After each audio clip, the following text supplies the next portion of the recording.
Interlude 2.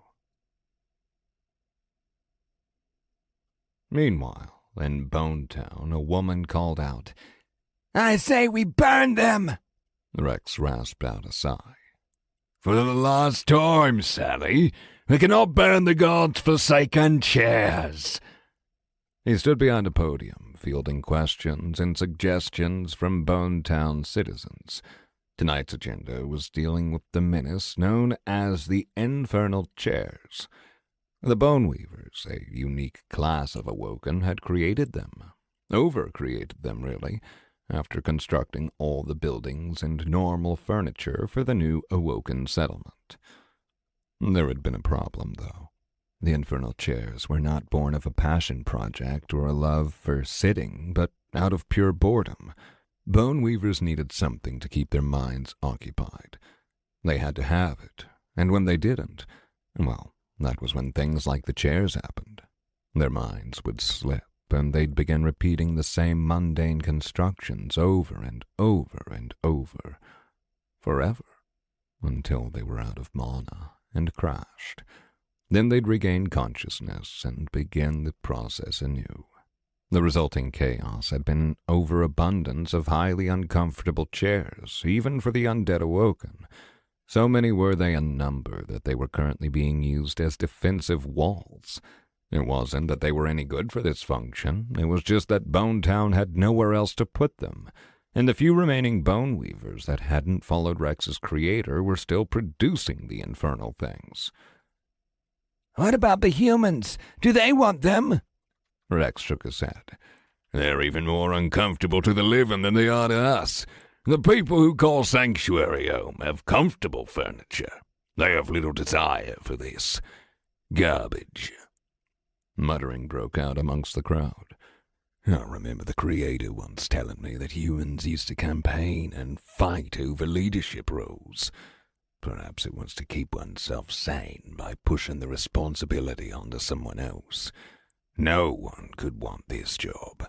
Not anyone with noble goals in mind, nor anyone sane." "Excuse me?" A lithe-looking male awoken held up his hand. "What if we sold them as destructible goods?" Rex raised an eyebrow, only to feel a piece of dead skin flake off and be carried away by the breeze. He sighed as he said, "Explain your meaning, Joshua." "The living are given to extreme bouts of emotional outbursts at times, yes? Anger, sadness, depression. We've seen this. It permeates their way of life, and they require coping mechanisms. I propose that we sell or trade these infernal chairs as destructible items to satiate their emotional needs." "You're saying we trade them the chairs so they can smash them to pieces when they need to vent?" Rex said cautiously. Joshua nodded. "Yes, I've seen them destroy other things in anger before. I've visited Sanctuary, and I have noticed a nearly instant sense of regret after an individual destroys something in anger that turned out to be necessary to their livelihoods. If we traded the chairs and marketed them as affordable items meant for destruction, we would gain a net increase in our trade value, offsetting our own desire for coffee and the alcohol we donate to Lord Hades. Less of our people would be forced to work as mercenaries if we were able to benefit from such an arrangement." "Interesting. His proposal seems logical and would benefit our people as a whole, all while getting rid of our infernal chair problem. Better yet, the items would be consumable. The humans would eventually want more, and that would prevent us from having a backstock, even with the few remaining Bone Weavers that didn't join with the Creator still constantly churning out the accursed things. Oh, that's brilliant. The humans are certainly prone to such outbursts of anger. I've seen it from the Creator himself, and he's a dampier. I postulate that it may be a condition of biological life, and thus we could have a far larger target market than just the humans a Sanctuary. That would be good. Our own agriculture programs have stalled, and producing alcohol the god of undead finds pleasing still escapes us. We've been looking at this the wrong way from the beginning. We don't have a problem at all. We have a solution to an existing issue." "Joshua, I accept your proposal, and at the next town moot I will call for a vote to name you as Bonetown's Minister of Trade. The awoken man pointed to himself. Me, Rex? Yes, and whoever wishes to run against you. Rex nodded. Rex swore he could see the undead man smile. Well, that poor fool. I just delegated a good half of my problems to him. As the humans love to say, 2 birds, 1 stone. Chapter 29. Drew's eyes were distant as he stared at the now steadily breathing body of his best friend Mark and the corpse of the flesh-stitcher cleric lying atop him. He felt disconnected from reality, even as he bent down and gently picked up the corpse and took it off to one side before crossing the man's arms and fishing out a spare blanket from his spatial inventory to cover the corpse with. "Drew, sweetie, what happened?" Amber asked gently as Drew knelt over the body of the fully dead, formerly ensouled undead. He slowly shook his head once and then twice. I couldn't save him. He was dying. I saw his soul tether begin to extend from his body. The health potions, Drew said quietly before sighing. They weren't working fast enough. "So he was an awoken?" Drew stared at the now covered body for a few moments before answering. Technically, probably not. But he would have been, eventually, if he hadn't died. "Because it takes time for them to awaken to full sapience." Amber was now kneeling near Drew. Sometimes, but Steve was pretty much sapient from the start. Speaking of which, have you seen them? "Yeah, they're about 2.5 miles behind us. They were closer when the Naga swarmed the beach, but I had them retreat to a safe distance." Good. At least they're safe. I don't know how they're going to take this, though. "Why did this one die?" I think... no. I know. Drew sighed. Because I told them to do anything and everything possible to save Mark. "So he, what? Traded his life for Mark's?" Drew stood up and turned away from the body with a heavy sigh. I have no idea what he did. I didn't even know they had that kind of power. Hell, we used them back in the dungeon to help us heal faster before we knew about... Spock came shuffling through the sand. "Mark Kobina yet lives," Spock said before glancing at the body behind Drew and Amber. "Why did this one die, Drew, right?" I told them to do everything possible to save Mark's life, but I had no idea he was going to do this. So much death. So many living beings died today. Let us hope it was all worthwhile. Please excuse me. I will attend Mark Kobina with Miss Freya," Spock said, face somber as he walked away. Drew walked away from the body and back toward the still-living flesh-stitcher cleric. It turned to him, impassive. "Master, what is your bidding?" And now I'm back to this. The Master. Maybe it's cold of me, but it was a fair trade to save Mark's life. I'd do it again if I had to, but I'm not going to be able to free this one without divine help. Can't wait for that conversation. Ugh. Go find Slina. She's an awoken like you. She's trapped underwater somewhere in that direction. Drew pointed toward the Gulf of Mexico. "An awoken, Master?" "Yes. Intelligent. Sapient. Use your mental connection to me to find her, but retrieve her safely. Do not put yourself or her lives at risk." "I understand, Master. Your will be done," the flesh-stitcher cleric said before jogging out toward the water. There's no point trying to hide this from her. It's not like I can just tell him to fuck off. No, might as well rip off the Band-Aid and deal with it now. Drew immediately relayed orders to the remaining 3 Dreadblades to follow the awoken cleric and protect him and Slina on the way back. There could still be murlocs and Naga in the water, so it was better to be safe than sorry. Once he'd recovered her, He would need to figure out a way to shut down the still glowing incursion gate, but that was a problem for future Drew. Present Drew instead walked to Mark and looked down at his now sleeping best friend. He was maimed. It would take Miranda weeks to regrow Mark's missing limbs, and it would be painful. Then he could begin physical therapy to get used to them again. But he was alive. He hadn't died, and all it had cost was Drew making the hard choice. There had been no other way to save him. He seriously doubted the Lady or Hades would have intervened. They had no investment in Mark. No. If there was anything the Lady had taught him, it was that divine intervention could not be counted on, not unless it was his life at stake, and even then, they had a very standoffish approach. To be honest, Drew was still surprised Hades had helped him out by saving them from the implosion. Hades wasn't a bad guy. He was much easier to deal with than Raynalier, but the gods didn't think about things in the same way mortals did. For all he knew, the gods would have left Mark to die to teach Drew a valuable life lesson or some crap like that. No, the absolute best that Drew could have hoped for was the Lady offering to reincarnate Mark like she had for Robert, and that was if she'd felt it worth the investment of divine power. He could never tell what her ultimate goals were. I can no longer assume that they will have my back all the time. I cannot rely on them, not for anything other than a professional working environment. For all I know, Hades may have just been bored. The more Drew thought, the more cynical and angry his thoughts became. He had many bottled-up emotions, many experiences he had lived through that no normal person should have. The descent, the monster and beast hordes, all the years in the dungeon.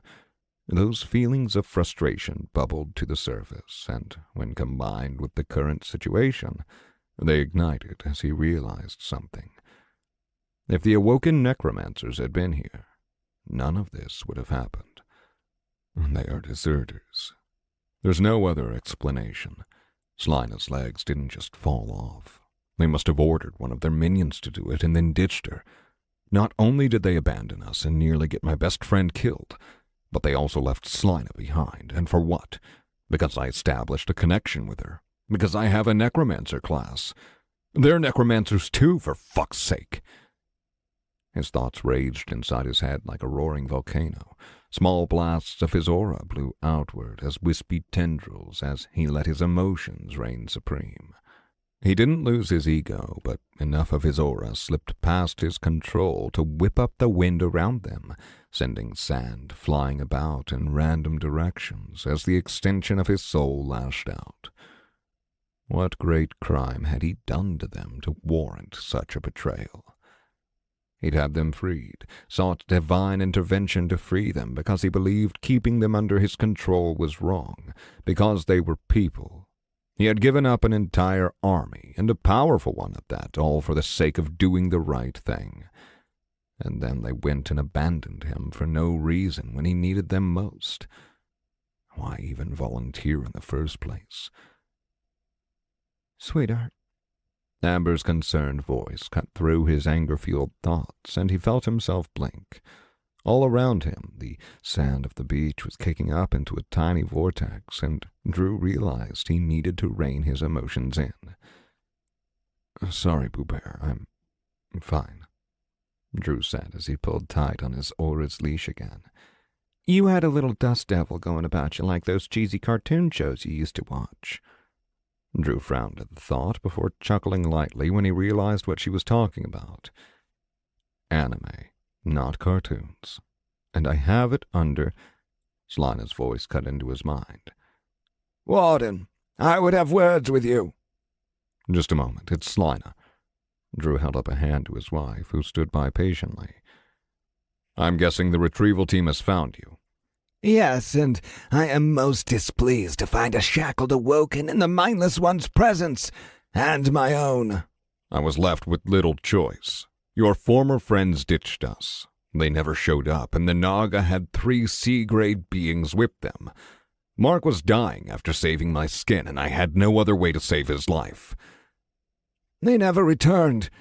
No, there's been no sign of them at all. I see.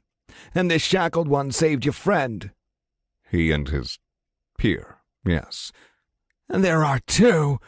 Slina's telepathic message vibrated with irritation, frustration, and the smallest hint of anger. There were two. One past saving my best friend's life. I have saved his body because I do not know the funerary customs of your people and didn't wish for further disrespect. Slina didn't reply for a solid minute, but Drew felt warring emotions coming from the mental connection linking the two of them. He didn't blame her either, but he wasn't going to lie. It had been his call, and that decision had saved Mark's life. He wouldn't think twice about doing it again either, not after the awoken necromancer's betrayal. I require time in which to process this information, Warden. You'll have all the time you need, and when we get back home, you're free to part ways with me. Part ways, Warden? Drew's face firmed, thinking back to Mark's screaming and begging, covered in sand, blood, and shit, his eyes rolling back into his head as his skin paled, the soul tether creeping its way out of his body. That scene replayed in his mind's eye over and over.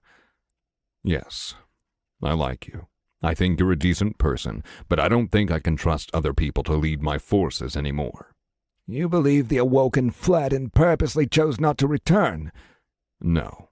I believe they ordered their minions to cut your legs out from under you, ditched you, and then betrayed us all. I could have died because of this. Mark nearly did die. Hell, the whole city could have been wiped out. They had 3 C-grades. Nothing in Houston could have stopped them short of divine intervention. This is anger that I feel coming from you. No, Slina. I'm not angry. I'm furious.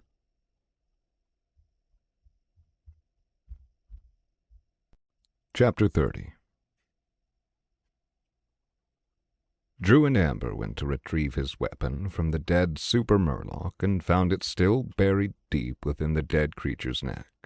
Getting it out was much harder than putting it in had been, especially as the vertebrae were bent in the C-grade's craning neck.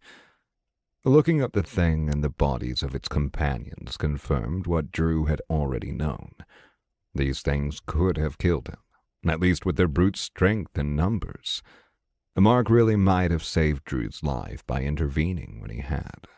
If the overhead smash from the first one had hit him, it could have followed up with another attack while its ally did the same. Drew doubted he could have taken that much direct, unmitigated damage from the muscle-bound creatures, armored or not.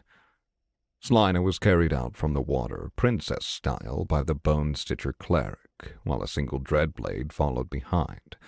Drew quickly checked his mental connections and then his combat log and came to the conclusion the other 2 had been killed while rescuing Slina, which meant at least a few lingering remnants of Naga forces yet remained. Drew couldn't allow them to regroup, or worse, send for reinforcements from their homeworld. He needed to shut down their gate, and soon. Drew quickly summoned a couple of the constructed undead healers he had been using in his army to repair and regrow Slina's missing legs, and as they were doing so, he summoned more spectral Dreadblades before sending them off to find Steve and his Bone Weavers to pull them back to the beach. He was going to need them. As for Mark, Spock and Freya watched over his sleeping form like a pair of mother hens, a sight that Drew personally found adorable. Plus, it helped ease his mind.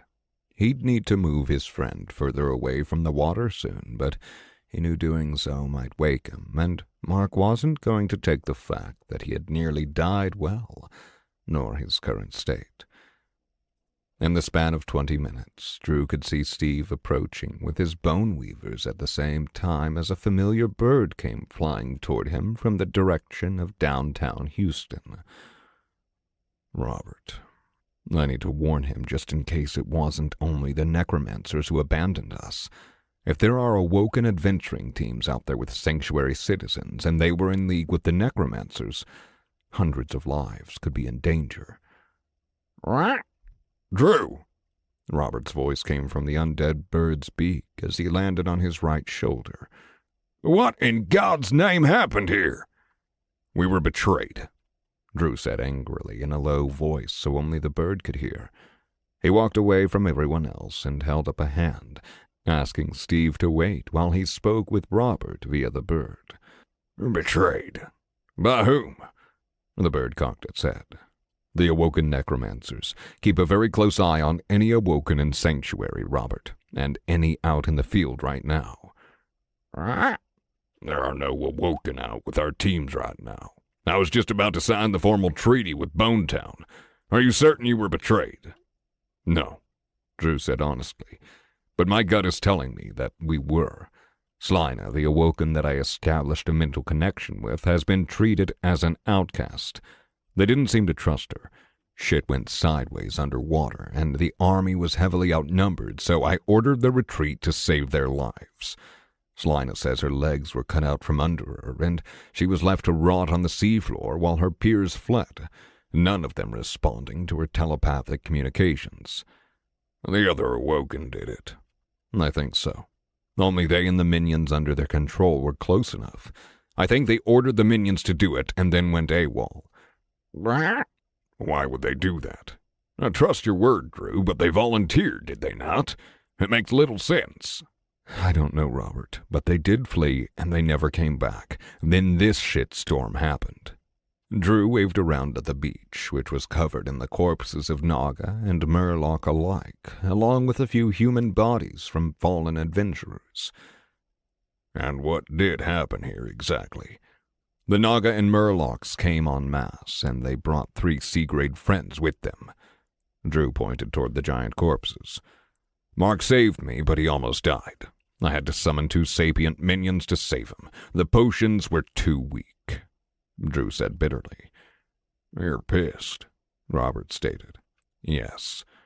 Well, on the potion front, Junior has finally secured a copy of a training manual for how to create superior health potions, but it wiped out 70% of our budget for the month, and I am loath to ask your mother to cover it when we will likely need her assistance to erect basic defenses when the planetary teleportation network comes online. Drew sighed. I'll deal with her when I get home. But that's good news about the potions. When can we get started on producing them? That I'm unsure of. The alchemists are all huddled together and sharing the single copy under guard, of course, to prevent any funny business, but it will take time. It's like a magical cookbook, but it's written in an alien way. The wording is very flowery. Wonderful, Drew groaned. Yes, and on the note of less than fantastic news, the mayor of Houston wants to see you, and he's very agitated. About the implosion? The lives lost in it, yes. Understandable. Yes, so I'd recommend clearing up the incursion with as few casualties as possible. He already seems disenfranchised with the idea of establishing trade between us, and we need allies and trading partners if we're going to make this settlement work long-term. Drew shook his head. It was an honest mistake, Robert. You know I wouldn't commit mass murder just to level a parking lot. I know that, Drew, but the mayor is only looking at the loss of life, not what you accomplished. The best thing you can do is end the incursion. Then we at least have a shot at securing some kind of friendly agreement with Houston. No pressure or anything. The bird let out a horrid chuckle that sounded like the wailing of 1,000 cats being strangled. That's leadership for you. Speaking of which, how are you going to close the incursion with no awoken necromancers? You'd rather not know, Drew said darkly. You're going to use sapient undead. You do know that's not going to make you popular with the awoken, right? I don't have a choice. Their city is too deep underwater. If I try to blow it up, the tidal wave alone would flood Houston. Plus, I can't risk leaving it open any longer than necessary, not if they're willing to commit C-grades to Earth. I had to use every ability I had, plus my aura, just to kill what I did. Spock's spells were useless against them, and only Amber's big abilities had any effect on them. Still, commanders only, Robert. The rest will be constructed, and I will treat them well. Slina isn't ready to handle the amount of minions I need. I can't handle them either, since I'm mortal, and the only other option is becoming a lich. I'm not going to do that. Selfish or not, Amber and I want to have a kid someday. It doesn't sit right with me either, but I don't think I can trust other people with my entire army. Not anymore. The bird looked to the ground for a moment. I understand, Drew. Trust me, I do. Once upon a time, I was forced to make decisions that would haunt me. Decisions that saved the lives of my friends and brothers. Now I send people out from the safety of our walls with full knowledge that many may not return at all. If you ever need to talk, I know where to find you. Go let the mayor know that we're preparing to end the incursion, but ask him to keep the adventurers away. I need to talk with Steve and get equipment sorted out. I'll do that, Robert's bird said before taking flight from his shoulder and flying back toward the city. Now comes the hard part. Oh yes, many sets of weapons and armor are already prepared. Steve nodded happily. And we are continuing our production even as you and I speak, Warden. Good. These things are a much larger threat than I anticipated, and I'm going to need a very large supply. Most excellent indeed. My colleagues and I have been taking great strides in furthering our artistry and have added additional nuanced and subtle themes and flourishes. I must confess, it has been most exhilarating. Yeah, well, I hate to rain on your parade, but I have some bad news. You no longer wish for us to continue our artistic endeavors. Oh boy, I wish it was that simple. No. The awoken necromancers, they betrayed us. They fled the battle after likely ordering their minions to attack Slina and leave her for dead on the seafloor.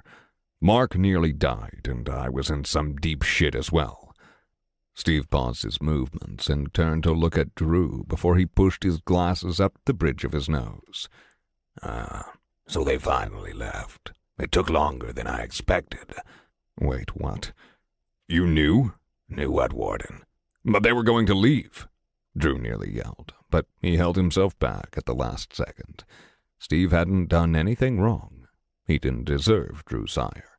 A mere hypothesis, nothing more. I will say that they chose a most opportune time to do so, what with you being preoccupied, Warden. Drew held back his anger, though barely, and instead dragged his hand down his face as he clenched his jaw. Why do you believe they left? Steve gave Drew a quizzical look.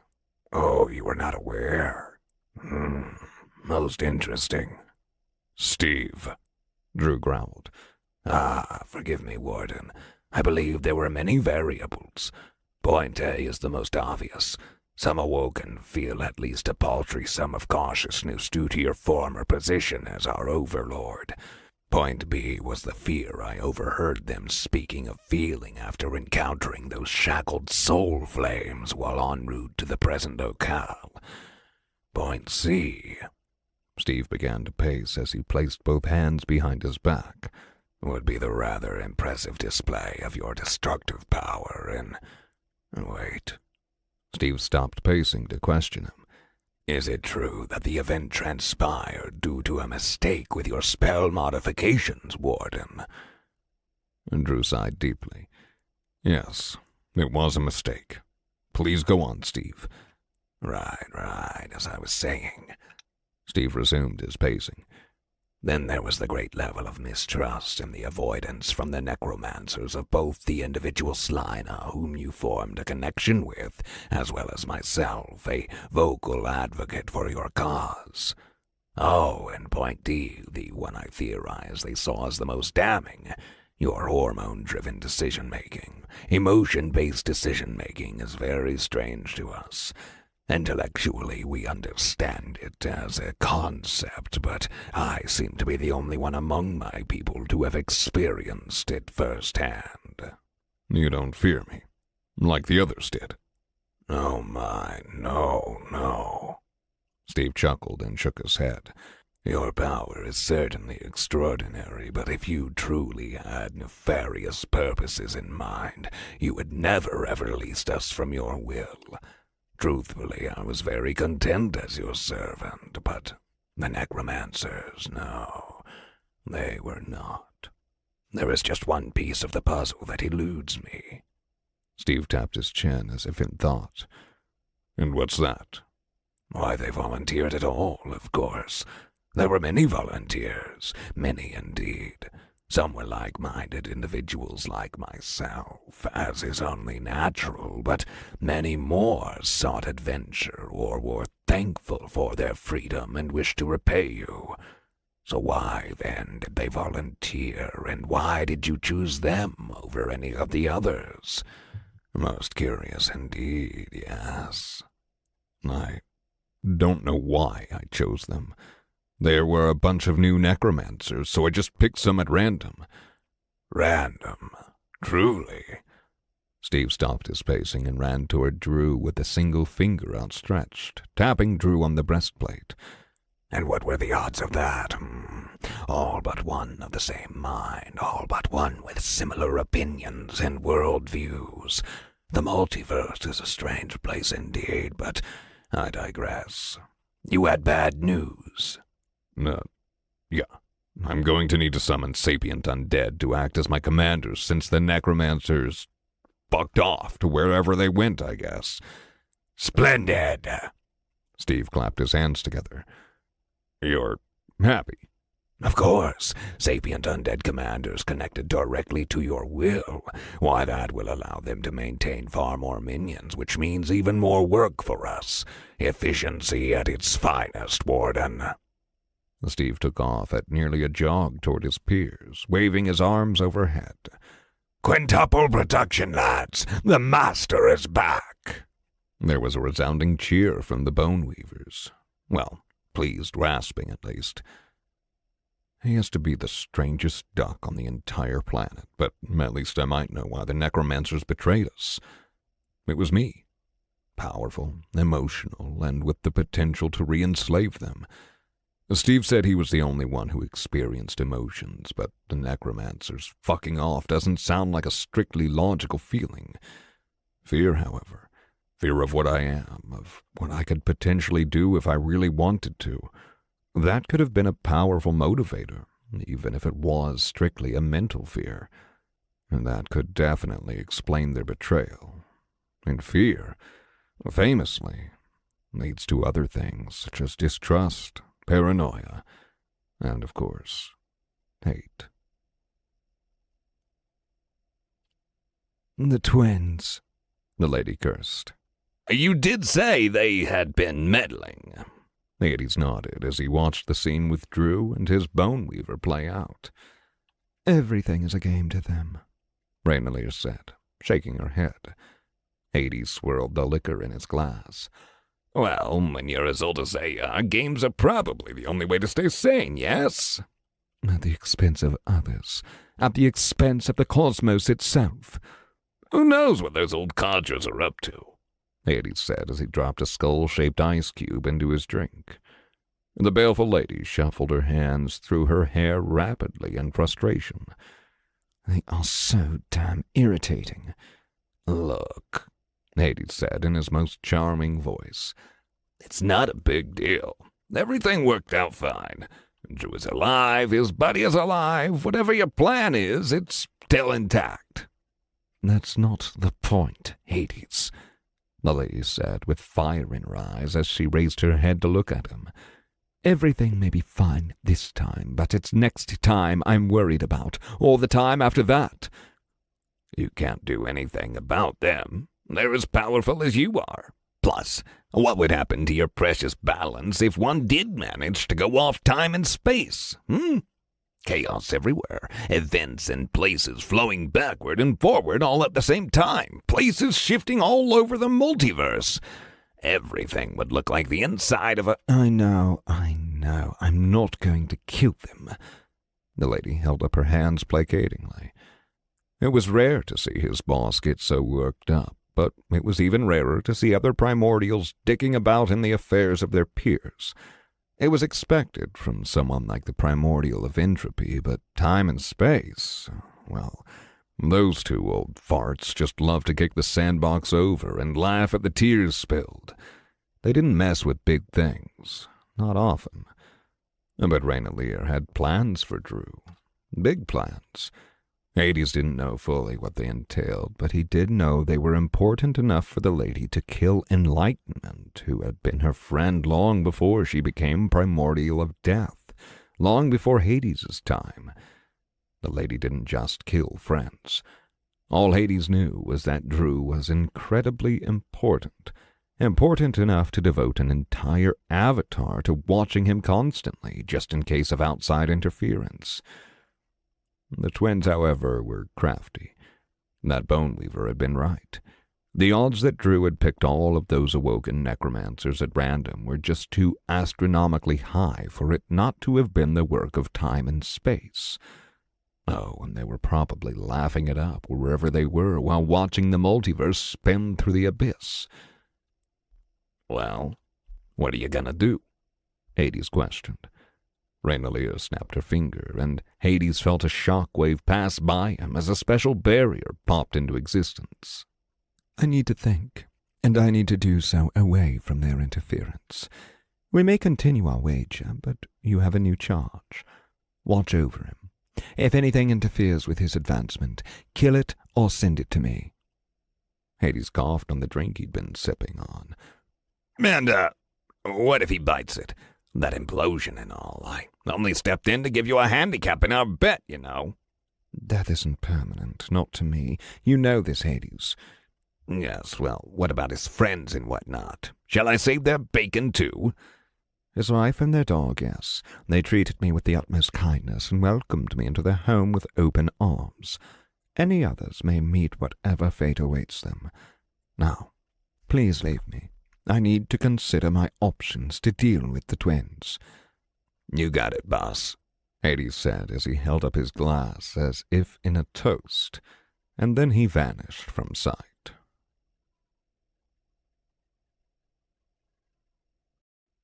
Chapter 31. "I disagree with this decision by its very premise, Warden," Slina said, standing upon her own two legs again and looking up at Drew with defiance burning in her eye sockets. "Your former friends have left me with little choice," Drew said, shaking his head. "There are no more awoken nearby, and I cannot leave that incursion gate up and running while I run back to Bonetown to recruit some more. And if I'm being honest, I'm not sure I'd want to. Their betrayal almost cost Mark his life, and mine as well. No, I'm done handing my power over to those who might misuse it and worse, use it against the people that matter the most to me." "But they will be shackled like we were, bound to your will," Slina protested. "Yes, and that's the point. Bound they cannot betray us.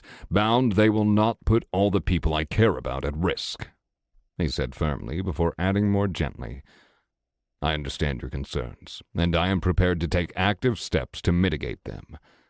"How could you possibly mitigate my concerns while creating shackled awoken?"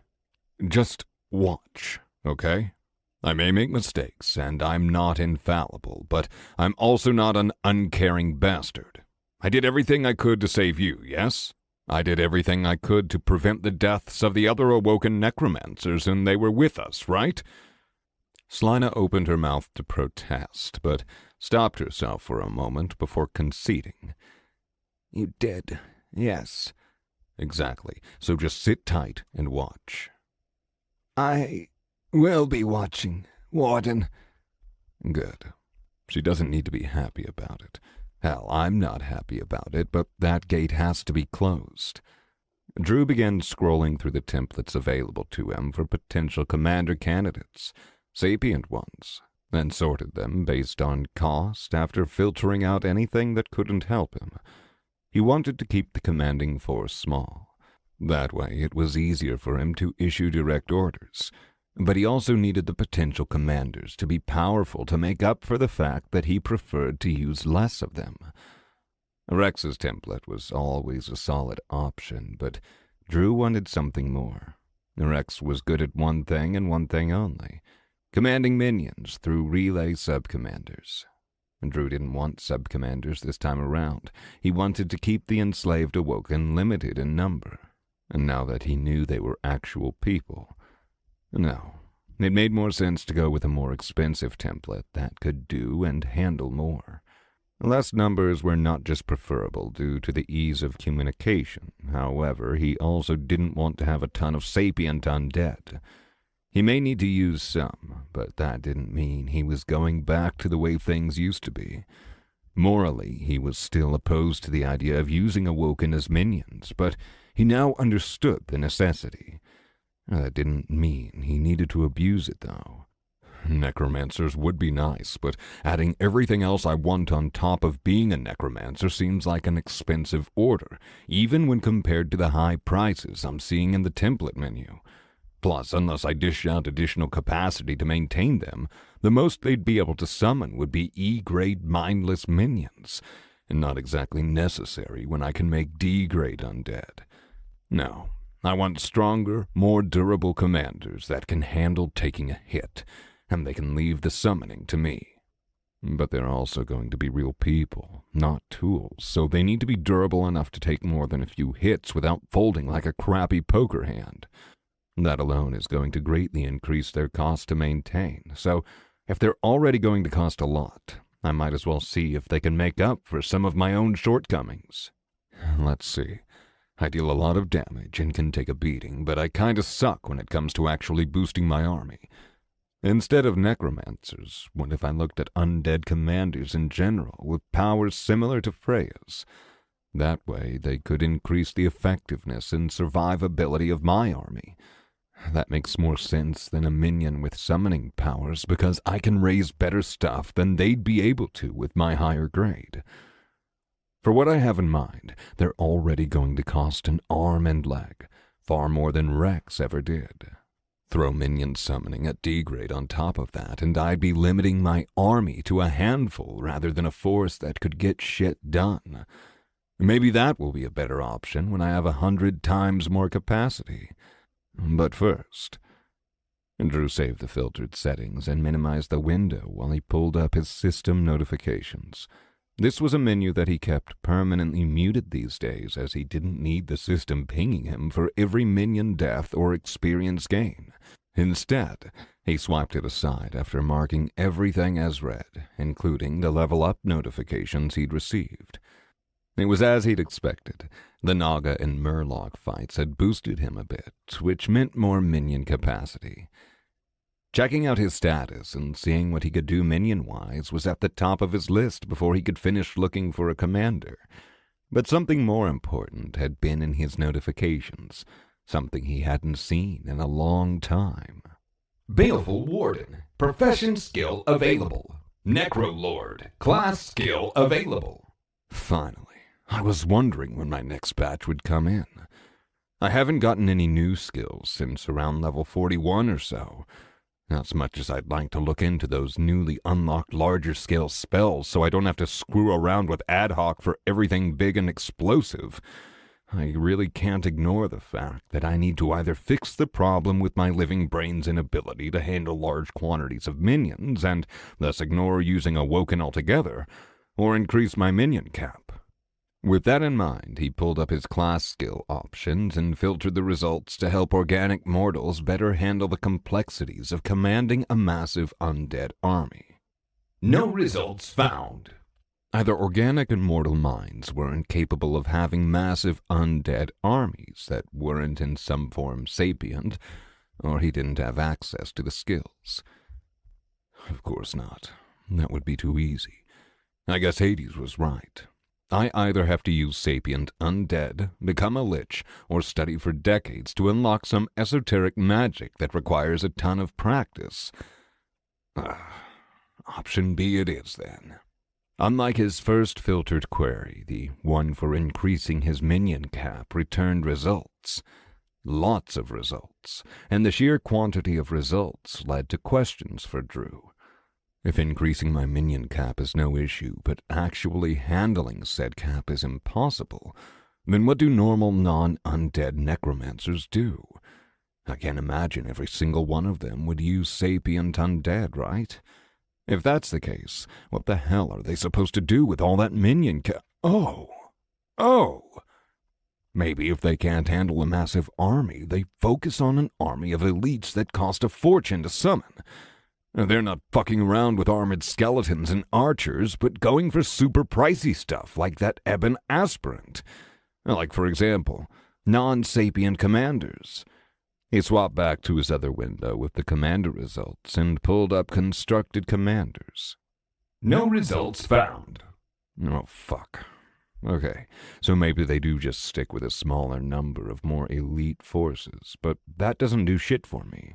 I need the numbers. Even the ebon aspirant got mobbed to death fairly easily. A D-grade is still a D-grade, no matter how many points I pump into him. Sure, I can make them tough as nails, but eventually they'll fall apart. Drew gave a frustrated groan. Whatever. Okay, back to the minion cap increases. He searched for a skill that had no overtly negative side effects to either himself or his army, but still increased the max minion cap by the largest amount possible. Tome of the Undead. Unique. Available only to advanced summoners of the undead. This passive ability grants immediate access to a physical copy of the much-lauded Tome of the Dead, originally authored by the prestigious expert of undead knowledge, Lord Hades, current god of the undead. While the physical copy is on your person or within your spatial inventory, your minion capacity is tripled, but initial mana costs for summoning are quadrupled. Really? Even the system is rubbing my face in it. I get it, he's an expert. Maybe it was pettiness that drove Drew to look through a couple of other options, but the stupid tome gave him the biggest boost to his minion cap with the lowest cost. The mana costs meant little to him in the long run, but it meant he couldn't just resummon his entire army easy peasy, especially not with the increased cap. No, it would take a day or two to do if it got wiped out again, which, all things considered, was a very small price to pay to increase his flexibility and the scale at which he could handle things. Fine. Screw it. I'm sure he's going to be tickled pink. Maybe I can ask him to autograph it or some shit. Authors always get a giggle from that kind of thing, or so I hear. Maybe I should look into necromancer minions again at some point. And Drew selected the skill and watched as a massive leather-bound book materialized in front of him. He caught it as it fell from the air, and the chains attached to the book's spine wrapped themselves around Drew's waist. It was an odd feature, and the first time he had gotten a physical piece of equipment as part of a skill rather than just a passive, ongoing effect. Profession skill time. Let's see what's available. The Baleful Warden side of things was often less direct in what it offered skill-wise. Sure, he'd gotten Baleful Strike, but the rest of the skills had been more geared toward making his job easier or offering him stuff for his settlement. Those still existed, and that was exactly what Drew was looking into now. Several standout options sprang to mind that he'd either overlooked previously or hadn't chosen for one reason or another. But there was a new, more upgraded version of one skill that Syndra had mentioned to him long ago that caught his eye. Cadra Branch Office. Unique.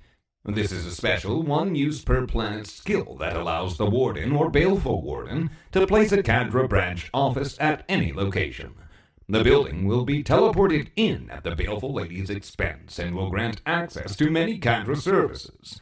This is an upgradable building whose functionality will depend on the needs of the owner, but may find it useful for recruiting Cadra members to serve in various functions throughout the planet. It's a bit vague, but I've regretted not getting the barracks option previously, which is now grayed out and not selectable for some reason. This could be a viable alternative, as I know Raynalier has armed forces, and now that Syndra has been called back to her normal duties, Sanctuary is only being covered by the 2 C-grade Valkyries. While they're powerful and technically higher level than I am, if we continue to face threats like these Naga, it only makes sense to have access to the cadre. All right, Now for the status. Status. Name: Drew Wright. Race: Dampier. Grade: C. Level: 215. Class: Necrolord. Level: 215. Profession: Baleful Warden. Unique grade: C. Level: 215. Health points: HP: 36,130 of 36,130. Mana points: MP: 35,250 of 35,250. Stamina: 30,980 of 30,980. Stats, attributes, modifier: armor plus 10% stats, titles plus 15% stats.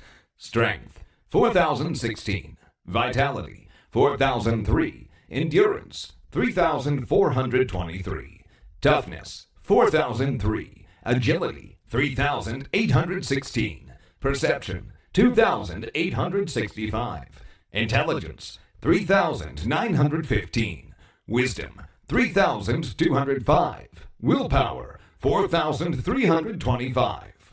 Nice little boost, nothing crazy, but what about my minion cap? Minion capacity. Capacity: 66,635. In use: 278. Available: 66,357. Good. Some numbers I can actually understand. I mean, what's the real measurable difference between a strength of 3,400 and 4,000? I could bench press a Greyhound bus before. Does the new number mean I could do 2 or 3? Who the hell knows? But minions, that's easy. Drew rolled his neck, causing several loud cracks before he noticed Slina just standing there in front of him, staring like a house cat, voicing its silent displeasure simply by looking at him unblinkingly. "Can I help you?" Drew asked self-consciously. Chapter 32. You suggested that I just sit tight and watch, and I've been doing so, Warden. I must confess I am confused by your inaction. It has been at least an hour, but you have not summoned the shackled awoken, as you said. Have you reconsidered your stance? Slina asked with what seemed like genuine curiosity.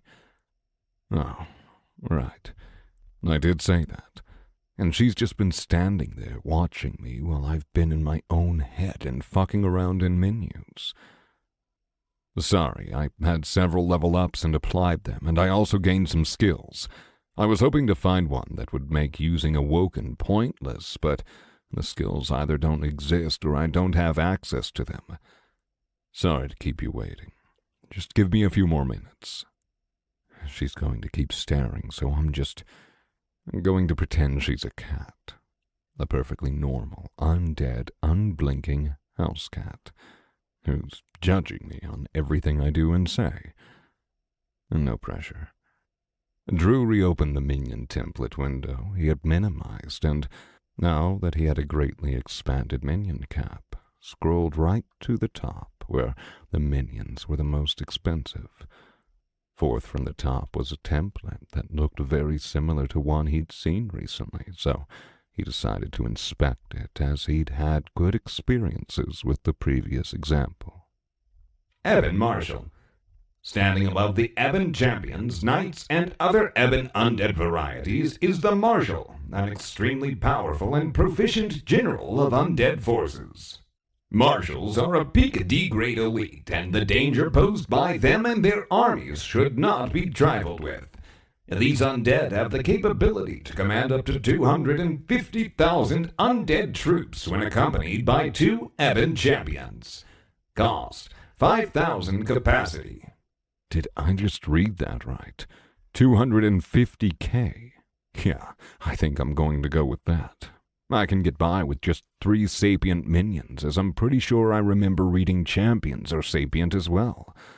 Hell, that aspirant was tough as nails for D-grade, and this thing costs nearly 50 times more, the same as 500 Dreadblades. Okay, how much are its 2 champion buddies? Ebon champion. The champion is the frontline commander of the Ebon Force's undead armies. Far stronger and more durable than knights and aspirants, these undead are often a favorite minion of mortal necromancers due to their ability to both command and buff the undead they lead, and offer a small selection of army support spells. Cost 1,250 capacity. All right, 7,000 capacity for my commanders. That's steep. On the bright side, I only need 3, which is sure to make Slina less grumpy and me feel less guilty. The frontline part is a bit worrying, as stuff at the front tends to die first, but maybe they have super armor at that cost. And the system really could do a better job of explaining stuff. I hadn't seen these options when I originally summoned Rex, but then again, I wasn't exactly looking for the most expensive options either. Maybe picking up that tome that Hades wrote secretly unlocked additional options within the system's template section. Either way, no point in prolonging this any further. I need to get that incursion gate closed before more C-grades get here, if they haven't already.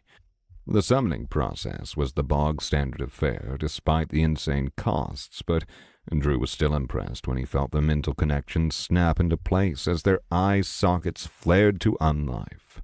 The champions were larger than the aspirant, and although Drew was no blacksmith, he could instantly tell that their armor and two-handed blades were much higher quality than those his former mindless proxy had had access to. That in itself was a nice bonus, despite the fact that they looked even more edgy and evil than the aspirant. Drew was beginning to think the system had it out for him in the looks department because of his class and profession. First his own armor, then Steve, and now these guys. The marshal was threatening. Even Drew felt a little on edge. The minion might have been in D grade, but Drew sensed a power in it that likely rivaled his own when he was that level. Drew opened his mouth to speak when the champions noticed him. Greetings. Do any of you have names yet? The champions looked to one another and then the marshal. They all had helmets on, but the marshal's was extra daunting with its 2 bull-style horns that came off the top and side of it, and the way the blue light from its eyes flared through the slight sliver that covered his face. "You're mortal, yes?" the marshal asked. Yeah." Drew raised an eyebrow. That hadn't been the greeting he had been expecting. Awoken usually took a little while to awake. This one already had questions, and perhaps even some sass. "We are to be in your service," the marshal questioned further. He seemed to be testing the waters, and given Drew hadn't ordered him to shut up and comply, he became emboldened with each passing moment. Drew shrugged. "For a time, yes, but not permanently. I dislike using sapient undead, but unfortunately I have need of your services as I cannot handle large quantities of constructed minions." "Constructed?" one of the champions asked. Slina, either in impatience or due to some form of undead empathy, stepped in. "He means the mindless ones." The marshal turned his head and appraised Slina. "You're unshackled. How?" The warden, that is, freed my people from our shackles by seeking out the assistance of the gods." The marshal seemed to consider this for a moment before turning back to Drew. "How long will we remain as your servants?"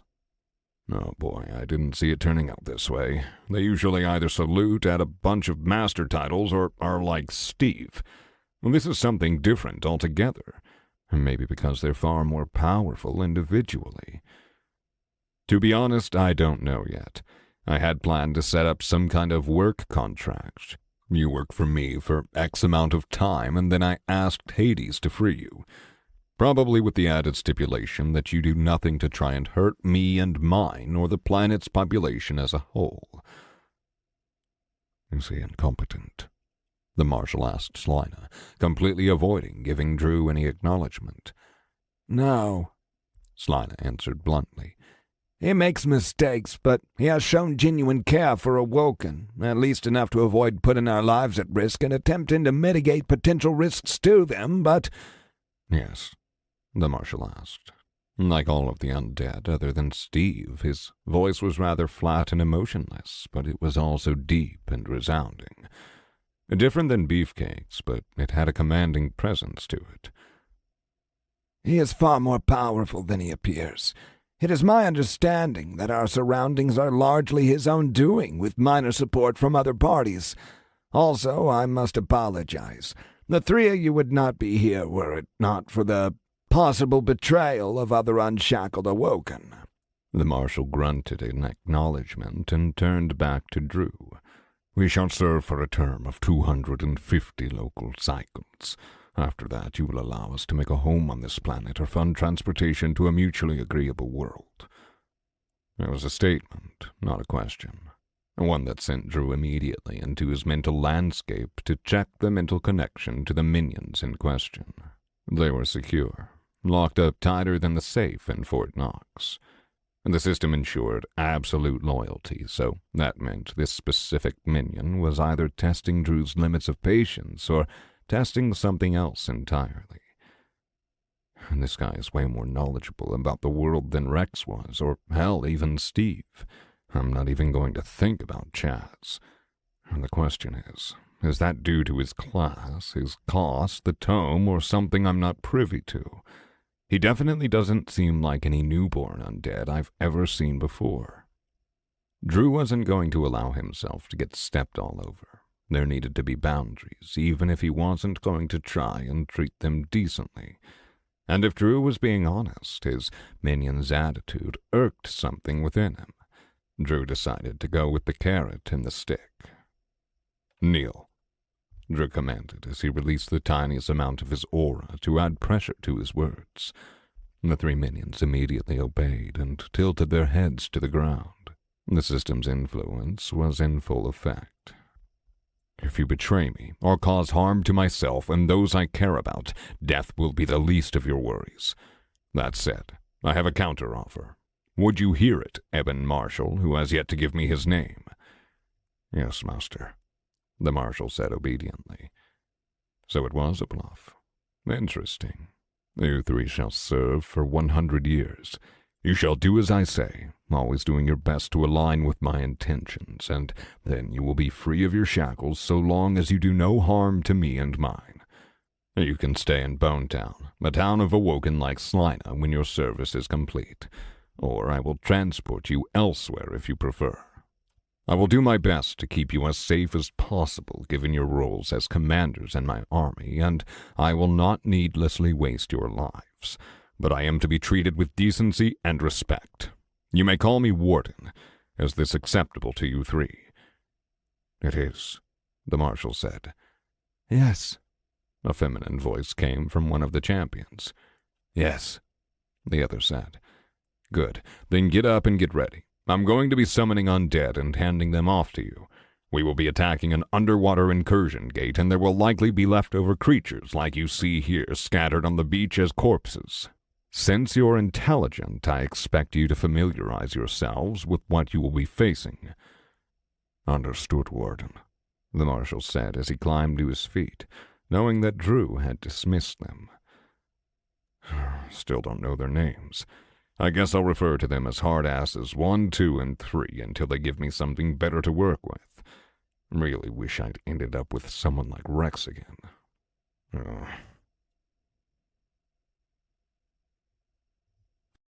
Chapter 33. When the yelling and screaming started, Drew knew his best friend had awoken.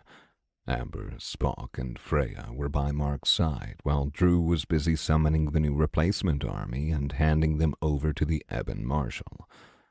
It had taken most of the day already, and night was beginning to fall.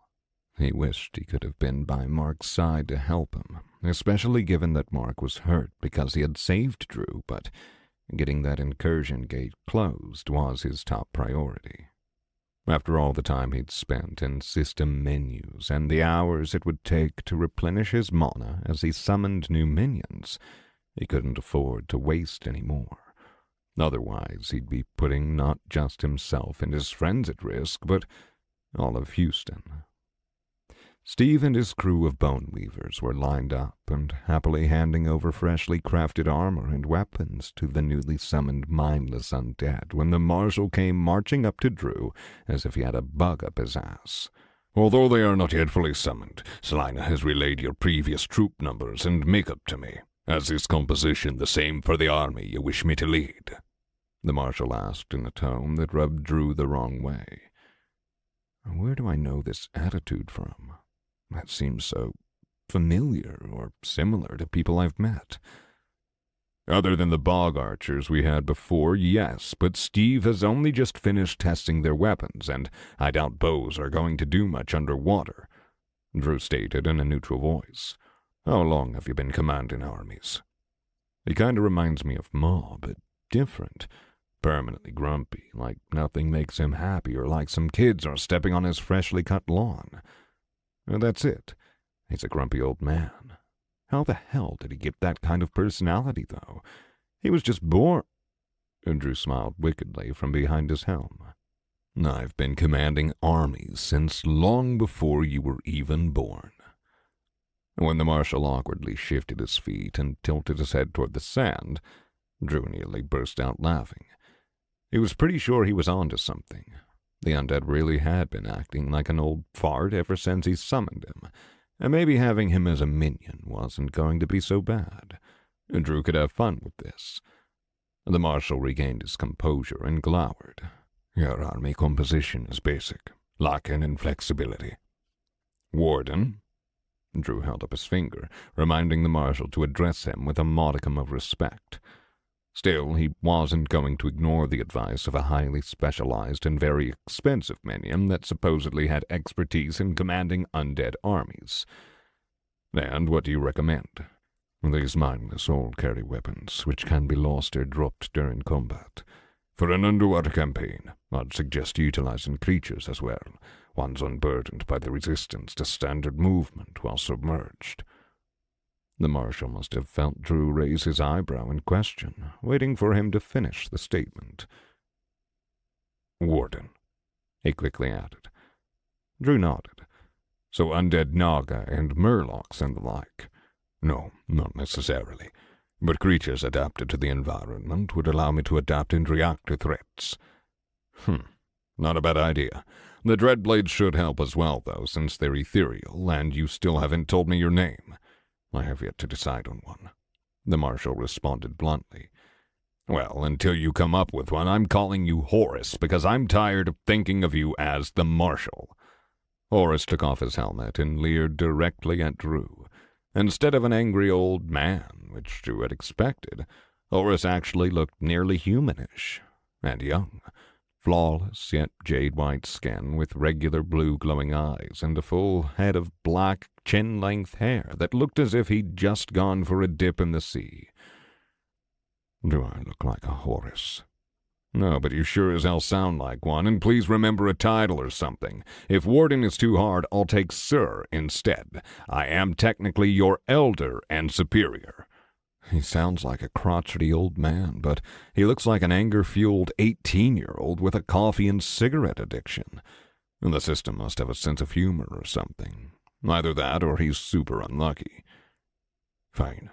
Warden. Better. Although now I can't get the image of a rebellious teenager out of my head. I'll take what you suggested under advisement. You are dismissed, Horace. The undead man seemed to scowl for a moment, but then he put his helm back on and walked away. Drew continued his summoning uninterrupted for a time and decided to look through the constructed minion templates to see if he could find anything decent for underwater. Sure enough, there were all kinds of different undead flavors, ranging from merfolk to Naga and Murlocs, but nothing that really added anything to his army other than faster movement. Until he got to the more expensive stuff. Oh, I like the look of this. Arco Elimere, almost exclusively used as minions by necromancers on water worlds and rarely found as a natural undead, this non-sapient undead is a dangerous predator against anything living. In life, they are commonly referred to as electric eels and used specialized muscles to generate electrical shocks. In undeath, they are fueled by an inner core of magic to achieve similar effects. Cost: 3 capacity. Yep, that sounds good. When everything else is good to go, I'll summon 1,000 of these things, and that should get me pretty close to my cap without overdoing it. They'll light those Naga and Murlocs up like Griswold's house on Christmas. After working through the night and most of the next day, Drew finally finished summoning his new army. He knew the Murlocs and Naga were likely regrouping during this time, and he was stressed to all hell because of it. But what was he supposed to do with no army and not being able to survive deep underwater by himself? By the time night had fallen the following day, Drew's minions were mostly ready. Mostly being the keyword. Bog archers would remain useless in this battle, and the ones he had been keeping on the beach during the Naga attack had all fallen, having acted as undead shields for the adventurers that had originally been there. Drew found no reason to summon more right now, so he bolstered his army in other ways, summoning 10,000 Death Guard, 5,000 skirmishers, 5,000 mages, 5,000 acolytes, and 1,500 dreadblades. He also reorganized his minion tracking page in his system menu to display the numbers as well. On top of seizing his tracking on the Soul Flames back in Sanctuary, Scolder, and the few undead birds he had left in town, thus clearing up his summary and making it easier to get an actual picture of what he was working with. The last bit was summoning the undead eels, which he had to do while standing in the water. His socks were wet and they squelched in his armored boots as he walked, but he'd swapped them for dry ones after Horus set off. Army minion capacity. Capacity: 66,357. In use: 55,500. Available: 10,857. Army composition: Ebon Marshal, 1 unit. Ebon Champions, 2 units. Death Guard, 10,000 units. Ossuary Skirmishers, 5,000 units. Skeletal Mages, 5,000 units. Mortis Acolytes, 5,000 units. Spectral Dreadblades, 1,500 units. Arco Elemore, 1,000 units. "All right, Horus, you're all set," Drew announced. "If you encounter significant resistance, just get to the incursion gate as quickly as possible. I'll be sending in an Ebon aspirant after I change my socks and check on my wounded friend. Keep yourself and the champion safe, and retreat if you have to. I can always summon more undead, but I'd like to get that gate closed as fast as possible before any more super Murlocs show up." "The C-grade threat you mentioned, Warden." "Yeah, super Murlocs. If you see any, get back here safely and we will deal with them, preferably one at a time." "Understood, Warden." The Marshal nodded, and he began walking to the water as the already partially submerged forces moved farther toward the incursion light. "Slina," Drew glanced backward, "you're welcome to stay here." "My thanks, Warden. I do not wish to be trapped within the body of water again." "Do you think he'll do okay?" Drew questioned as he wasted no time in removing one of his metal boots and tearing a wet sock off his foot. "Nothing is certain, or so it seems." "Still pissed about me summoning sapient undead?" Drew questioned while shaking the excess water out of his boot. "No, that would not be logical. You offered them a better deal than they had asked for, even if it means they remained shackled for far longer than we did," Slina said as she gazed out over the water. Drew pulled his other boot off and tipped the water out of it. "To be honest, I doubt I'll need them nearly that long. The levels are coming a lot slower than they used to, but I doubt I'll be in C-grade for more than a decade, and at that point, I'll need to summon new awoken to replace them." "Why?" "The sapient undead, other than the soul flames, seem to have extreme difficulty leveling when they're attached to me. Rex, Steve, and the rest of your people hardly leveled at all until after Hades cut y'all loose. At B grade, I'll be able to summon C grade minions, so Horus and the others will get to retire early." Why did you keep that information from them, Warden? For one, Horace came across as an asshole at first, and I can't be bending over backward for my subordinates or they might walk all over me. But mostly, I hadn't thought about it yet. I've had other things on my mind. Your wounded friend. Yeah, and the giant incursion that might spit out C-grades at any moment's notice. Oh, and then there's Mark's brother that I need to find, the mayor of Houston, who's probably really pissed that I accidentally killed a bunch of people, and Sanctuary. Oh, and the rogue necromancer and your former friends. Lots of problems to solve, but never enough time, Drew said as he slipped a fresh set of black crew socks onto his feet and straightened the seam in the toes. I see. Yep. Anyways, feel free to sit tight. I need to go check on Mark and then send a new proxy out to the incursion. There was no way to completely remove all the water and sand from his boots, but Drew did the best he could before lifting them back in place and walking over to where Amber had set up a campfire. She had pitched a large tent a short distance away, and Mark was sitting in a fold-out camping chair when Drew walked up and plopped down next to him. "Hey, man," Mark said quietly. Drew gave a lopsided smile. "Hey, bro. Wanted to thank you for saving my bacon with that super murloc." Mark stared distantly out toward the water as he held one of his short swords tightly in his shaking left hand. He kept moving his right hand, consciously or not, in a rotating motion. "Yeah." "You all right?" Drew asked with concern. "No, not really." "Want to talk about it?" "Not really, don't." Drew sat next to Mark in companionable silence for a full minute before he got up. He wasn't going to force his friend to talk with him. He knew that Mark must have been processing a lot, and it was the first time he'd gotten so close to death. Well, it had an effect on people. "I've got to go clean up these Naga, but we'll get your brother soon and head back to Sanctuary where Miranda will get you healed up, all right?" "I'd like that," Mark said, still staring off into space, his eyes distant, his right hand still rotating and his left still clutching his blade. As Drew walked away, Amber got up from next to Spock and Freya near the fire and walked toward him as he began to summon a new ebon aspirant. "Did he talk to you?" she asked quietly. "Yeah, but he's pretty messed up right now, I think." "At least he talked to you. Spock and I have been trying to get him to speak all night, but he hasn't said a thing. Your undead healer said that he's physically fine, but—" "Yeah, I get it. We've all been where he's at now," Drew said as he thought back to the many years spent in the horrible training dungeon. "I know that, dear, but we didn't have time to process it. We just pushed forward. He's not able to do anything but think about it. Maybe you should talk to Miranda when we get back. Try and convince her to take him to one of the therapists the lady stationed there." Drew nodded. "I will.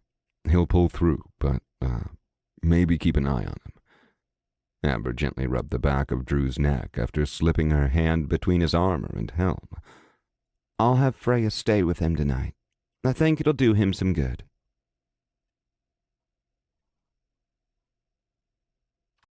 Chapter 34. Only the light from the incursion gate offered illumination as Drew trudged forward via his ebon aspirant. The dark vision granted to him via his possession of the undead body meant he could see better than most, even at night time underwater, but it was still dimmer than he would have liked. As he walked, the only thing he ran into were floating or sinking bodies of fishmen, the clear indicator that he was correctly trailing his army under Horace's control. "Horace, how goes the march?" Drew asked, sending off his thoughts telepathically for the first time to the ebon marshal. "Slow. Most of these miners were not built for water, and their equipment is slowing the pace. Have you considered summoning better miners?" "Yes, but then we would lack the numbers needed to take down the incursions. Each one requires an ongoing cost, and the better they are, the more expensive they are to maintain." "Am I to assume this mechanic also applies to myself, Brooke, and Yulin?" "If those are the champions' names, then yes. You alone cost as much as the entire outfit of mages." "Interesting. We've run into several small pockets of resistance, but otherwise our way has been clear. Are you on your way, Warden? Yeah, I'm right behind you. I can see the back end of the army now, but I'll catch up shortly. Understood. At least they're making decent time and haven't run into anything too threatening so far. I hope that means I was able to cut their numbers pretty thin, especially after the beach. When Drew caught up with the army, he caught sight of a small group of Naga fleeing from it, but not toward the incursion gate. He wasn't sure if that was a good sign or a bad one, but before he had time to consider the implications, the electric eels swarmed the fishmen and fried them in a brilliant display of yellow light as the slimy things wrapped around their victims. Once the eels finished, they quickly swam back to the main host of the undead army, leaving only corpses in their wake that occasionally let out a small arc of electrical discharges. Drew gave Horace a nod of approval for eliminating the Naga and Murlocs so swiftly. Good work, Drew sent to him. Hardly. Warden. Still a grumpy bastard, huh? The army eventually arrived at the cliff that overlooked the floating Fishman city. Although the city itself was now sparsely populated compared to the first time Drew had seen it through the eyes of his first aspirant, and there were still Naga and Murlocs present. After observing the different bubbles of the city for a few moments, Drew came to the conclusion that if there were any more super Murlocs left, they weren't currently visible due to his vantage point. This incursion gate, does it lie within the illumination of the center district? Horace asked. Yeah, the light always shows the gate, but I have no idea what defenses they might have in place, if any. If I command the miners to charge that district, they could be flanked from all directions, Warden. Horace was right. The centermost bubble contained the gate, but it was surrounded on all sides, even top and bottom, by other bubble districts. It was entirely possible that once the army attacked, they'd be swarmed. But getting to that gate and shutting it down before any more C-grade showed up was paramount. Drew could afford to lose and replace the army if needed. The constructed minions were expendable, even if their equipment took a while for Steve to replace. Still, the idea worried him. We have to do it. If even one C-grade gets through, this army is probably fucked anyways. Maybe keep the Dreadblades and Eels in reserve to dissuade any attackers from other sides, Drew offered. There are not enough of either troop type to hold off a dedicated assault from all angles, Warden. Then focus on any route that would prove most dangerous to the army. If we can't protect all sides, protect some of them, or break them into smaller groupings with small spaces in between to force the fishmen to funnel themselves around the Dreadblades and Eels. Like a choke. If the mindless are but replaceable tools, then the latter option has greater strategic value. All right, then do that. Horace didn't give a reply or an acknowledgement. The army just started moving. And by moving, that meant sliding down the cliff face. Undead didn't float. They sunk, plain and simple. Swimming wasn't on the cards for an undead army, which meant the middle district containing the gate couldn't be reached any other way than going from the bottommost bubble district and moving upward, likely through the hallways connecting them. Unlike his first time here, no patrol had escaped Drew's army to alert the city, so it was wholly unprepared when his undead minions finally reached the seabed from the cliff face and made their way toward the first district. What few patrols did exist were quickly cut down or electrocuted by the Dreadblades and Eels before the Naga and Murlocs had time to alert their friends.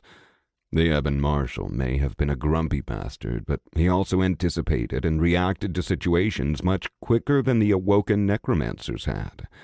Whether he was worth the insane 5,000 capacity cost was still up in the air, but Drew had a feeling this battle would give him a hint one way or the other.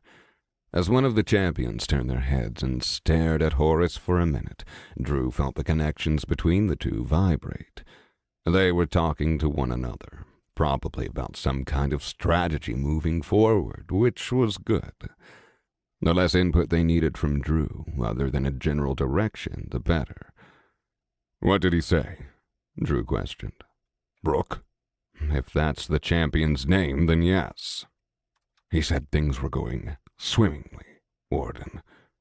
Drew could practically feel the groan from Horace via their telepathic connection, and in the interests of fairness, Drew sent one back in return. In my experience, people named Brooke tend to enjoy dad jokes. Dad jokes. Yeah, that style of humor. Groan-worthy kinda makes you cringe when you hear it, usually from a play on words. Why would that be funny, Warden? From my understanding, Horace, it's funnier to the teller of the joke due to the recipient's reaction. But, to be fair, that was pretty good. If you say so, Warden, my opinion of Champion Brooke has changed. Drew sent out a telepathic chuckle.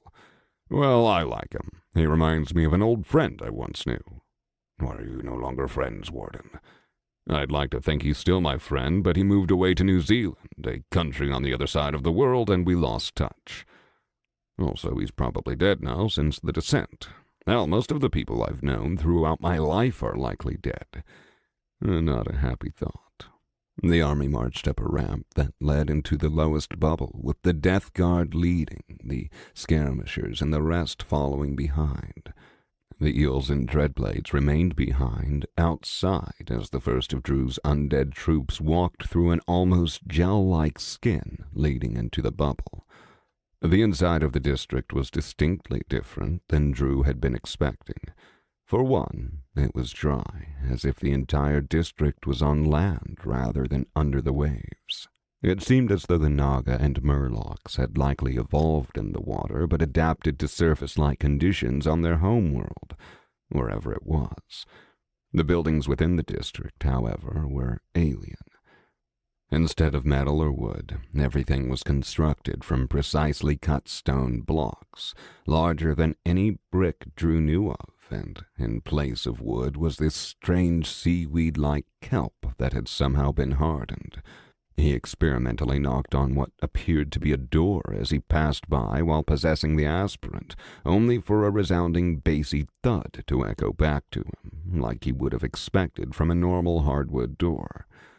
Somehow the fishmen had adapted and begun manipulating their underwater environment to build structures, much like humans had, but far underwater instead. But the architecture was strange, distinctly alien in nature and possessing many elements of circles, arches, and curves rather than the squares and rectangles Drew was used to seeing. While the army marched unhindered by the relatively pitiful amounts of resistance it encountered, Drew walked next to Horace and the two champions, taking in the strange sights, sounds, and smells. His encounters with invading races had been limited, and he liked to absorb everything around him like a tourist might. The bubble districts were his first real look at a true alien design that boggled the imagination. Ramps led to separate floors, and much of the usable spaces within the bubble proper were put to use. Nothing was wasted, but at the same time, Drew had trouble determining what each building's purpose was, or where different sizes and shapes of elongated oval and circular buildings led to. Only the town within the Ladies' Realm that housed the dungeon and Bone Town could compete with how he felt here. Out of place, like he didn't belong, like nothing was meant for him to even look at. If he was to be honest with himself, Drew found it disturbing. Bone Town made sense, even if it was morbid as hell and looked like a haunted house cranked up to 11. The Dungeon Town made the most sense, but he had felt out of place there as well, because everyone was either dead or undead, much like Bone Town. Here, it was different. This place was meant for the living, but in no way did he feel comfortable. Even if the fishmen had been friendly and not aggressive invaders, this was not a place he'd enjoy visiting for more than an hour or two, and one trip would be enough to satisfy any curiosity he would have had. Back when life had been normal, Amber and Drew had once visited an Asian supermarket that specialized in selling products from overseas, stuff imported to support the sizable Asian community in Texas. And while the people working there had been friendly and welcoming, he had felt deeply out of place. The layout was completely different than anything he was used to. Stores within stores within stores.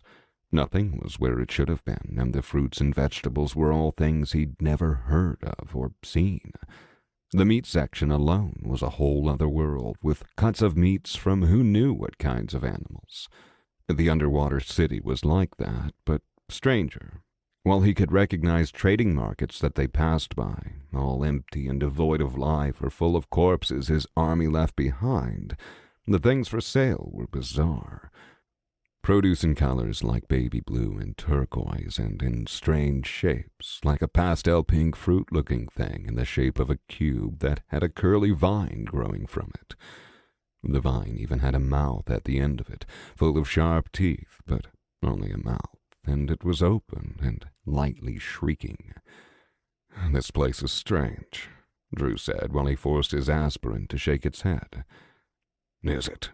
This is the first city I've been in, although I did see the tall looming buildings of another city from the beach," Horace replied.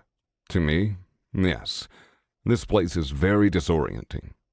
We have the mindless combing the streets for a ramp to another district. We will find our way, Warden." "That's not what I mean. I find it unsettling, alienating, or wrong somehow." "I understand your meaning, Warden." And Drew internally raised an eyebrow at that remark. How had Horace, who had been born less than 12 hours ago, possibly experienced something this unsettling in that length of time? It made no sense. They had been on the beach and then underwater for all of it. Surely the beach wasn't that bad, right? You do. What have you experienced that unsettled you so much? "You, Warden," Horace answered bluntly. "Me? What did I do?" Horace turned to face Drew's aspirant and, in a very human-like motion, shrugged. "I believe it is your status as a living being.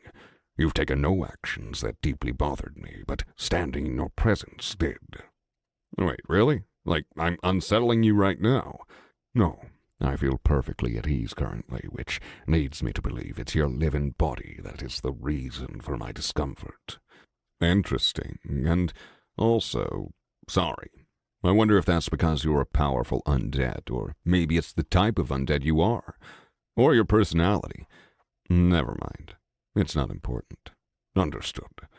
And that would certainly explain Horace's frosty attitude toward him and why he seemed like a perfectly normal person now, but Drew also wasn't sure how he could fix that for his new commander. It wasn't like he could just unalive himself while Horace was around, but maybe he could keep an aspirant around and communicate that way, at least to keep the undead at ease. Resistance grew as the army progressed through the district and into the next bubble, where the fighting became more intense. It was far enough away from Drew that he didn't need to get involved, but it was close enough for him to notice the growing frequency of the attacks, as well as the strength of them. It seemed the Murlocs and Naga had left the gates unguarded, as it were, but the rest of their districts were more populated with fighters. A few Death Guard kicked the bucket, along with the occasional skirmisher or mage, as freezing rays from some of the Naga's tridents locked them into ice cubes. The army was forced to leave them behind, even the ones that remained unliving, as carving them out of the ice would have taken too much time. They were already being forced to fight through district after district to get to the center bubble where the gate lay. They had taken the most direct route, other than swimming, and just as Horace had predicted, more forces began to engage them from adjoining districts. As they proceeded, the Dreadblades quickly phased through the bubbled hallways and crashed into the enemy while the eels shocked the piss out of anything swimming outside that tried to flank them. But the situation changed when the army finally made it to the central district.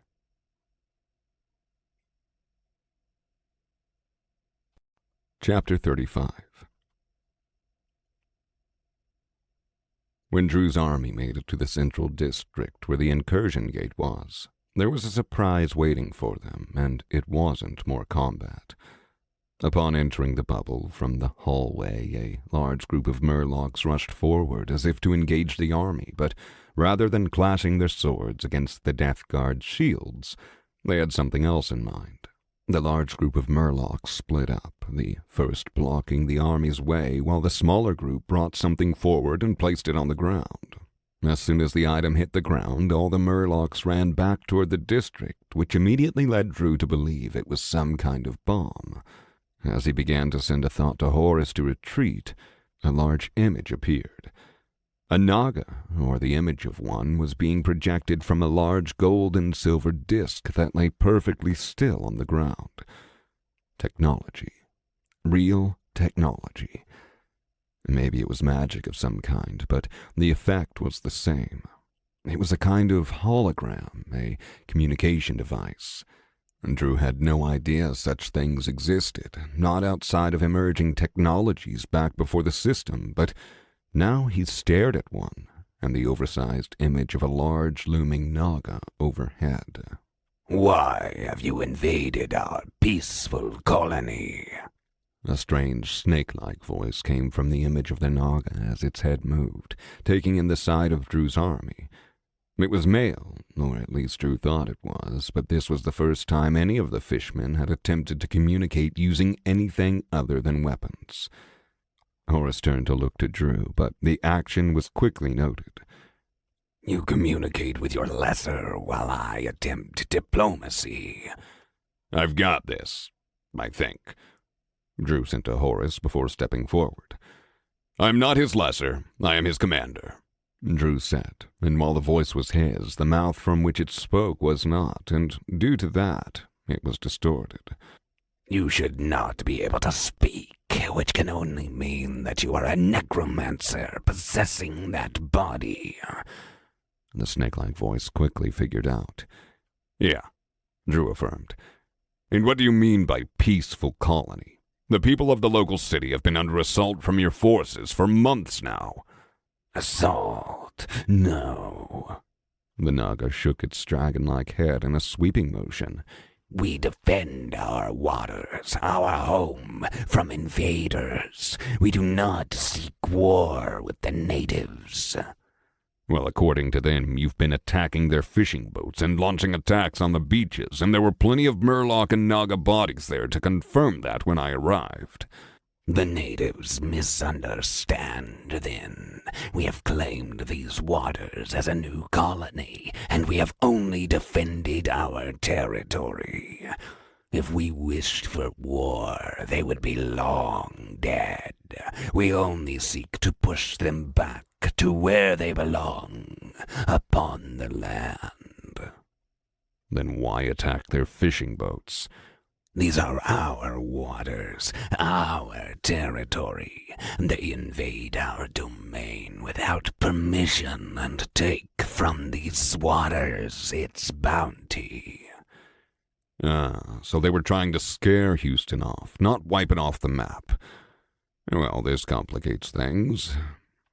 "It seems a cultural misunderstanding has taken place," Drew said, looking up at the Naga hologram. "On this world, prior to the arrival of the system, a sovereign nation owned the coastline and could utilize its resources without incurring the wrath of other nations. Deep waters were considered international and not owned by any single nation.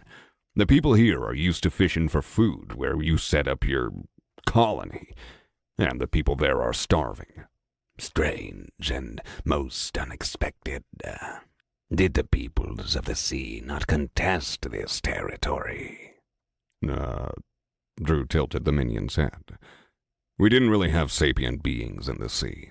Not before the system, at least. There were some smart critters for sure, but nothing like this." Drew gestured with his hands at the many buildings in the district bubble. This made the Naga pause and blink.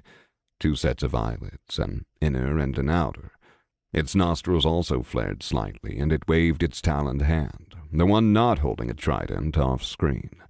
Something handed it something, a small disc, similar to one projecting the hologram, and it touched it with its thumb-like talon, which brought up a familiar set of images. An octopus, a dolphin, and a group of whales. "These people claim they have always been sapient, and they also claim this planet as their home. Are they mistaken?" Oh boy, this is not what I signed up for. Where's a marine biologist when I need one? We did not recognize them as sapient. Incredibly intelligent, sure, but they weren't building, well, anything like you have here. They had no technology and they didn't communicate in a way we understood. I cannot speak for my entire species, but I'm pretty sure most of us had no idea that they were, people. Great. Just go ahead and offend the dolphins. I really hope they don't know about all the animals we used to keep in captivity for entertainment purposes. How the hell am I supposed to be equipped for this? They were insistent that, other than some isolated incidents and a significant amount of genocide 100 or more cycles ago, the natives have always coexisted. Is that not the case? Coexisted, sure, Drew conceded. As for the genocide, I think that means the large creatures we call whales, and I know what that was about, unfortunately. But we just thought they were incredibly smart animals, not conversing beings capable of the construction of buildings or the use of technology. I don't personally have any negative feelings toward them, and I don't think many humans do either. A lot of us like them a lot, actually. But you claim that no meaningful communication has transpired between your peoples. Drew shrugged the aspirant's shoulders. Sometimes the whales would become beached on our shores, and we would do everything in our power to help them get back to the sea, and I've heard stories of humans swimming with or being saved by whales and dolphins before, but no. There has been no verbal communication between us that we could comprehend, to the best of my knowledge. Puzzling. And you are of the native sapient land species that you speak of them as your own. Close enough. I'm a progenitor, and I changed my race, but yes, I was once human, and consider them my people, Drew admitted. Then what must we do to cease hostilities? Many of my people have died, as have many of yours. Is it not better to live in harmony? Well, this is a first.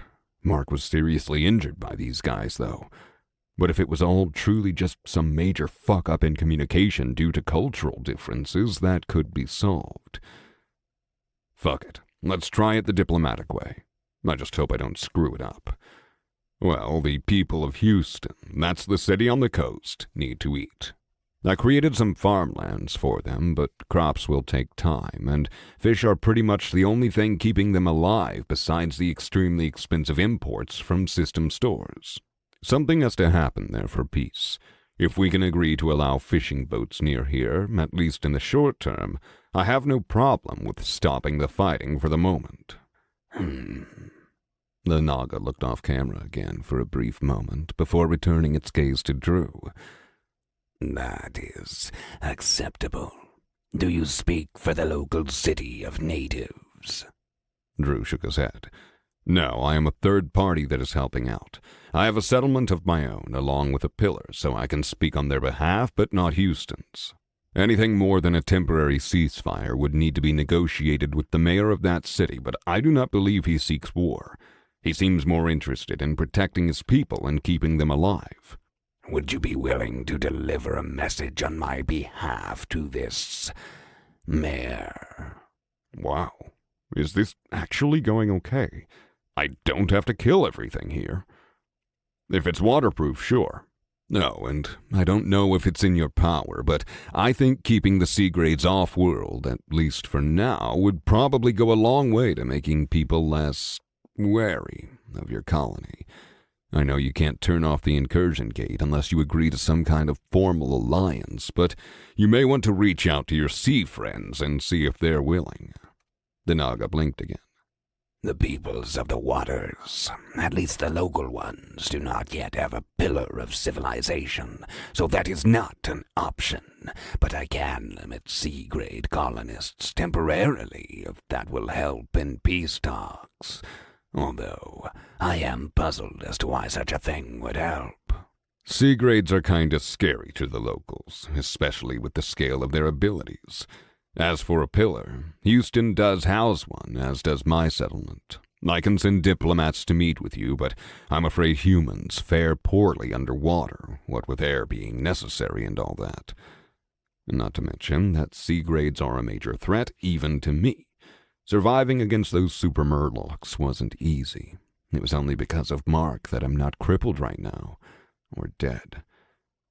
The Naga's nose flared before he let out a chirping noise from his opened mouth. Drew wasn't sure what to make of it, as it sounded like a fire alarm whose battery was dying and waking the whole house up with bird chirps to let them know. The locals fear the C grades, yet they tolerate a B grade like yourself amongst them without panicking. And these humans are strange and humus. B grade? I'm not a B grade at all. Warden, I thought you were of C grade. Is that incorrect? Horace sent to Drew telepathically. No, I'm C grade, but just pretend to go along with it for now. I don't know why he thinks I'm in B grade, but that may be why he's open to peace talks right now, so let's not fuck it up. Is that not being deceitful to a potential future ally, Warden? Maybe, but I call it bluffing. Chances are this guy is in C grade if he can halt more of them coming here, so I'd prefer not to have y'all trapped in the city with him if he learns I'm near his level. I want to trust his words, but sometimes people are willing to make peace if they think you're carrying a really big stick. Yes, we are strange, even to me. Drew let out an awkward chuckle through the aspirant's mouth. I will send one of my D-grade diplomat trainees to peace negotiations with the city of Houston. It is best not to let them fear me as they would you. Like your world, my own was integrated within my lifetime, and the opportunities the system grants the newly integrated never cease to astound me. It took me many centuries to reach our grade, and you've accomplished it in the span of months. You have my sympathies for the difficult path you've endured. The Naga paused and looked out toward the city, as if gazing at something long forgotten and distant. I digress. I will send a runner to your undead's location with the message. Wait. I am called Slazar Murtagan, the Naga said with flared nostrils. Did he just say our grade? Doesn't that mean he's B grade if he thinks I am? What the hell? I thought there weren't any on Earth yet. New plan. Bluff out my ass and stay the fuck away from this place. I'm Drew Wright, Drew offered, this time with a very nervous chuckle, hoping against hope that he'd never, ever have to meet this Naga in person. Well met, Drew Wright. Will you withdraw your troops once you've received the message? Yup, Drew practically croaked. Then we must celebrate, for harmony has won the day, Drew Wright. No. Definitely no. Hardest pass ever. Maybe another time, Slazar. I have much to accomplish in my limited time in Houston, but I'd very much look forward to it. Drew sat as diplomatically as possible, because there was no way in hell that he was going to celebrate next to a B grade, not unless he had the lady or Hades nearby to save his ass when something went wrong. The youthful spirit of adventure upon a newly integrated world. How I yearn for it at times. I will look forward to when we can meet face to face in the future. Nope. As do I. May harmony follow your path, Slazar said before the hologram blinked off, a large looming image of the B-grade Naga disappearing from view. As Horace turned to look at Drew's aspirant, Drew was practically shaking in his metal boots. I am impressed, Warden. The unshackled woman was correct. You are competent. I did not think you would entreat so well with a B grade, nor that your deceitful plan of a bluff would hold under such scrutiny. We all would have surely perished without your masterful tactics of trickery. Yeah, masterful tactics. Thanks, Horace. I'm really glad I wore my brown pants today. Chapter 36. It was kind of cute watching a Murloc squeeze past the massive ranks of his undead army, like someone walking against the crowd on the pavement of a busy city. The package in the Murloc's hand was a small communication hologram device of some kind, like the big Naga leader had previously held. When Drew asked the Murloc the very reasonable question of whether the device was waterproof, the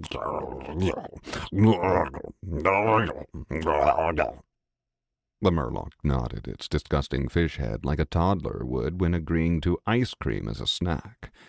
Drew took that as a yes and shrugged it off. Horace remained on guard the entire trek back, but any Naga patrols they saw off in the distance steered far away from the army, the fact that Drew was thankful for. This had been the first time he'd been able to solve the problem of an incursion peacefully, not including the Dark Elves and Goblins, which Drew didn't count since Mark and Miranda had done almost all of the work on that front. When Drew made it back to the beach, he let control of the aspirant fall to Horace while he refocused on his own body. Amber and Spock were both as surprised as he had been with how the Naga situation turned out, but it was a happy surprise, especially for Spock, who was always dismayed at the waste of lives. It was in the wee hours of the morning when Drew and crew made it back to Houston proper, and they happily paid for rooms and the exorbitant prices for a meal before crashing for some sleep. They all needed it, but Mark didn't sleep at all, and he looked dead. Well, not on his feet, but dead tired when everyone else finally woke up mid-morning. Mark was forced to ride piggyback on Drew's nightmare Shadow back to the mayor's office that morning. His lack of feet and general state of being meant everyone felt much safer with Drew keeping him close. Plus, they didn't think he was in any shape to ride his Dickon. Drew was certain this further impacted his friend's mood. Shadow trotted forward, every Houston citizen getting the hell out of the way of the scary-looking undead fire horse. At one point, though, a little girl, no older than 7 or 8, and accompanied by an inattentive parent, happily ran toward Shadow and asked Drew if she could pet him. When Drew nodded, the little girl nearly jumped with joy as she began petting the Shadow, and Drew felt a murmur of happiness creep through his telepathic link to his mount. But like all inattentive parents, the girl's mother finally realized her child wasn't nearby and came running up, screaming bloody murder before scooping the girl in her arms and running away like a bat out of hell. The scene seemed to lighten some of the spirits of Houston's citizens, who simply chuckled and shook their heads, and it greatly improved Drew's own mood as well. Children were real magic. No fear. No discrimination, just happiness and curiosity. It reminded Drew of his own desire for kids someday soon with Amber and his decision to remain mortal, even if that meant using Horace and the Ebon champions. Was it selfish? Perhaps. As much as he tried to do the right thing, he was ultimately most concerned about his family and friends. Everything else came second, including other people and morality concerns. And maybe if he'd seen that earlier, the awoken necromancer betrayal never would have happened, and Mark would still be fine. Speaking of whom, his friend looked about ready to keel over. "Why didn't you try and get some rest?" Drew asked as they continued to ride. "I tried, but I couldn't sleep," Mark replied distantly. "Bad dreams?" "No. What happened? I just can't get the images to stop replaying in my mind." "Well, we're on the way to see the mayor, and he should have news about Brent by now. Plus, once we get home, I'll get you all the help you need." "You think I need a shrink?" Mark questioned, his tone neutral. "Yeah," Drew said casually but gently.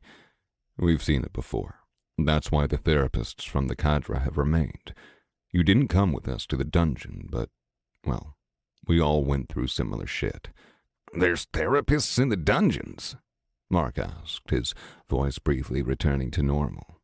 "No, but there were mind healers that helped us come to terms with what we experienced.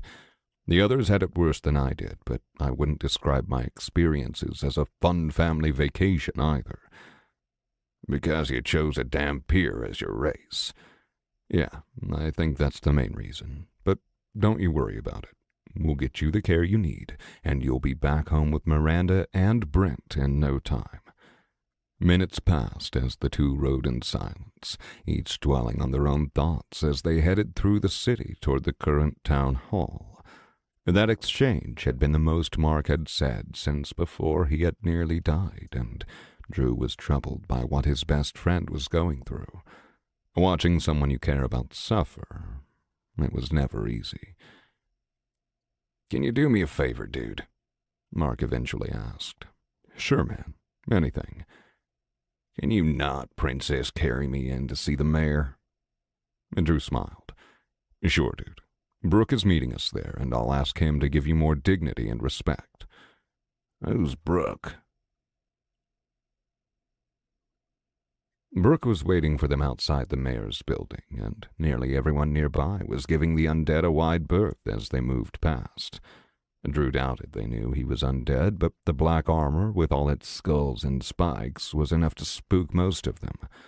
It was the same treatment Drew himself normally received. Help him inside, but do so while maintaining his dignity, please.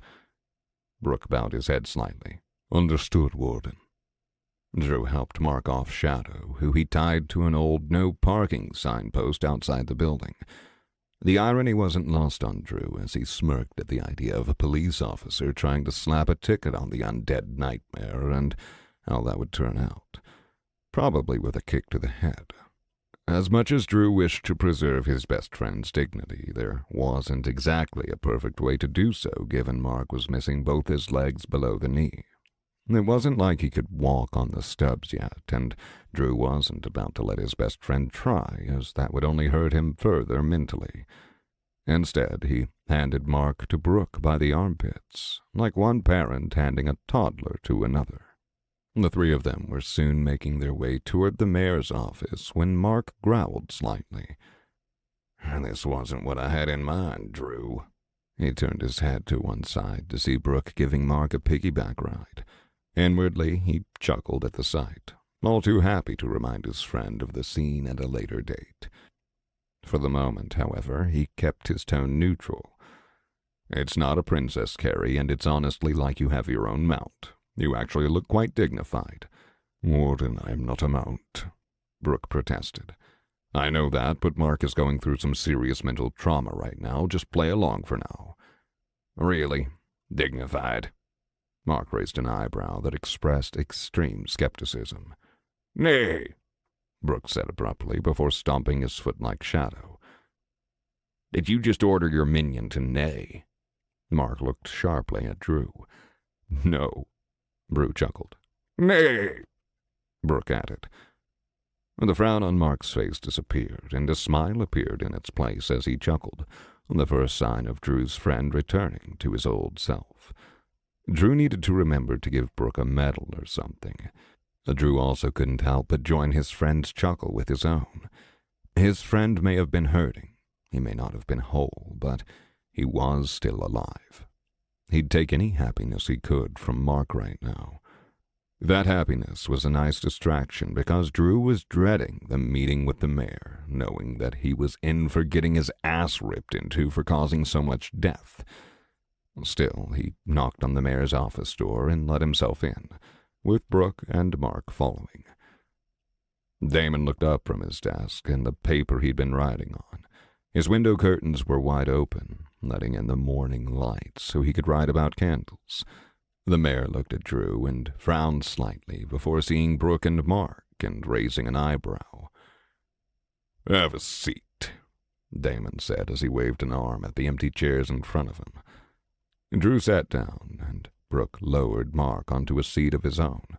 His recent injuries did not go unnoticed by the mayor, who stood up and walked toward the window. "You put me in a difficult position, Drew Ryder Sanctuary." The mayor's tone was far less jovial than when they had first met. Drew remained quiet, as did Mark. Brooke, for his part, walked toward the door and remained there, likely knowing that he had no place here in meeting the mayor and most likely not caring. He had only come because Horace said he had expressed interest in seeing the human city. The rest of the undead remained outside the city and were taking the long way around toward the entrance Drew would meet them at to leave. There was no point in having the undead army inside Houston, causing further panic or stress. Drew had caused enough of that himself. Not only did you cause the deaths of several thousand Houston citizens, allegedly by mistake, but you were not able to help clear the incursion, Damon said, his stone turned while looking out the window. Actually, I have a message for you from the leader of the incursion. Damon turned around abruptly. A message, you say? What could they possibly have to say to the people of Houston after all the death and damage they've caused? Apparently there has been some cultural confusion and misunderstanding, Drew explained. And what you viewed as the territorial aggression of an invasive species was correct. In a way, they do not seek war or death. They have created a colony and wish to have a cooperative relationship with Houston. Then why attack our people? Why kill the fishermen? Damon slammed his fist against the wall near the window. And Drew sighed. It's my understanding that they believe the waters to be their domain, whereas the land was yours. They view the fishermen as invaders siphoning the resources within their city's boundaries. They sent Naga and those little fishmen onto our beaches and attacked civilians. In an effort to dissuade your people from entering the water. Trust me, if they wanted everyone here dead, you would be dead. Oh, and am I to take your word for that? You said you came here with good intentions, yet thousands of innocent people have died. I deserve that, but I can't let his dislike of me ruin this chance for peace. I attacked them with an army, twice. The first time they were pushed back, and they had 3 C grades as reinforcements. We barely survived. Drew tilted his head toward Mark. And on the second occasion, we made it to the area of their incursion gate and were met with diplomatically. To save their own skin, more than likely. Damon scowled. Drew shook his head. No, their leader is apparently in B grade. He could level this entire city with ease by himself, and no one would stand a chance. B grade? Damon asked with wide eyes. Yeah, and for the record, what happened with the farmland was a mistake.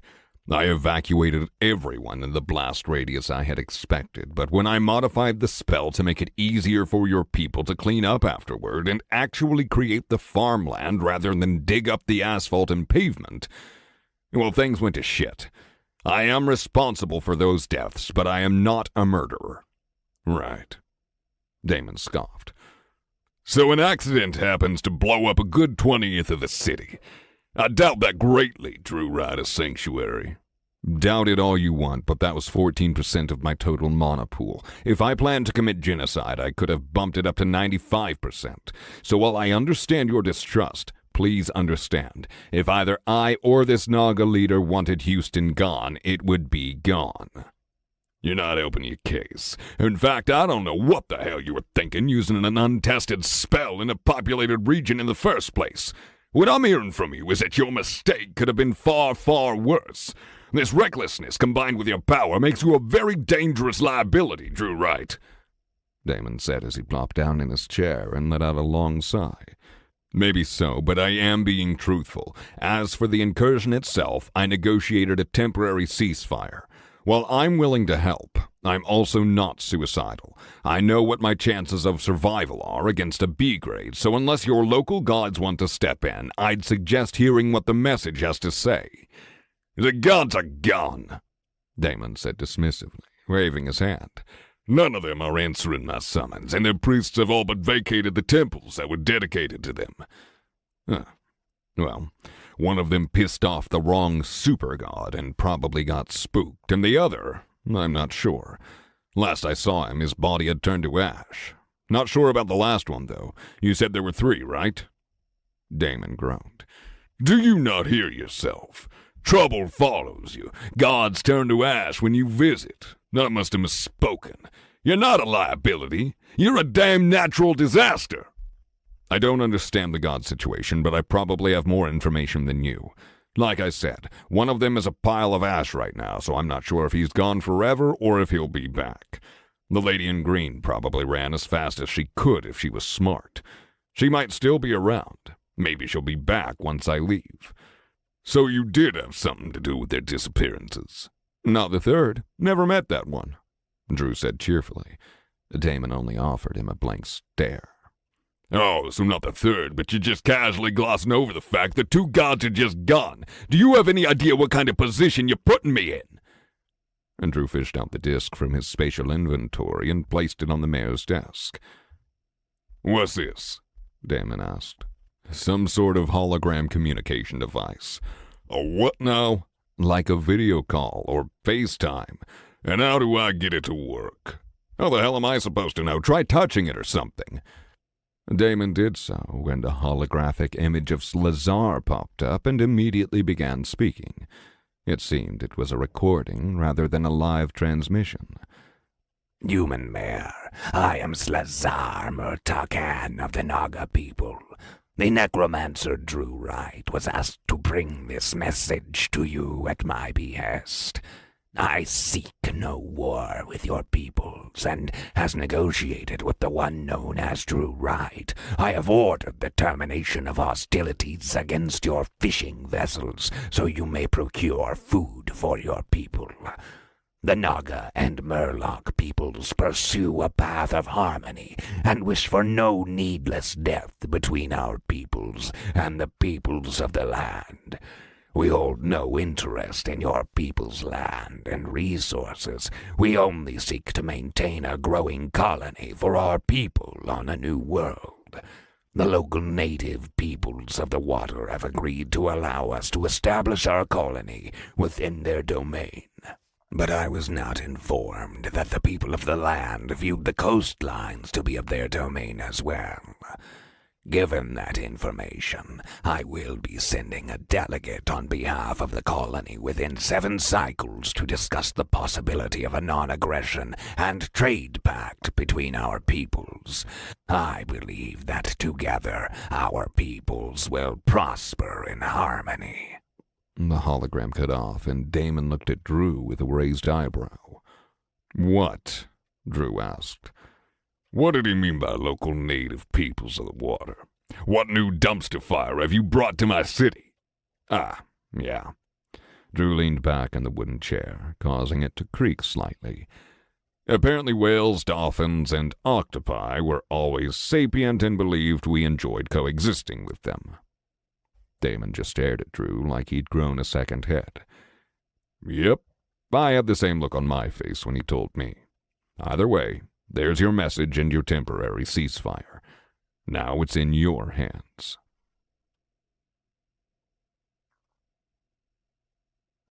Chapter 37. About my brother Brent, Mark piped up from his seat in the corner of Damon's office. The mayor looked between Drew and Mark before finally shaking his head, grabbing a folder off his desk and sliding it over to Mark. Here's all the information the adventurers could find. He's working at a taqueria food stand near North McCarty Street on the Upper East Side of town. Brent Cobina, right? Mark questioned. Yes. Damon nodded, reaching over and flipping the folder open to the top page, which had a sketch of a man. Midland height, brown skin, dark brown eyes. Was off the coast when the system hit, and he and his crew paddled back to shore over the course of 2 weeks. Wow, 2 weeks in the Gulf. I can't imagine they had that much food or water, Drew said as he tapped his finger on the mayor's desk. My understanding was that they built some kind of water purification system. Your brother's former Boy Scout skills are the only things that kept him alive. He's lucky they were out at sea when it hit. The northern part of the city was hit hard in the early days. As for you, Damon said with a targeted voice, turning back to Drew, I doubt any kind of jail or prison could hold you, even if we built one for your crimes. I ask that you no longer come to our city, for any reason, ever. Drew's head jerked back. You're, what, exiling me? Without force, but yes. While your intentions may have been good, you're also a walking bomb. Thousands died due to a mistake. You tested out an unverified spell in a populated area, and 2 of the local gods who were actually providing some level of healing and help have now vanished, all due to your actions. I swore an oath to see this city safe, and while I have many failures of my own and can sympathize with a mistake costing many lives, you, Drew Wright, are a liability Houston can ill afford to harbor. Well, so much for being friends with another progenitor, nor city for that matter. Wonderful. Way to fuck things up royally, Drew. That's fucked up, dude, Mark suddenly said, breaking away from the folder containing his brother's information. Y'all have farmland now, tons of it, and it's already been cleared. Plus, he asked Robert about getting you a system shop that won't overcharge you like the ones you have currently, and we fought and bled for you on that beach. I lost both my legs, damn it! And in any other situation, he would have been jailed or executed for manslaughter, Damon said sternly. Unintentional crimes are still crimes. You chose to use an untested spell near civilians. You may have helped us, but you have also caused irreparable harm. You are a very dangerous man, Drew Wright, and for the safety of my city and its people, you cannot be here.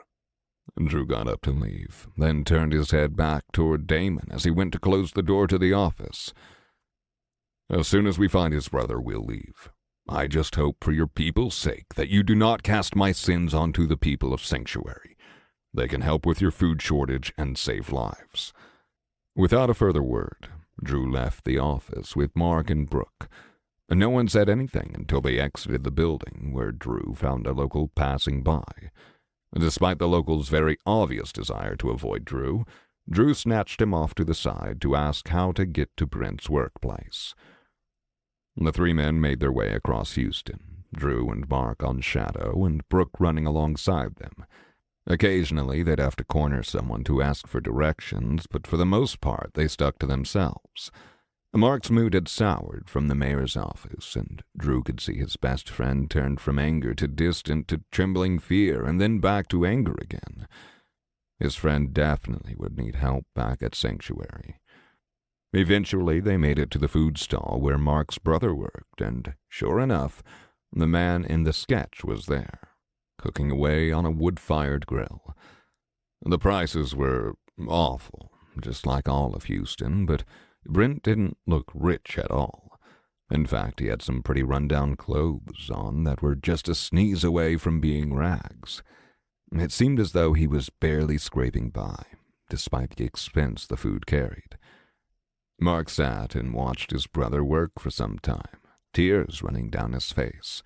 Drew had only met Brent once, as the man had always been away on business of some form or another, and Mark was technically the baby of the family by almost a decade. Still, it was weird seeing him, even for Drew.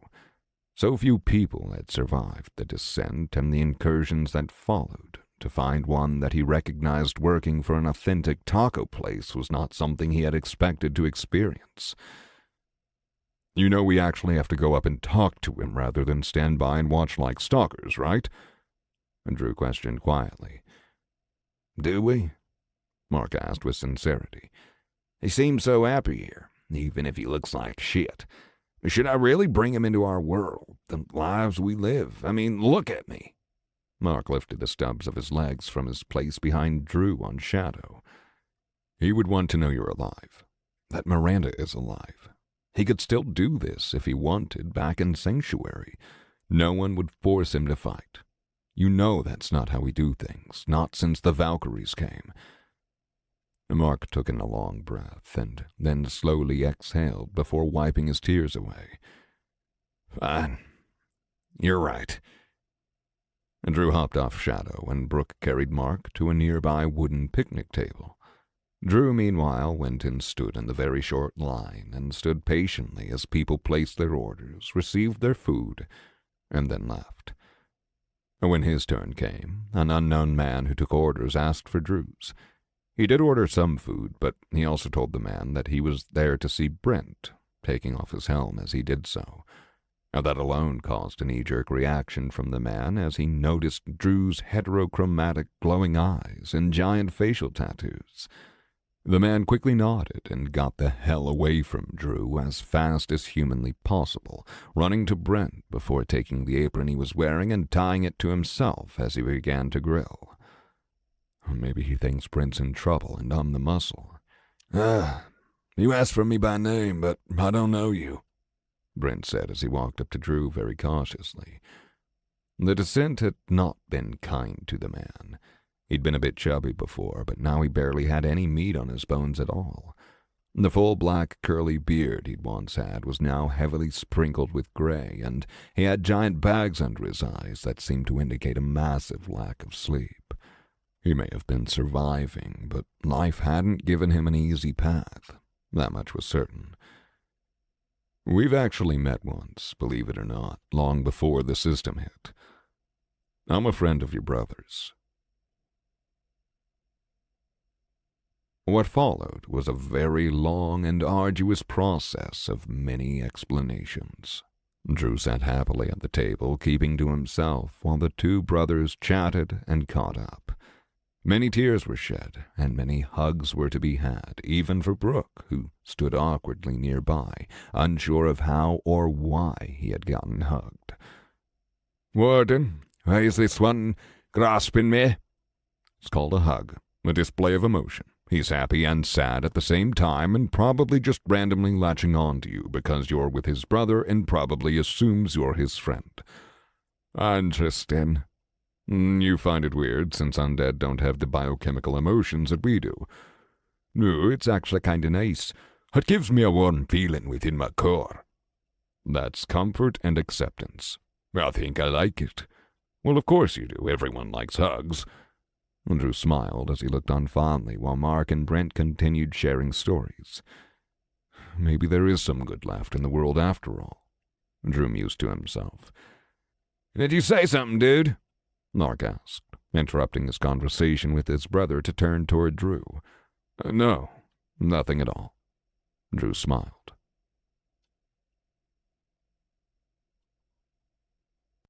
Chapter 38. Convincing Brent to leave Houston and go home with Mark was easier than expected. Of course, he'd wanted to be near his brother. That was obvious, but he'd already invited himself before Mark had even had the chance to ask.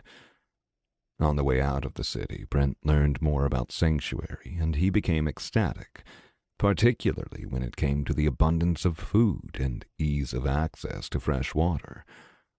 And when he found out his brother had set up a movie theater, he just about had a stroke. Drew, for his part, kept silent, smiling beneath his helm while Mark rode beside him. I'm really going to need to up my allowance if Houston is any example of how other cities are doing with food and basic necessities. Plus, with beast meat, I never know what I'm getting. It could be the next best thing since bacon, or it could be something that tastes like it came from the bottom of my boot. If Houston doesn't get their shit together before that teleportation system kicks in, we might end up with a flood of immigrants looking for food and work. We're going to need to up production on that stuff big time. Come to think of it, with all the pastures and arable land around, maybe the necromancers that are slowly leveling up could come in handy with farming. We won't need scarecrows with the undead patrolling, and a labor force that never sleeps or eats means we could scale pretty quickly. Drew's thoughts continued to spiral once they'd left the city. Brent ended up riding 2 up with Spock on his Dickon, and he took to it like a child getting a motorized scooter. Even with Spock driving the direction of the mount, Brent was having the time of his life. Dickens were pretty normal to Drew by now, as were mounts, for that matter, as a lot of the other important people in Sanctuary had or could borrow one when needed. To Brent, though, it was like he'd gotten his Hogwarts letter. It was interesting to note the differences between the mundane and the magical based on the perspective of the individual. The road back to Sanctuary was relatively clear and quiet, but progress took far longer with an army leading the way. Horus used every opportunity to test out the minions in various situations and formations, even when the beasts and monsters were smart enough to not attack the giant force of undead. And they were all present, minus the eels. Those, sadly, had needed to be destroyed before they'd left the Gulf of Mexico. Leaving them was a possibility, but they also ate up a fat 3,000 capacity for Drew, and he was very much limited in that respect, even after taking the new skill that boosted it. So, extra undead eels were now scattered across the seafloor, and Horace had been talking to him about the local environment and what type of creatures Drew could use as replacements. Witherbarks would be an excellent ambush minion as they appear as trees, Horace suggested. Trees are kind of hit and miss in the area we're heading to. There will be massive groupings of them, and then nothing but pastures for miles. It's pretty inconsistent, so I can't imagine they'll camouflage as well as you'd think they might, Drew countered. What type of local fauna thrives in the area we are heading to? Oh man, so much. But if we're talking about predators, it's mostly coyotes, bobcats, and apparently fecking pumas that have somehow shown up. Anything that can move fast across great distances while remaining stealthy. A stealthy mindless troop choice would increase our tactical flexibility. What types of enemies have you been facing? Actual threat-wise, well, the pumas aren't fun to deal with, but other than them, we've dealt with devils from a now-closed incursion, sloths, which are these shadowy eldritch monsters of horror and nightmares, and regular old humans who are a threat to the citizens of towns and cities we go to rescue. Gangs and whatnot.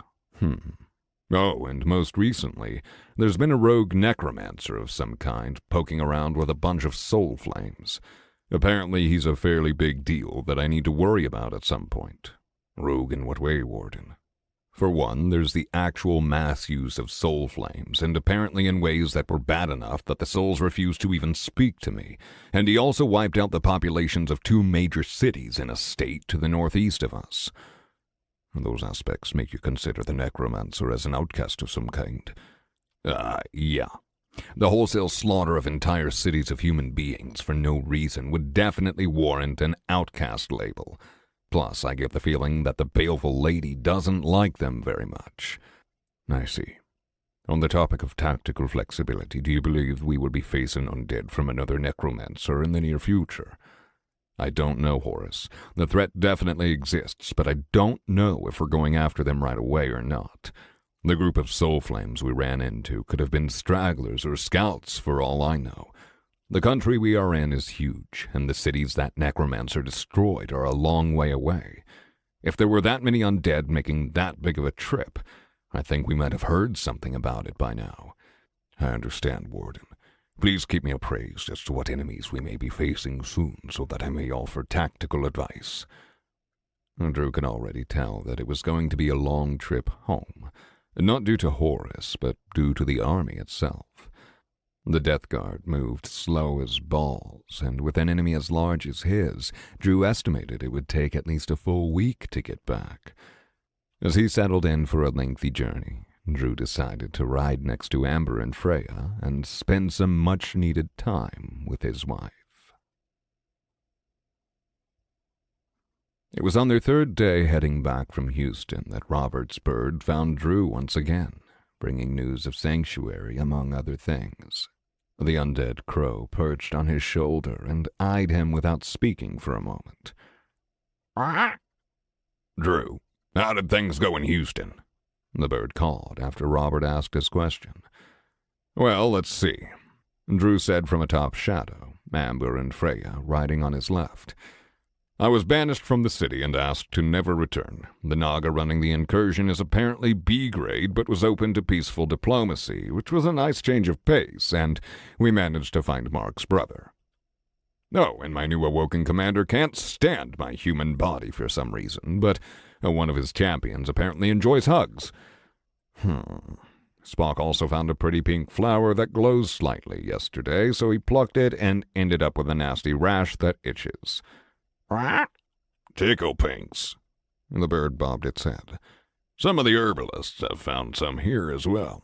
According to Junior, the only immediate cure for the rash is urine from the infected. Drew turned his head with obvious skepticism etched all over his face. He has to pee on himself to stop itching. Don't want to know how they figured that one out. That or wait it out. Takes about 3 weeks, Robert added. I'll do it, Drew Wright. Anything to cease this infernal pox, Spock said desperately from Drew's right side as he scratched at the bleeding skin on his right arm. I mean, good for you, I guess. Maybe next time you shouldn't pick up randomly glowing flowers, especially ones named Tickle Pinks, Drew responded. This is not a tickle, Drew Wright. This is a blight.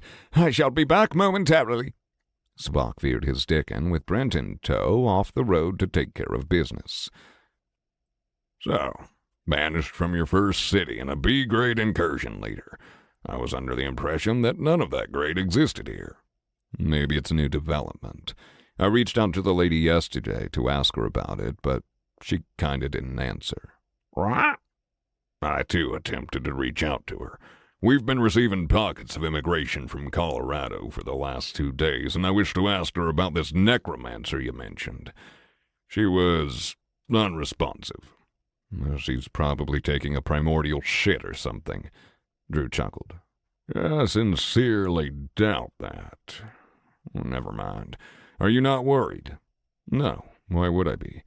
It's the first time in 10 years she hasn't answered. She's probably just busy or something. I'm pretty sure she'd tell me if she was pissed off at me or something, or I'd already be a pile of dust. Ah. Well, I spoke to Lord Hades instead, and he told me this other necromancer is big trouble, and that you were supposed to call him or something. Have you done so?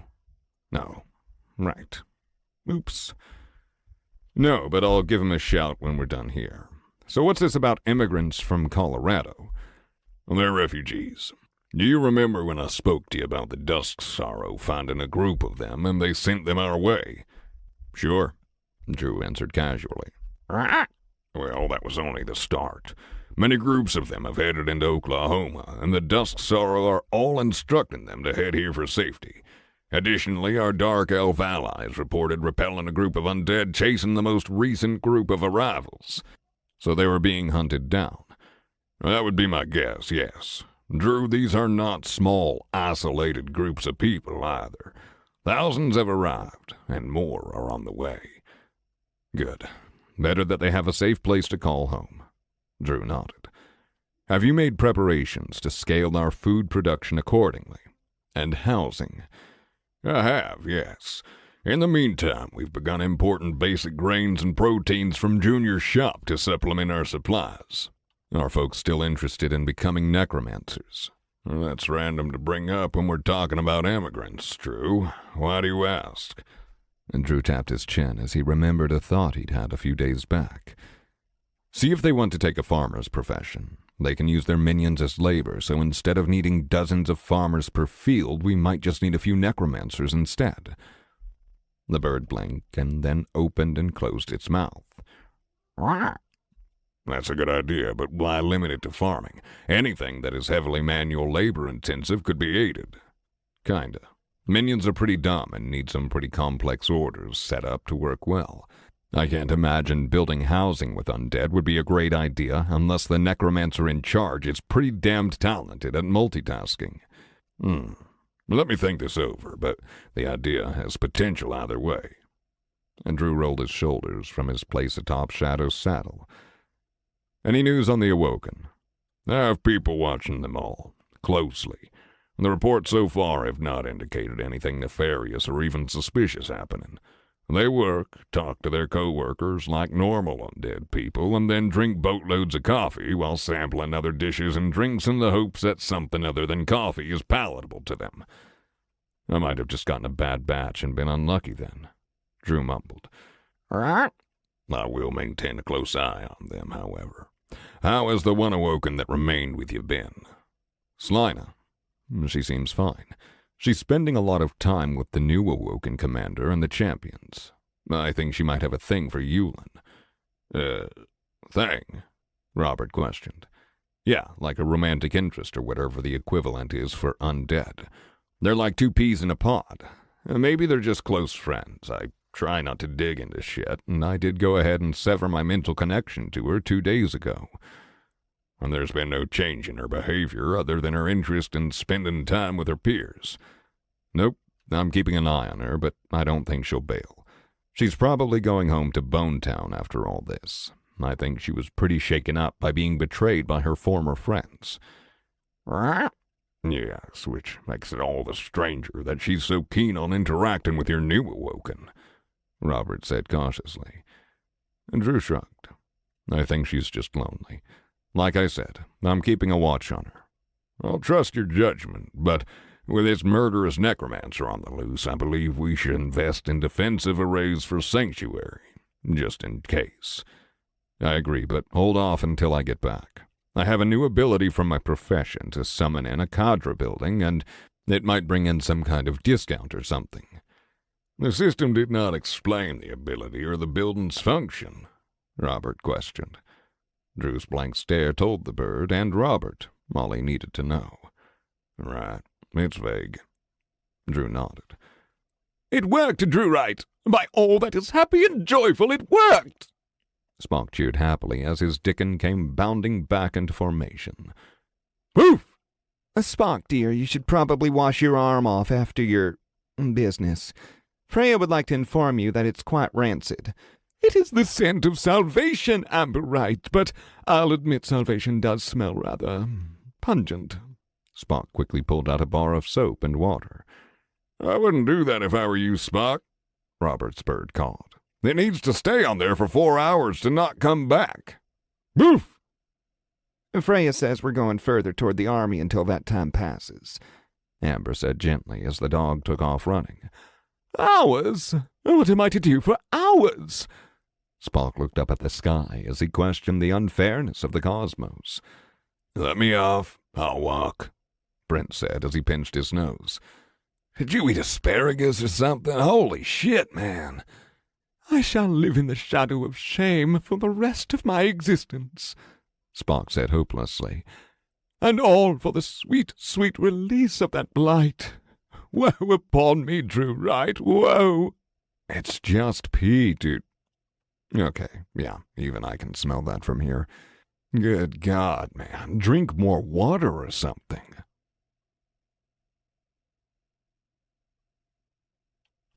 Chapter 39.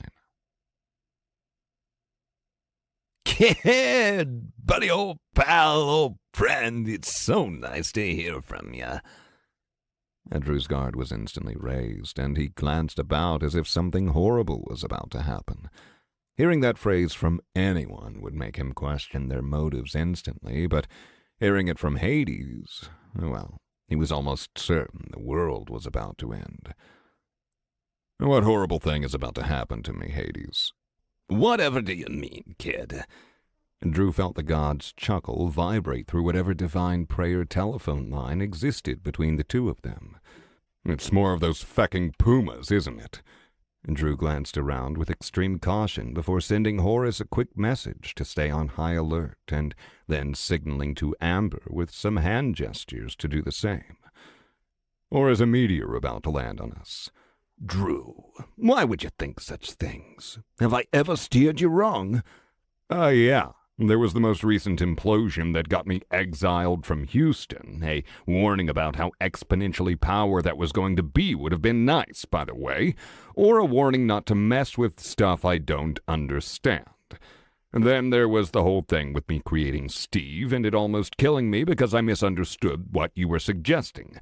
Oh, and the time you fed Freya one of Cerberus's dog treats and she turned into a giant and now nearly burns down the house every time she gets fed beans. Okay, I get it. I'm a very bad god, but I did help you with the minion thing, right? You're not a lich or anything, and the Awoken are free. I do good things on occasion. Well, the Awoken necromancers ended up betraying me for some reason, even though I freed them, and it nearly got me and Mark killed, but yes, at least I'm not an undead lich. Thanks for that. Drew's suspicions eased slightly, but only due to the fact that Hades hadn't dropped some kind of bomb of information that would break whatever relative safety he and his team were currently experiencing.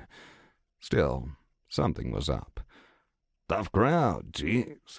And those necro-awoken went off on their own because they didn't trust you, but if it makes you feel any better, they were all slaughtered when a swarm of sharks found them and ripped them to pieces a couple hours later. They're dead. Oh yeah, deader than dead, kid. All's well that ends well, I always say. Sure, and no, that doesn't make me feel better, it makes me feel worse. But just to clarify, there's not some giant looming threat that's about to horribly kill me and all I care about around the corner. What kind of time frame are we talking about here, kid? Today? Tomorrow? 4 weeks from now? Boo Bear, stay on high alert, Drew whispered to his wife. Already am, dear. All of the above, Hades. Choice D. Always the best answer in any multiple choice. Hades. Right. No, nothing awful is happening within the next few days. But on a completely unrelated note, I hear you ran into the resident soul oppressor. The soul what now? Drew asked as he cautiously craned his head around to look for any wayward souls near the small-town buildings they were passing nearby. A soul oppressor, like a necromancer, kid. Nasty type. Uses a large army of soul flames. Keeps the souls enslaved, never letting them go. You know the type. Evil. And Drew could just imagine Hades waving his hands about like an idiot as he said the last word.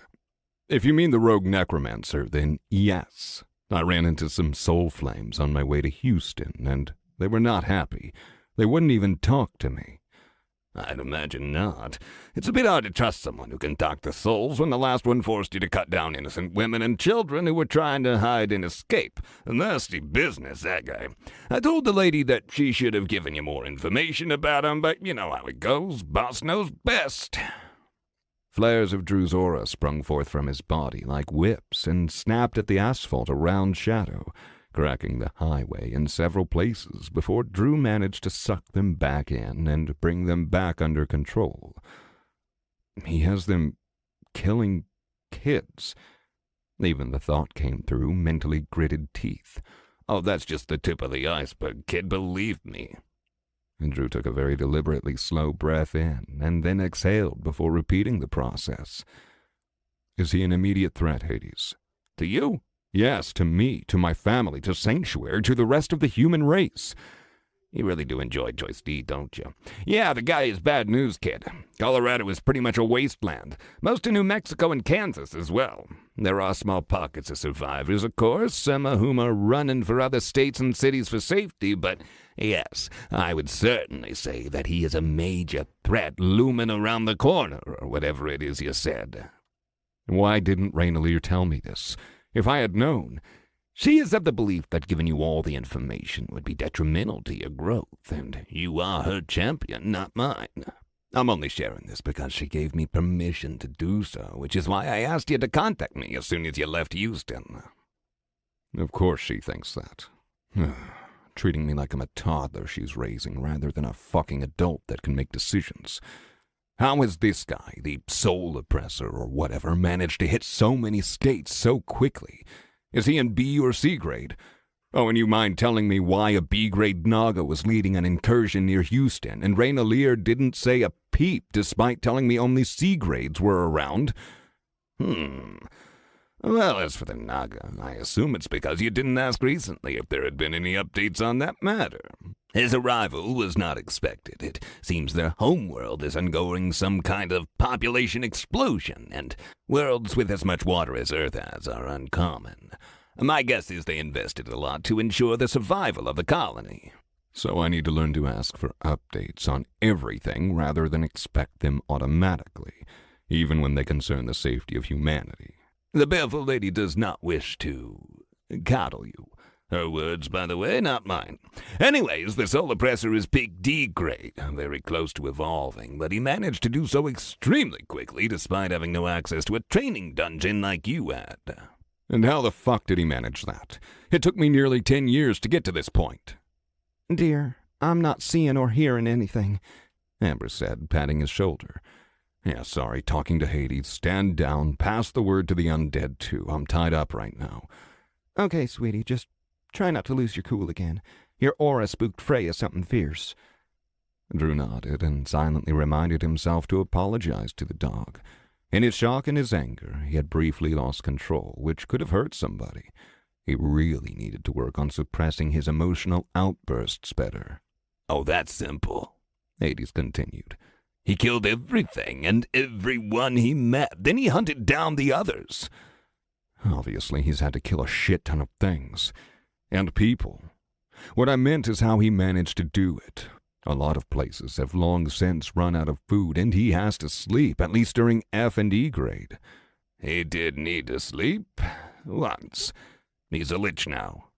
The guy is a progenitor. Oh, no, not at all. He unlocked the right set of abilities, classes, and professions to open that evolution tree and make it available to him.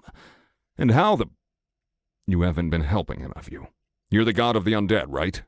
Drew squinted and looked to the sky. No, I wouldn't touch that guy with a 10-foot pole. There's no way in hell that I'd get involved with someone like him.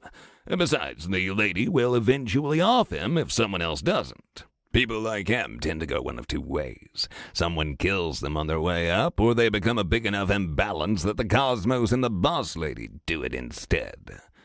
Okay, so if you're not helping him, and I would have needed your help to become a lich, how did he manage it without divine intervention? The old-fashioned way. Killing enough people and collecting enough souls to perform the necessary ritual himself.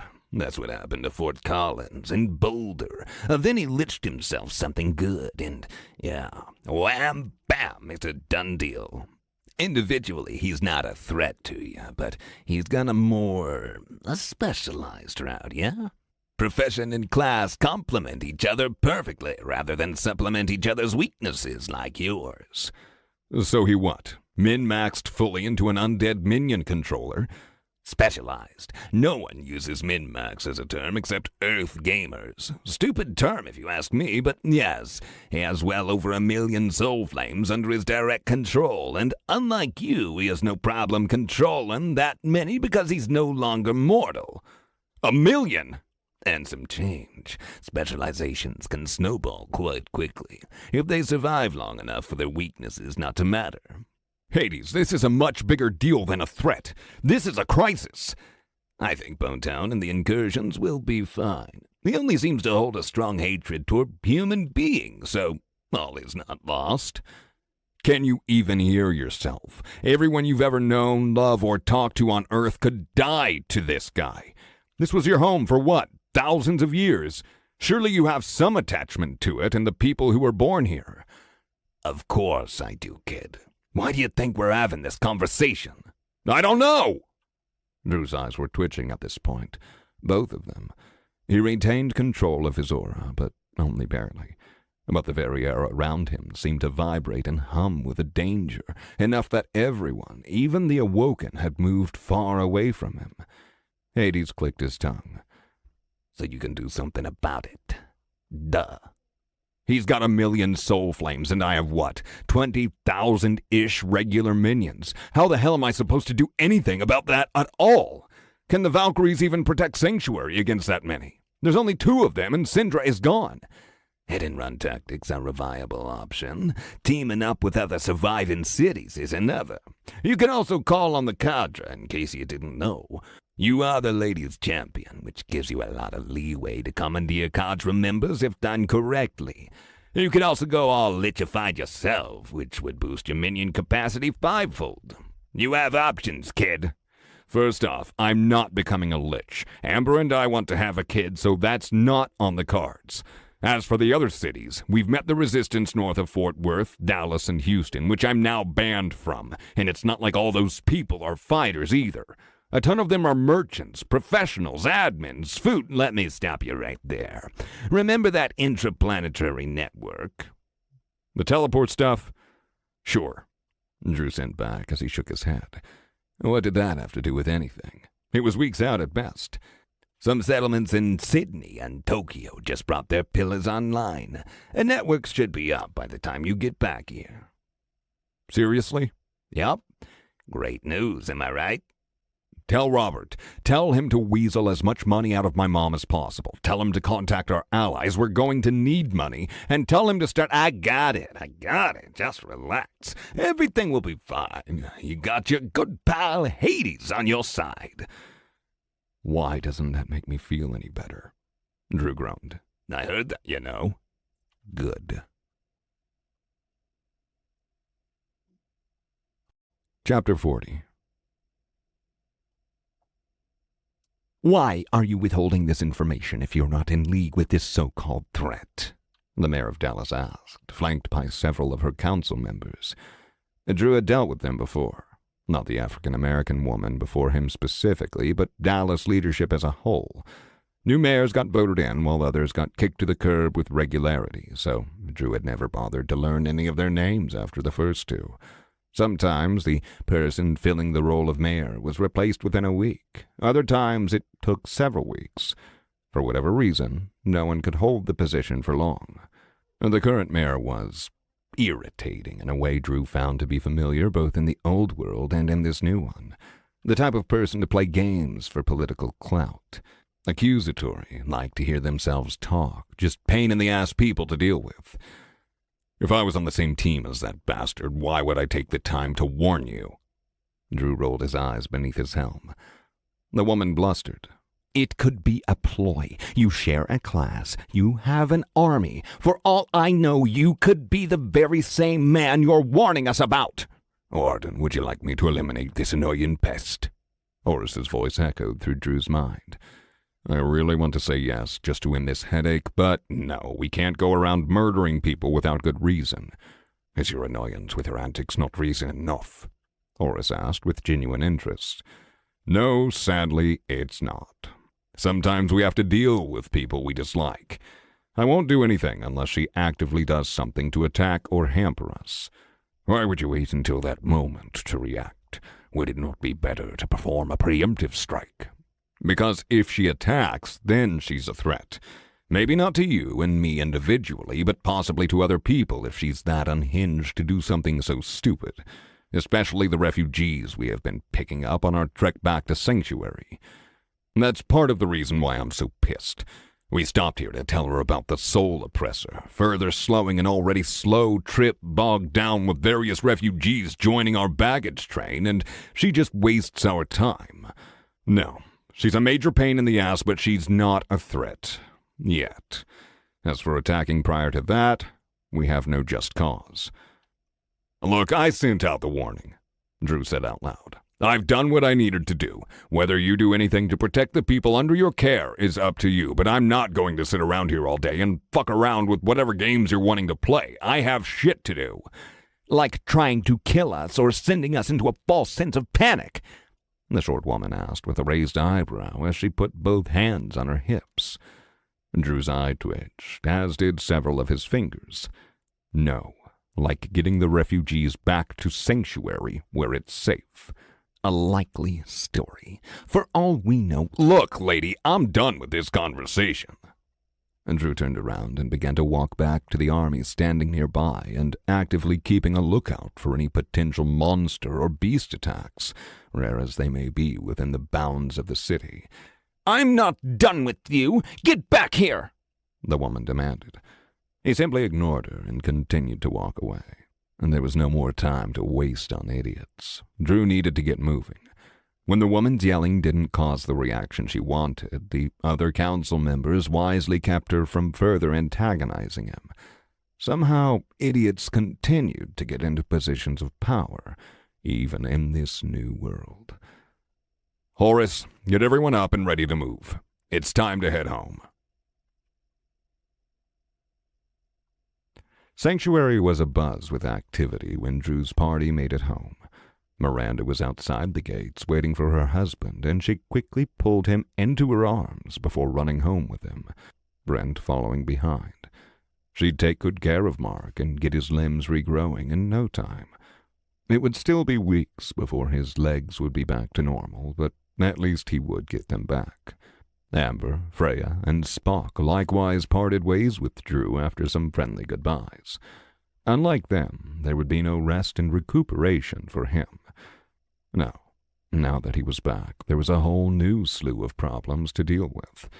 Luckily, Robert had set up processing for the immigrants who had escaped from the soul oppressors, so the refugees Drew had picked up would get sorted throughout the day without further need for Drew sticking around. Slina, for her part, took Horace, Brooke, and Yulin under her wing. Steve and his team of bone weavers also happily disappeared into the crowded streets, likely to go find a source of coffee or some new project to work on and keep their minds busy. Drew was pretty happy to finally watch the creepy spider chair exit his sight. Personally, he hoped that someone accidentally destroyed it so Steve could make something less, well, just less. Drew right, a voice called from his side as he passed by the gates. He turned to find a tall, rather elegant-looking dark elf awaiting him. You're Helimar, right?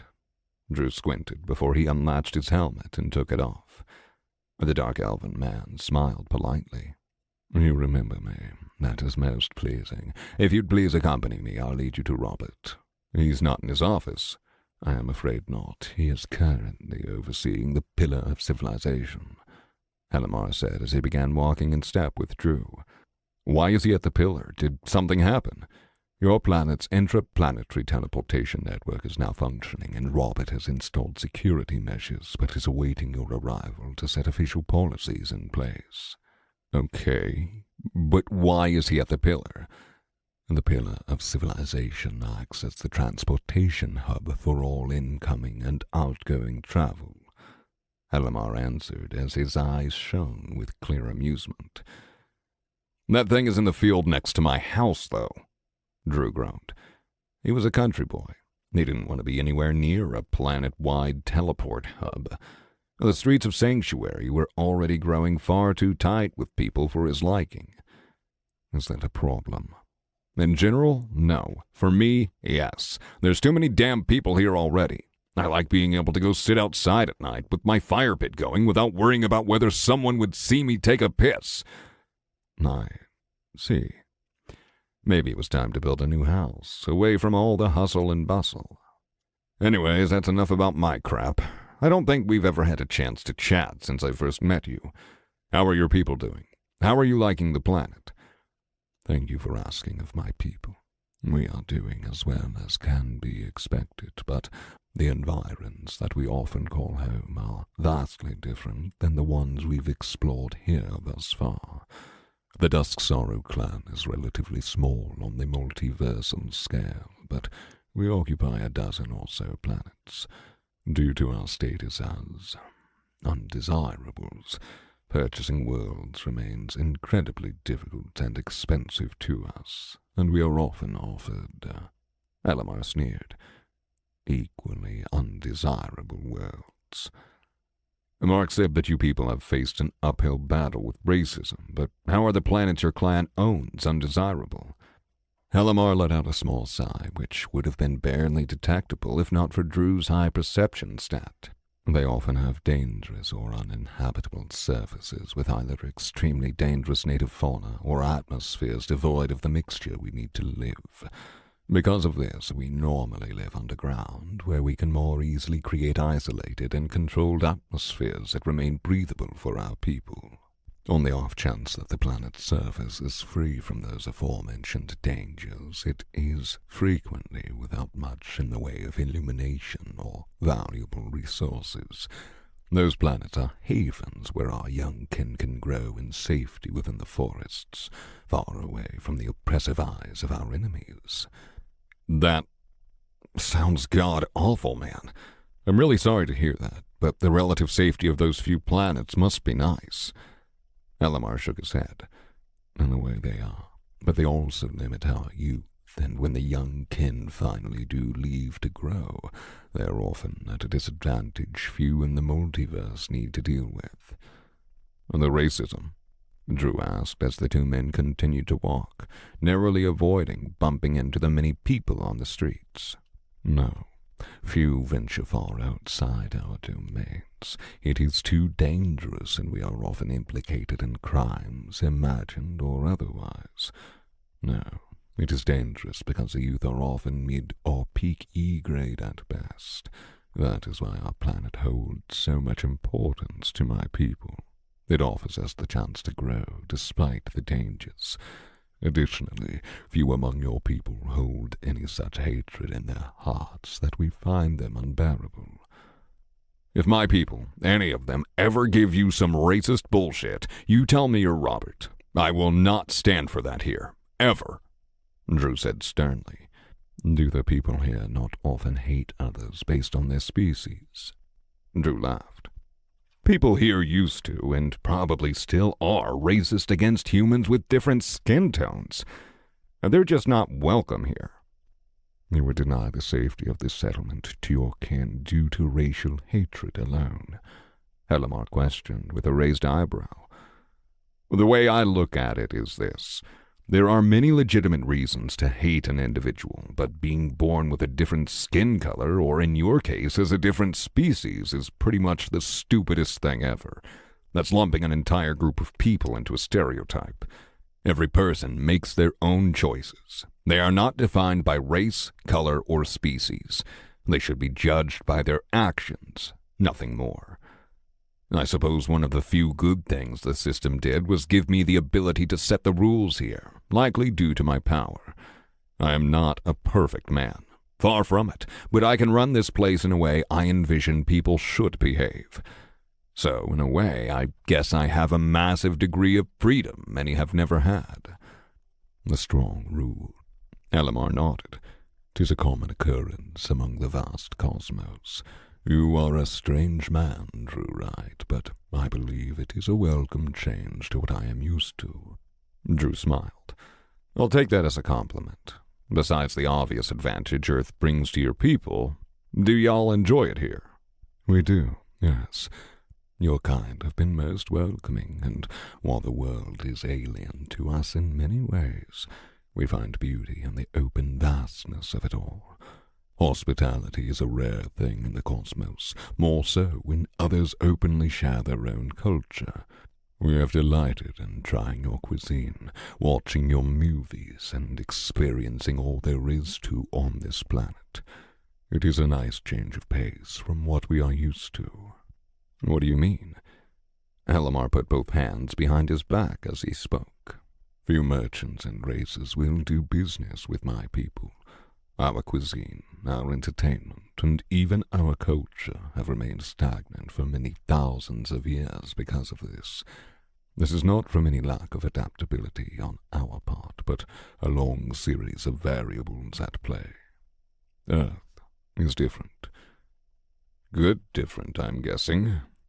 Drew gave Helamar an appraising look. Indeed. Helamar nodded politely.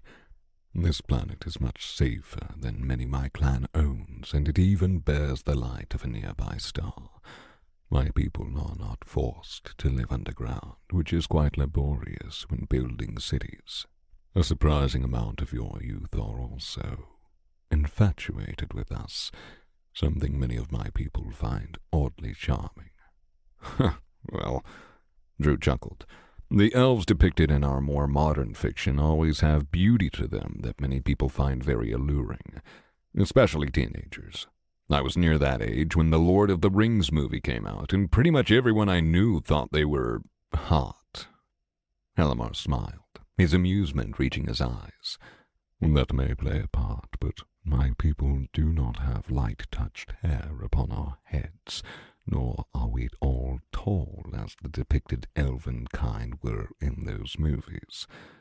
Regardless of the reasoning, many find sudden romantic interests of your kind to be a welcome, if strange, change. It is my hope that this may mean promising things for our people in future generations. As do I, Helamar. Chapter 41. The entire area around the Pillar of Civilization had changed. The pillar itself remained, but it now floated in the air, inaccessible but for a single long-staired hallway that led up to its entrance, which Drew and Helamar Dusksorrow now ascended on their way to find Robert. Below the pillar was a large, open-air plaza. In the center of the plaza, and directly below the pillar, rose a giant floating blue crystal-like gem of some kind. All around the crystal were pathways and elevated platforms, and they were slammed full of so many people that Drew had to blink several times to take in the sheer volume of them. Unlike the streets of Sanctuary, however, there was some form of organized chaos below rather than just pure chaos. Drew recognized many goblins of the Red Tooth tribe, along with Helamar's kin acting as security personnel of some kind. There were also lines of people, all taped off like an airport, and checkpoints for security. Beyond those familiar sights, Drew didn't recognize the purpose of anything else. It was just too different from what he knew. But he'd seen all that before he entered the heavily guarded stairway to the pillar itself. Dark elves and goblins alike stood fully armored with weapons in hand, ready to repel any would-be intruders. When Drew and Helamar made it to the top and into the pillar itself, they passed yet another large group of guards before transferring into a maze-like web of hallways that seemed to make little sense to Drew. We just followed Helamar, who seemed to know where the hell he was going, despite passing tons of doors and open rooms. Finally, after a solid 20 minutes of ceaseless walking, they emerged in a large room, one that Drew was very familiar with. The heart of the pillar itself, the very same place he had activated scans with and advertised his settlement with Syndra by his side. Now, however, Syndra wasn't there. In her place stood Robert and a very grumpy-looking demon woman yelling at him. "Drew, thank God you're here." Robert sighed and smiled. "Ma, what shit are you kicking up now?" Drew asked the angry demon lady. Beefcake was off to one side, apparently bored out of his skull because he was attempting to balance his massive two-handed sword on his nose. Me? I'm not doing anything. Why do you always assume the worst? Did I not raise and love you? Nana and Papa did most of that, but yes, you did love me. But you're also a giant pain in the ass at times, and it looks like you're being one to Robert now. His mother huffed. He expects me to turn over a massive sum of money for this thing. Drew's mom waved her hands around at the pillar as if the gesture explained everything. "Robert, what are you wanting the cash for?" "Security. Lots and lots of security. You probably saw the crowd downstairs. All those people, they're not citizens of Sanctuary. They're visitors, and we currently have no way to police them. Look up who they are, see if there's any reports on them, or check them out to see if they have any dangerous classes. Now, these were all things Lord Hades explicitly mentioned as priorities for the safety of the settlement." Drew turned to glance at his mother, who seemed nothing but smug. "And you have a problem with that?" Of course I do. It's my money, and what do I care if some petty criminals come in? That's Robert's job, not mine. Ma, you don't have a job. Also, all that money was from the entire collection of all human culture on the planet. All the movies, all the shows, everything. I love you, but there's no way in hell you're claiming ownership of a collection that took the whole world more than your entire lifetime to make. Drew's mom looked aghast. So I should just, what? Hand over every penny I own? Look at it this way, Ma. Drew wrapped his arm around her shoulders. All those people down there, they could be here to steal from us. Our food, our alcohol, your weed. Oh, and did I mention how much louder everything is going to get with that many people here? Her eyes narrowed. What exactly are you trying to say, Drew? Well, for one, I think it's time we move and get a new house away from all these people, somewhere more isolated. And for two, you don't want people poking around in your weed fields, taking and smoking your pot, or trying to beg you for money, right? Robert's security plans will help prevent people like that from popping in, and I'm sure he'd be more than happy to include personal security for a new home. Right, Robert? Robert caught on quickly, nodding slowly as if considering it. I would love to. Your mother deserves all the privacy in the world, but I'm afraid such expenses to build a safe place for y'all and police everything to keep out criminals would easily triple what I'm asking for already. And that's not even including the possibilities of invasion from that soul oppressor and his 1,000,000-strong army of soul flames. 1,000,000 strong? Drew asked in faux shock. Why, if they show up, we're going to need everyone, even the children and elderly, to fight just for a small chance to survive. Everyone would miss their work and their shows. A prolonged siege could last months of non-stop combat. Do you have any idea how many movies in— All right, smartass, I get it. Drew's mom scowled before turning to Robert. I'm sending you half of everything I own, which is more than I got from my ex-husband, so I never want to hear you ask me for another penny. Understood? I understand perfectly, ma'am, Robert answered in complete seriousness. And Drew's mom pointed a long-nailed finger at Robert. Get Drew everything he's asking for, and throw in a big bubble tub in my new bathroom. I want to relax once in a while, you hear? All you do is relax, you grumpy old bat. Yes, ma'am, a giant bubble tub. Robert turned to look at Beefcake, who had successfully balanced the sword on his nose and was now performing a happy dance of some kind while keeping it balanced. Should I have the tub installed as a +1? Yes, that would be sufficient. Drew's mom smiled as she turned back toward Beefcake.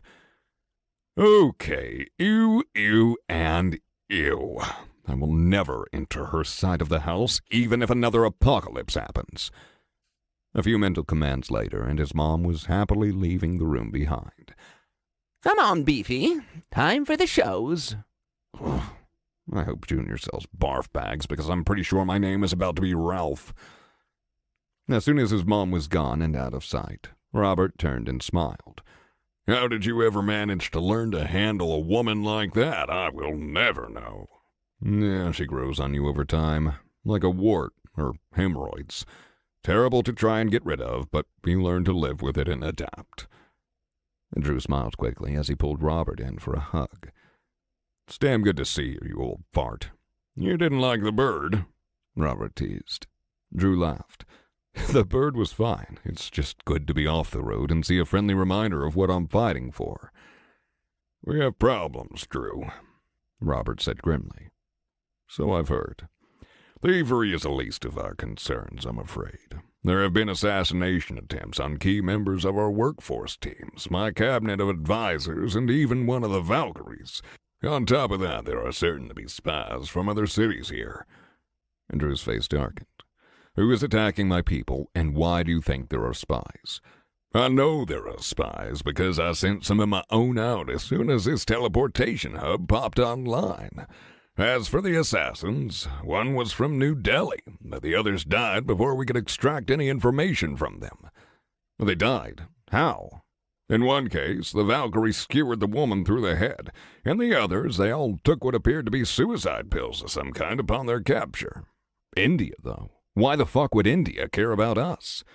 To destabilize us before they sent in an attacking force. Sow chaos and dissent before attempting to claim sanctuary. Fuck, man, come on. We already have incursions into rogue necromancer to worry about, and now we have to worry about asshats from around the planet. Drew cursed. In trust, I only needed half of what I asked your mother for, at least for the basics, but here's what we're looking at. Robert swiped his hand, and a large screen appeared before Drew's vision, detailing various upgrades, buildings, and defenses now available for purchase at the pillar. And Drew only glanced briefly at each option, as there were a ton of them, and as important as they might be, he wanted the nutshell before diving in. What am I looking at here? Everything that Lord Hades recommended, and then some. We have some time, but I suggest you look through it. Visitor Log and Identification Analyzer. For an ongoing maintenance fee, this teleportation hub upgrade will search global system databases for information on known visitors, offering the settlement a clear picture of the individual's class and profession, along with any freely shared information available on the individual in question. It will maintain a record of the time each visitor teleports to the settlement. Crystal Wall. This upgrade will allow for the banning of specific individuals on a case-by-case basis, as well as the ability to block incoming travel from specific locations for a fee. Upgraded Crystal Wall. In addition to the Crystal Wall's original functionality, you will now be able to filter access to your settlement based on race, class, profession, and level. Small defensive array. This array will provide the Pillar of Civilization with a modest support structure that allows for the creation of a mana shield, as well as mana accumulators and crystal storage batteries to maintain it. Small offensive array. a modest offensive array that will automatically target and attempt to neutralize any being not whitelisted by the settlement's government to have access to the Pillar of Civilization. Obscuration Penetrator. For a large initial investment, this upgrade will find and locate any potential incoming travelers whose class, profession, level, and/or place of origin is obscured, either by skill or any other effects. The base model will only penetrate and find individuals with minor to modest obscuration effects. Security and Information Office. Medium. This add-on building will allow for the staffing of up to 3,000 individual workers who will parse through real-time and logged data related to the travel of incoming and outbound visitors to the settlement. The list continued on far after that, covering everything from surveillance to a food court and bathroom area, as well as self-emptying trash cans. TSA and airports had nothing on this level of protection, which even included unmanned automated turrets as a defense against invasion from the actual teleportation hub. And this damn list has everything I could have imagined, and a lot that I never would have thought of in 1,000 years, Drew said, shaking his head as he continued looking at the screen. I'm sad to say that it barely scratches the surface. Many of the options are unavailable to us due to our population size or the fact that we are currently limited to just global travel. Travel that appears to be near instantaneous at that. Now, the only good news is that I sincerely doubt many cities can actually purchase many of the options due to their sheer cost. If it wasn't for your mother, we definitely wouldn't be able to. Drew nodded along. They're that expensive. Yes, and your mother is filthy rich, Drew. But even with her help, we cannot afford everything available to us, nor should we try to get it all. If we can afford something, why wouldn't we buy it? Because this is just for the teleportation hub and the pillar. We still need to worry about Sanctuary itself. Hades warned me about the Soul Oppressor, and I believe he represents a major threat. Additionally, we have to think about infrastructure. Sanctuary's population is growing, and if the rate doesn't change, we'll soon house over 50,000 people in just a month. Those people will need housing, food, running water, and jobs. We will have to boost our industry and economy just to keep up. Drew tapped his chin. What about Junior? Can we import materials and labor? Of course, but it all costs money, and our money is being split in many directions. Well, I may have some good news on that front. I could use some good news, Drew. This old man is up to his head in worries. I've unlocked a new settlement upgrade with my profession, a cadre branch office of some kind, and the system was vague as Robert suddenly clapped Drew on the back. Oh, I know what that does, and it will certainly help. Let's go find a place to plop it down, shall we?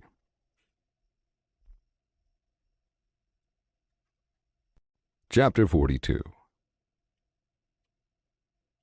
So, are you going to clue me in on what this building does, or are we just going to walk in silence through this obnoxious maze?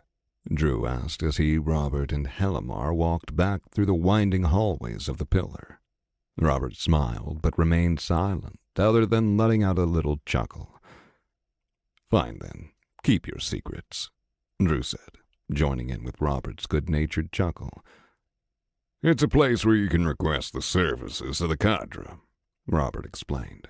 Individuals can also make use of the building, but most of its functionality is only available to settlement owners. Finally, Drew and the two other men began to descend the covered stairway leading back down to ground level after passing the first set of heavily armed guards. What does it do for regular folks? I suppose you could compare it to most of the citizen-facing government agencies wrapped into one. Health and Human Services, the DMV, Family Planning and Care, the United States Postal Service, and so on. So it, what, offers food stamps, driver's licenses, foster care, and mail? Drew questioned with skepticism. In a way, yes. A basic food pantry and distribution of food allowances for the impoverished is certainly a part of it. As far as driver's licenses go, that would be absurd. They handle the equivalent of travel visas and passports to specific worlds and act as an embassy to warn people about visiting particular places. As for mail, yes, actually. We're not connected to the multiverse at large yet. We're still largely isolated other than specific situations and events. But this would allow for the delivery of messages via a courier system. Drew looked at Robert with a raised eyebrow. I seriously doubt they're sending Valkyries out to deliver thank you notes and birthday cards. Also, why is this under the cadre? This seems like something the system itself should have options for rather than a specific faction. Well, no. That would be incredibly inefficient, but courier birds remain viable. The system does offer buildings that grant similar experiences, but they are largely inefficient compared to working with the cadre directly. There's maintenance costs to consider, staffing, department budgeting. Having access to the cadre allows us to skip a lot of the bureaucracy that comes with system-sponsored services. Sure. Birds, Drew said sarcastically. You know what? I'm past the point of being surprised by anything, so I'm just going to nod and smile. Halimar let out a polite chuckle. That is most wise. Newly integrated worlds often have trouble accepting and adapting to the reality of the vast cosmos. I often find humor when the point in time comes that the newly integrated simply accept things without further shock. The cadre branch office will help with our strain and infrastructure and growing pains, but it can also ease our other immediate concerns as well. You'll see when you summon it. And summon it Drew did. He ended up placing it within the same former pasture the pillar was located in, but far enough away to allow for further expansion of the travel hub, if necessary. While the building was summoned in, much like the lighthouses had been, Robert filled Drew in on other happenings. Halimar's people, along with our goblin allies, have integrated seamlessly within the community without issue. Some citizens remain cautious around them, but with the previous interactions of the allies and our own security, search and rescue and militia, people have warmed up to them after hearing about the many acts of heroism and bravery our friends have performed. Word spreads fast, as they say. Drew nodded.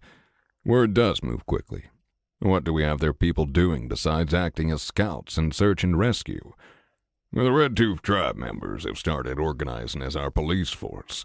We were beginning to see a spike in crime with the inclusion of so many new people immigrating to the settlement, and we were woefully underprepared when it came to dealing with it. Many of the goblins have been acting as patrol officers and detectives. Others have begun to teach some of their more exotic industries. Exotic meaning? Drew grew worried about the idea of goblin strip clubs starting to pop up and quickly shook his head to clear the thought from his head. He might not want to see that, but if there was demand, as long as no one was being exploited, who was he to judge? Still, on a personal level, he felt the ick. Their proclivity for explosives, Halimar answered bluntly. Oh, that wasn't exactly what I was You know what, never mind. Mark said their bombs and crap backfired, though. Why would anyone be crazy enough to mess with that? Robert turned his head. Rednecks. They get along great with the goblin engineers. They drink, they party, and they blow stuff up. And how is any of that productive or helpful to Sanctuary? Goblin engineers are capable of marvelous feats on occasion. They are freely sharing their knowledge with willing members of your population, and despite the, as you said previously, racial stereotypes, their inventions are normally of great use, Halimar said in an educational yet polite tone. It was at that moment that a loud boom went off. Drew dodge rolled to his left on instinct and pulled out his sword from his spatial inventory. By the time he had stood up, his weapon was already in hand, and he was donning his helmet. Robert and Halimar were looking alert, but less alarmed. Off in the distance, a large plume of smoke blew into the sky, many blocks away. As Drew began to ready himself to run to the disturbance, Robert stopped him by placing a hand on his shoulder. In this case, Drew, that would be the aforementioned goblins. Yes, that is their general location, Halimar said calmly, which lowered Drew's guard. I thought you said it was a racial stereotype. Drew turned, looking at Halimar. The dark elf let a small smile play at the corner of his lips. Stereotypes may exist for a reason. We need to go see if everyone is okay, Drew said, nodding in the direction of the smoke. Let the police handle it, Drew. The Red Tooth's underground testing bunker is near that location, so the damage will likely be far more limited than the smoke might allude to, Robert responded, also relatively calm. Oh, so this is a new normal now. Of course it is. Why am I even bothering to ask? He mentions assassins, so of course I would be on edge, but no, it's just some crazy goblins and rednecks blowing shit up underground. Is there anything else I should know? Drew asked, still eyeing the black smoke. Junior would like to meet with you to discuss the quarterly earnings report and the contribution system. I also believe that the mayor of Houston found a way to reach out to Junior to ask for an additional branch to be opened within the city. Drew nodded. Good. There's a lot of people there in dire need of food and fresh water. You wouldn't believe the prices I paid for basic street tacos while we were there. Tacos? Halimar questioned. Flatbread created from a local grain and then filled with meat and cheese and vegetables, Robert explained. Sounds like simple fare, Halimar commented. Drew laughed. Only the bad ones. The spicy ones are excellent, but they burn going both ways. The building was finally finished teleporting in from wherever the strange buildings came from, likely the halls of reflection, and Drew stood and watched it for several minutes before deciding it was safe enough to enter. Like the lighthouse, the Cadre branch office had formed from a twisted tree of some kind that sprouted from a cracked, open, black hole-looking spell effect. Unlike the lighthouse, this building wasn't tall and slender, however. In fact, it was massive, larger than a Home Depot or Sam's Club by a large margin, but not quite the size of a small college campus. It appeared to be about 4 or 5 stories tall as well. This thing is fucking massive. Drew shook his head before he and Robert walked in. Halimar, for his part, decided to dip out and head elsewhere. The dark elven man likely had other duties to attend to, but it had been nice to get to know him a little better. Robert remained silent and followed Drew into the building, which turned out to be fully staffed. There was little doubt as to the association of said staff either, as they were all undead in some way, shape, or form. A zombie with a single arm pulled a yellow cart full of water and a mop behind them, looking for a place to clean despite the spotless, if dark, interior. Whether the zombie was a mindless minion or something else, Drew couldn't tell, but he did notice some rather lively-looking ghosts working up what appeared to be a counter in the main reception area upon entering the building. "You must be the settlement owner," said a ghostly woman in a professional business-style pantsuit as Drew and Robert walked up to the closest available counter. I am, yeah. I'd like to know what this building and staff are capable of, Drew replied casually. "Mr. Mardo is expecting you. He is the branch manager here and wished to speak with you. Please follow me," the woman said before walking right through the counter to where Drew was and leading him and Robert up several flights of stairs. Upon approaching a large office, the ghostly woman simply walked through the door, only to poke her head out moments later and invite them inside. The office, if it could even be called that, was of a completely different nature than Drew had been expecting when Robert had mentioned that the building was akin to government agencies. A large foyer opened into a sitting room, not unlike a study from the 50s, and connected to what was a large open boardroom. Other rooms were attached and connected as well, but Drew had trouble making out the details as the ghost woman asked him and Robert to sit in the study while she fetched the branch manager. She soon returned with a floating skeleton accompanying her. The skeleton, whom Drew assumed was Mr. Mardo, was dressed in fine robes, like something a fantasy mage might wear in a video game, with large shoulder pads adorned with golden filigree. "That's an arch-lich," Robert whispered to Drew, who nodded. "Gentlemen, this is Mr. Mardo, the branch manager of this location within your settlement. Please enjoy yourselves, and I will soon return with refreshments suitable to your biology." The woman inclined her head before sinking down through the floor. The Archlich, whatever it was, floated its way over to the couch opposite Drew and Robert, and elegantly lowered itself onto the purple velvet-style cushions. As Cynthia said, I am the branch manager. I am affectionately known as Mr. Mardo by the cadre employees here, but I ask that you call me Mardo, as I deplore the use of official titles between partners. Which of you two gentlemen is the settlement owner?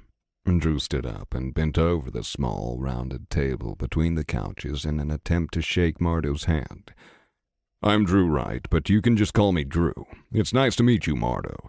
The skeleton clacked its jaw ever so slightly as it looked down at Drew's hand before realizing what he was wanting. A handshake greeting, yes. Yeah. Drew nodded, and the skeleton firmly shook his hand. Your name, it sounds familiar, yet I cannot place it, the skeleton said, its glowing blue eyes looking toward one of the bookshelves in the study briefly before refocusing upon Drew as he sat back down. Have you been a part of the cadre for a sizable length of time? Drew shook his head. No, only about a decade or so if you count the time I spent in the training dungeon. Training dungeon? The one within the halls of reflection? Mardo inquired politely. Yeah, that's the one. I didn't spend a lot of time in the town itself. We were teleported there, and after that we spent the rest of the time within the dungeon. Then you must be an elite, for no one else is granted permission to venture and train within those sacred floors. Tell me, what floor did you manage to complete before leaving? Drew's eyebrows scrunched together. I don't remember. It was the last one, though. We got booted out after we killed the wolf dragon. The Archlich's jaw dropped slightly, right as the ghostly woman Cynthia re-entered the room. She fished out 2 cups and a pot of what must have been some kind of tea and set it on the round table before excusing herself once again. You completed it. The whole thing. Unless there were some bonus levels that Brainaleer forgot to mention to me, then yes. Although knowing her, she probably would have said something. The skeleton's jaw snapped closed. It is not respectful to use her name so freely. Few even know of her name, and fewer still have the gall to use it openly. It seemed Drew had touched a nerve somewhere, but he wasn't sure where or why. He had always known Brainaleer by her name. He didn't think it was some hidden or esoteric knowledge. If I may, Robert interrupted. Drew here is a baleful warden, and baleful warden or not, proper respect should be shown when addressing the primordial of death, Mardo interrupted. And, Robert repeated, her champion. That was when the most unexpected thing happened. The Archlich, who had previously been both polite and slightly lecturing, slammed its head directly into the round table at an absurd speed, causing a large crack and splitting the entire table in half. The teacups and pot fell to the floor, shattering in the process and spilling brown liquid all over the carpeted floor. "Forgive this one, for I did not know," Mardo said, his head still held firmly from where it had split the table, his body bent at a 90-degree angle. "Drew's not like that, Mardo," Robert responded. "You can dispense with the formalities. He likely neither understands nor cares about the relevance of his position within the cadre's hierarchy." Did I miss something, or... Mardo slowly unbent himself and looked from Robert to Drew, and then repeated the process, as if waiting for divine retribution to turn him to ash. When none came, and of course none would because Drew didn't understand what the hell was happening, Mardo finally realized that he had cracked the table in half and spilled the proverbial tea. "Right. Anyways, as Robert was saying, I'm technically her champion," Drew said as he removed his helm and set it on the seat cushion next to him. "The lady's blessed mark, and with such vibrancy and intensity. You are no doubt her chosen champion. Never before have I seen such an intricate design, nor at such a scale. Not even Lord Hades bore such a connection to—" "Wait, Hades was her champion?" Drew interrupted the Archlich's mumbling. Why, yes, many millennia ago, when I was but newly assigned to the position of branch manager, I worked underneath him for a time. Lord Hades is present in this settlement as well, and has several avatars across this world. Truly? Why does it feel like I'm the only one in the room who didn't know Hades was her champion in some long-forgotten time? I swear, no one ever tells me shit. Indeed, the Baleful Lady vacationed here just several moons ago. Robert nodded. Then this world, it is a sacred place. We must quickly gather any ground she walked upon and enshrine it. Mardo said excitedly. Does this guy have a foot fetish or something for Rainaleer? Robert chuckled. The clerics have already done so. They're also hard at work recreating the path she walked between this settlement and a nearby forsaken city. I believe they're planning to create a pilgrimage of some kind. Marvelous, truly marvelous. Oh, I am as happy as a worm in a corpse right now. Truly, what a time to exist. First off, you, and second, is this guy some kind of religious zealot? Anyways, Drew coughed into his hand politely. Robert here said that this building can help us out, and I'm a little lost on the how. Anything. We will do anything and everything within our power to accomplish your will, blessed champion. He separated the syllables on blessed, so it came out as blessed, like some old-timey priest. Great. I think I hate that worse than master.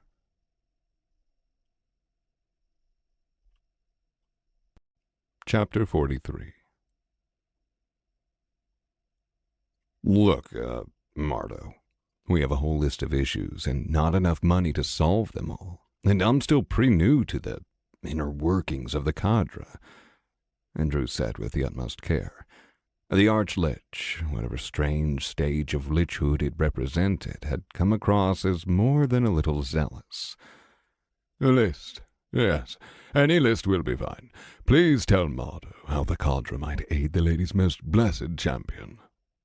The excitement in the undead man's voice was the exact reason Drew was being cautious. This wasn't like Steve, who was simply bored out of his skull and looking for a mental challenge. Mardo was likely a zealot of the highest degree, and with Drew being so close to the Baleful Lady, well, it brought complications that Drew wasn't happy with, namely being thrown into the same worship basket as Rainaleer. And Drew scratched at his chin. The most pressing matter is the defense of this settlement. Apparently there's a rogue soul oppressor on the loose with an army of 1,000,000+ soul flames. According to the Baleful Lady, this guy hasn't upset the natural order of things long or intensely enough for her to take direct action, so she's kinda just thrown it to me to deal with if I want to. Soul oppressor, yes, a rare class, often found amongst degrades, but capable of amassing great power if left to their own devices. And this settlement has roughly... The Arch-Lich swiped at an invisible screen.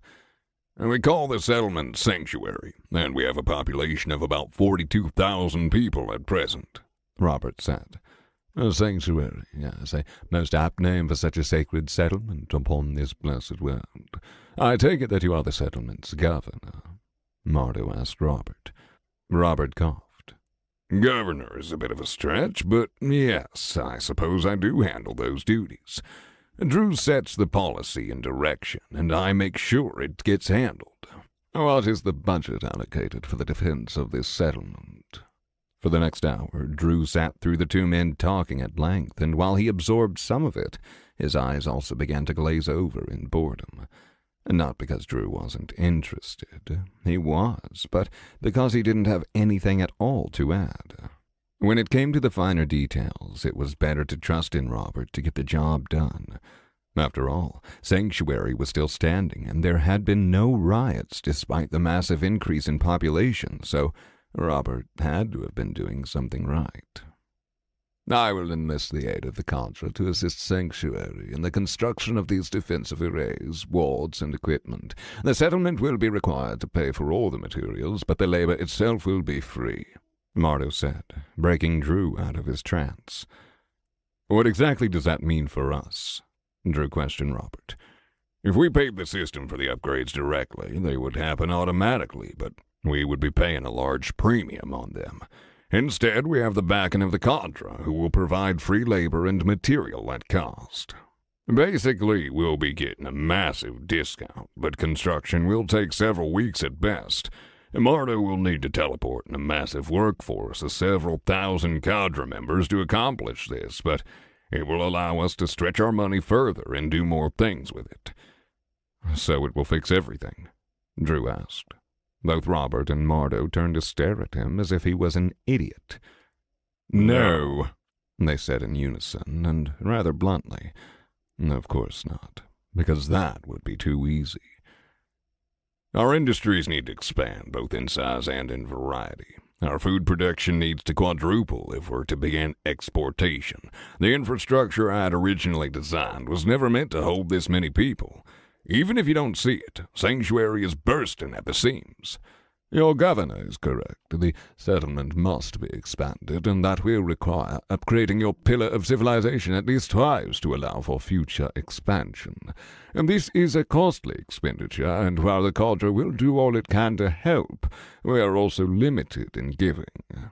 Mardo turned his head to Robert. What did you call them? Freebies, Robert said with a smile. Yes, freebies. There is a minimum required for us to sell you the necessary materials, Mardo said, smoothing out a wrinkle that had formed on his otherwise immaculate dark purple and black robes. Because of the system? Drew asked. No, the system does not care what we do, but the merchant corporations that we have binding contracts with do. If the cadre wishes to maintain access to these material goods at their currently discounted prices, the lowest we can sell them to you for is the price we paid for them. Alternatively, we can break the contracts and declare war against the companies to absorb them into the cadre. Drew did a double take. I'm sorry, I think I misheard you. Did you say declare war?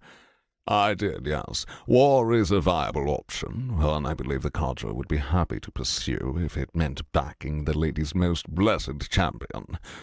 Mardo said as casually as if Drew were talking about the weather. Wait, so what? They just up and murder a bunch of random merchants and take their shit to avoid having us pay at all? How many innocent people would be caught up in this conflict? Robert asked, as if seriously entertaining the thought. Several dozen. Oh, see, that's not awful, I guess. What's a few people to save nearly 50,000? Well, sir, I'd estimate at least 1 trillion non-combatants would be adversely affected. Mardo finished. Fuck. No, war will not be necessary. We will have to make do with what we can, Drew said. He was unwilling to cast countless lives into chaos, not when it seemed like most of what Robert wanted to accomplish could be done. Would the current way fix everything? No, apparently not, but it wasn't exactly a Band-Aid solution either. They could make it work. Is there any way we can recall Syndra? Drew asked, looking at Robert. Mardo spoke up. I am afraid Lady Syndra is currently leading a war effort against the followers of the primordial of entropy, but I will contact my superiors to make arrangements for a suitable defense army to be stationed here. Yeah, speaking of that, Hades said the cadre might be able to help me deal with this soul oppressor. If I understand the situation correctly, and I do believe I am, the best course of action would be to enlist cadre reinforcements to aid in the defense of this blessed settlement and its immediate surroundings. The rest is not really our, nor the lady's concern. Please forgive me, O blessed champion. So you could solve the problem immediately, but you won't. Mardo steepled his bony hands, which had multiple rings. If the baleful lady commands it, I will personally destroy the soul oppressor. That said, given my previous experience of working with a champion, she usually prefers a more hands-off approach. In my many millennia of service, I have never been called on for battle, and I have been on planets far worse off than this one. So an offensive army is out of the question. Unless I am directly ordered otherwise by the baleful lady herself, yes. Within the upper echelons of the cadre, the lady's preferred methods are known, if uncommonly. I am certain she would wish for this settlement to remain protected, as she is not as cold nor uncaring as many might assume, but in general a champion is on their own," Mardo explained patiently. "They totally could send in a B grade to wipe the floor with the murdering bastard." "Well, that's some straight-up bullshit!" Drew began to curse, but he immediately stopped himself from saying more when he felt a powerful flare of aura erupt from the Arch-Lich.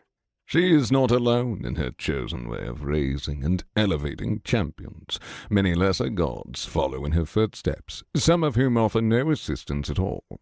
Champion or not, you should rein in your emotions and be thankful for the very generous advantages you are being given," Mardo said sharply as his aura receded. And the aura was powerful. Very powerful. Mardo was easily in B grade, if not higher, and while Drew held some sort of quasi-religious status among the cadre, the Arch-Lich apparently wouldn't tolerate any backtalk, especially about Reyna Lear. Zealots. Defensive help is better than no help, though. But how the hell am I going to deal with an army of over 1 million soul flames without backup? "How long will this enlistment process take?" Robert questioned. "A month at least. Cadre members will require recruitment for this purpose. Their files must be reviewed, especially if they are to serve under the Lady's Blessed Champion, and material armaments must be requisitioned." And Drew shook his head. "A month is too damn long. Millions have died already, and he's invaded nearby states. If we don't do something soon, he'll wipe out all of humanity in the southern states. Soul Flames don't sleep, they don't eat, they don't require anything. He can just keep them marching non-stop." "Drew, how long did it take you and your army to get back here from Houston?" "That's not the same. We had refugees in tow, and those Death Guard are as slow as balls." "I agree." Robert inclined his head. "However, any large force will move slower. The far greater danger is the potential threat of the Soul Oppressor splitting his forces." "And he has," Drew protested. "Hades said he's all over, and the Dark Elves have already killed a group of Soul Flames that were chasing the Colorado refugees here in Oklahoma. He's here, Robert. He's already here. I don't have the minion capacity to hold off even 1/10 of his forces. If the Soul Oppressor has split his forces, you may be better served by harassing and attacking the isolated groups," Mardo countered. "As long as the Soul Oppressor is not present, he will not be able to replenish his forces quickly. This holds especially true if he has specialized in Soul Flames." "What do you mean?" "I previously mentioned the Soul Oppressor has been killing every living being in his path, yes?" "As far as I know, yeah," Drew shrugged. "Without a source of naturally born souls, he will be forced to harvest new ones to replenish his army. Even if his current army contains Soul Flame necromancers, they will be of E grade, which means they could only raise new Soul Flames at F grade, assuming any yet remain on this planet. So he's limited and has to raise Soul Flames himself. If the Soul Oppressor is focused on quality and efficiency, then yes, at least until he evolves to C grade. Either way, people will die. Some might just die and get sucked up to the holes of reflection, but if I start killing off his army, he'll enslave further people. How the hell am I supposed to deal with this?"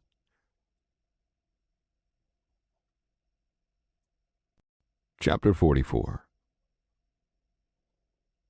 "Master," Seamus said at the lowest level he could before knocking lightly on the wooden door. He hated it here.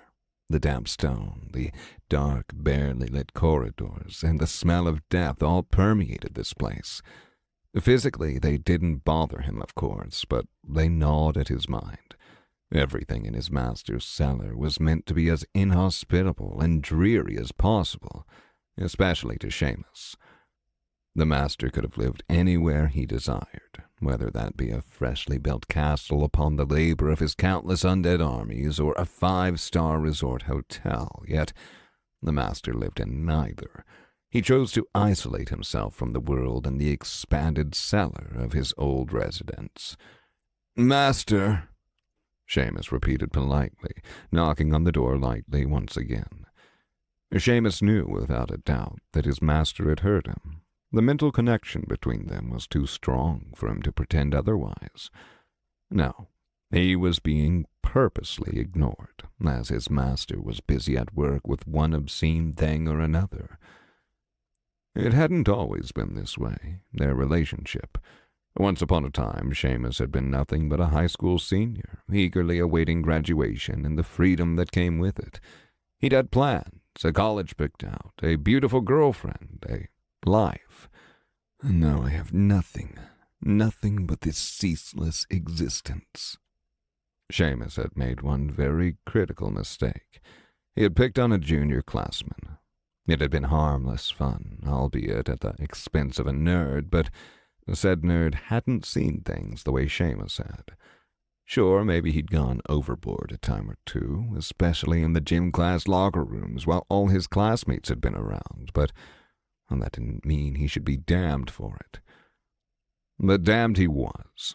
The system, some god-awful video game rip-off, had come to Earth and fucked everything up. Now he was paying the price for his teasing. He had watched his mother and father get torn apart by monsters soon after the system emerged. Eventually, he'd managed to fight the monsters off with the kitchen pots and pans. Barely. Perhaps they had just been full and happy to leave. It wasn't even more than a fortnight later that the nerd had found him and a few of his friends hiding away in Tommy's parents' garage. He and his friend had classes. Tommy's parents had helped protect them with their old-school guns, and they'd had food. Not good food, but still. All of it was stolen, scavenged, or found. Dirty and damaged, but it was a living. It was something. It was better than dying. Death still came knocking, regardless, though. The doors to the house had been kicked in, and gunshots rang through the night as Seamus, Tommy, and the others hid in the garage, thinking they'd be safe. But they weren't. They were being hunted. "Master!"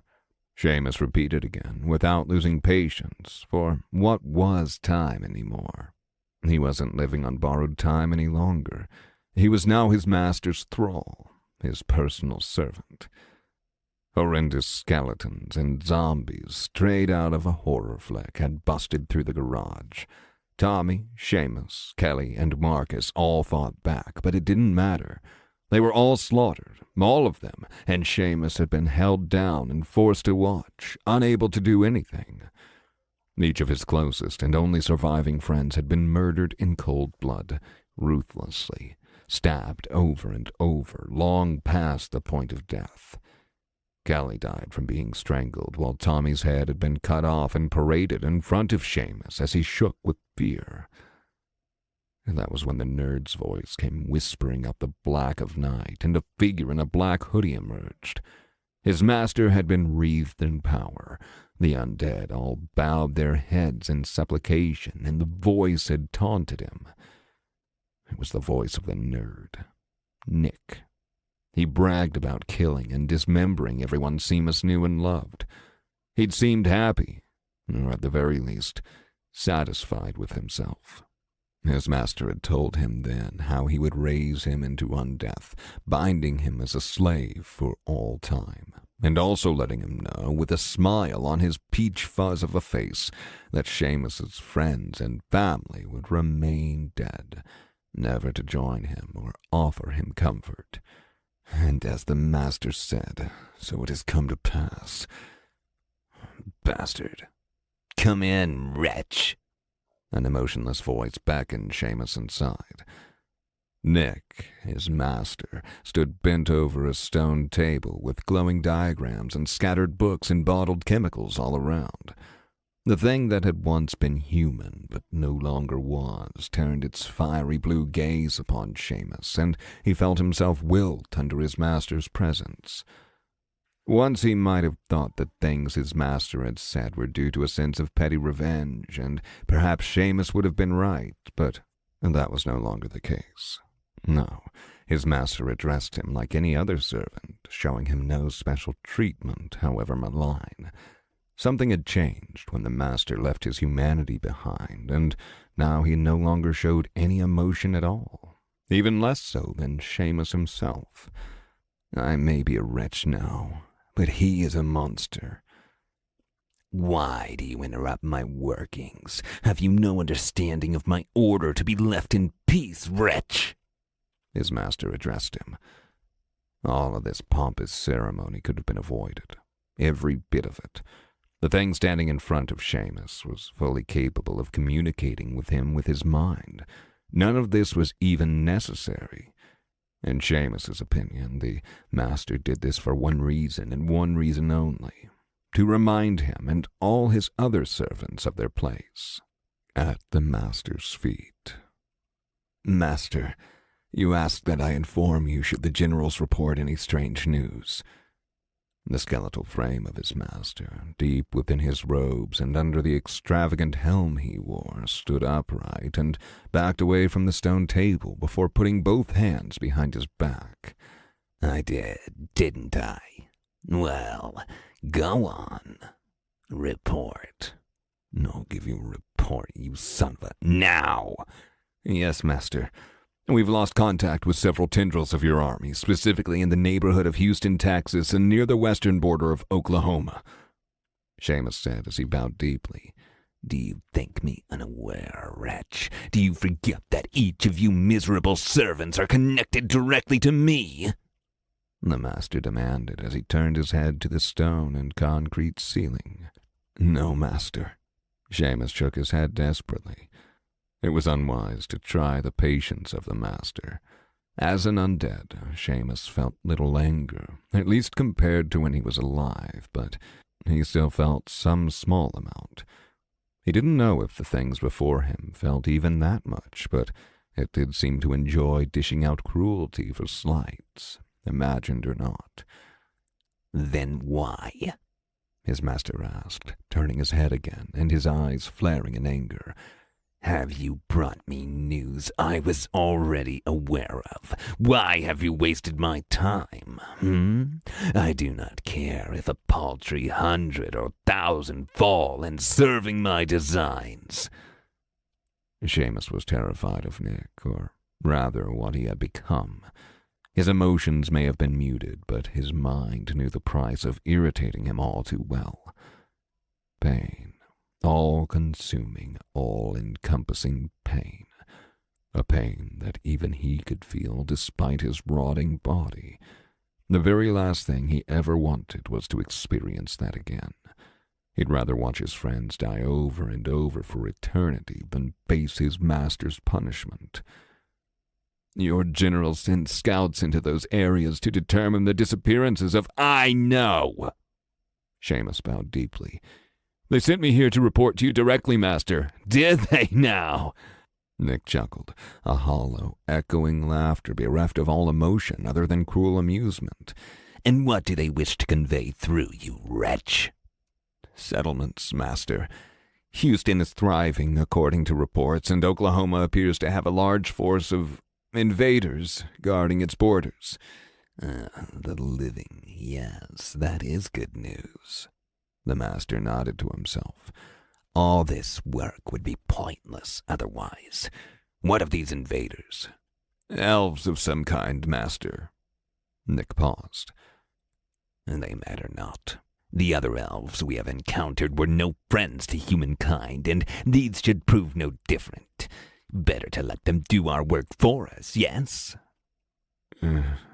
It is as you say, master, but... But what? Do you have a better idea? A better design to wipe the scourge that is human beings off the face of this planet for all time? Please tell me you do, wretch, for I am eager to hear it. The elves were spotted allowing humans to flee to safety within their borders. Humans your army was hunting. A blue fire erupted from the master's hollow eye sockets, and he slammed his barely skin-coated wrist of bone upon the table, sending a small crack through one of its corners. What did you just say? Oh, fuck. Not good, not good. Answer me now. The humans were spotted fleeing into the borders of Oklahoma with what appeared to be the aid of the elves. A single scout made it back to report this, but the rest of the army was... Everything within Seamus felt like it was set aflame, no different from his master's eyes. Everything he was, everything that was left of him, felt indescribable pain. So much so that he couldn't think, he couldn't function. His body fell limply to the ground as it felt like his very core was being set ablaze. Unacceptable! Seamus couldn't respond. He couldn't plead for mercy. He couldn't react at all.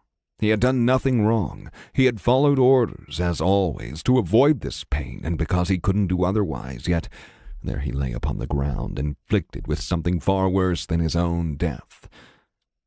Within the very depths of his mind, somewhere, he instinctively hoped without hope that his master would lose control and finally kill him for good and allow him the peace of whatever happened after true death. He'd welcome it with open arms, even if it was hell. He'd dance with Satan himself if it meant escaping the wrath of his torturer, his master. He no longer felt happy or sad, but he felt this. Deep in his soul he felt this, and nothing else mattered other than escape. But he couldn't escape. He couldn't disobey his master's words, desires, or intentions. Seamus was forced to endure what no one should ever endure. Forever. Chapter 45. Now listen closely. Nick leaned over the table before pointing at a spot on the wrinkled map. I want to know everything there is to know about these elves. Where they're from, where their incursion is, and why they're helping those walking excuses for bacteria. And I want to be informed of it immediately. Do you understand? Yes, master, the three generals said eagerly as they bowed. They were in Fort Collins, or what was left of it anyway. The monsters and beasts had done a job on it, and Nick had finished it. The only life left there was of the non-human kind. The acceptable kind. Oh, how he loathed to be out in the sunlight and open world, however, especially when he had magic to study, but alas, his wretched undead servants needed to be given orders in person, otherwise they'd screw it up. He had tried the easy way, the telepathic way, but his class gave him and his minions much better buffs when he interacted with them personally. Fear, it seemed, was an excellent motivator. Nick had lived his whole life in fear, and as much as he hated it, it was hard to deny the results. He was a peak D-grade lich, something of a rarity for his grade, at least according to the merchants in the system stores. Fear worked wonders upon the soul, and the soul worked wonders upon the body when it was shaken to the core. Efficiency was up, the human population was down, and Nick was pleased. Soon, oh so soon, he would reach C-grade, and when he did, removing the plague that was humanity on Earth could begin in full. And after that, the planet and the universe would be saved from an awful fate. Then maybe Nick would be at peace. Good. Then get to work, and don't leave me waiting, or I will be displeased. Nick clacked his jaws together for good measure, just to make sure the message sunk in. In truth, he hated his servants far less than he pretended to, but buffs were buffs, and buffs got the job done. He didn't have any emotion any longer. Not truly. Sure, when he used his abilities to cause immense pain to his minions, he felt a small buzz of satisfaction run through him, but that was just a bonus.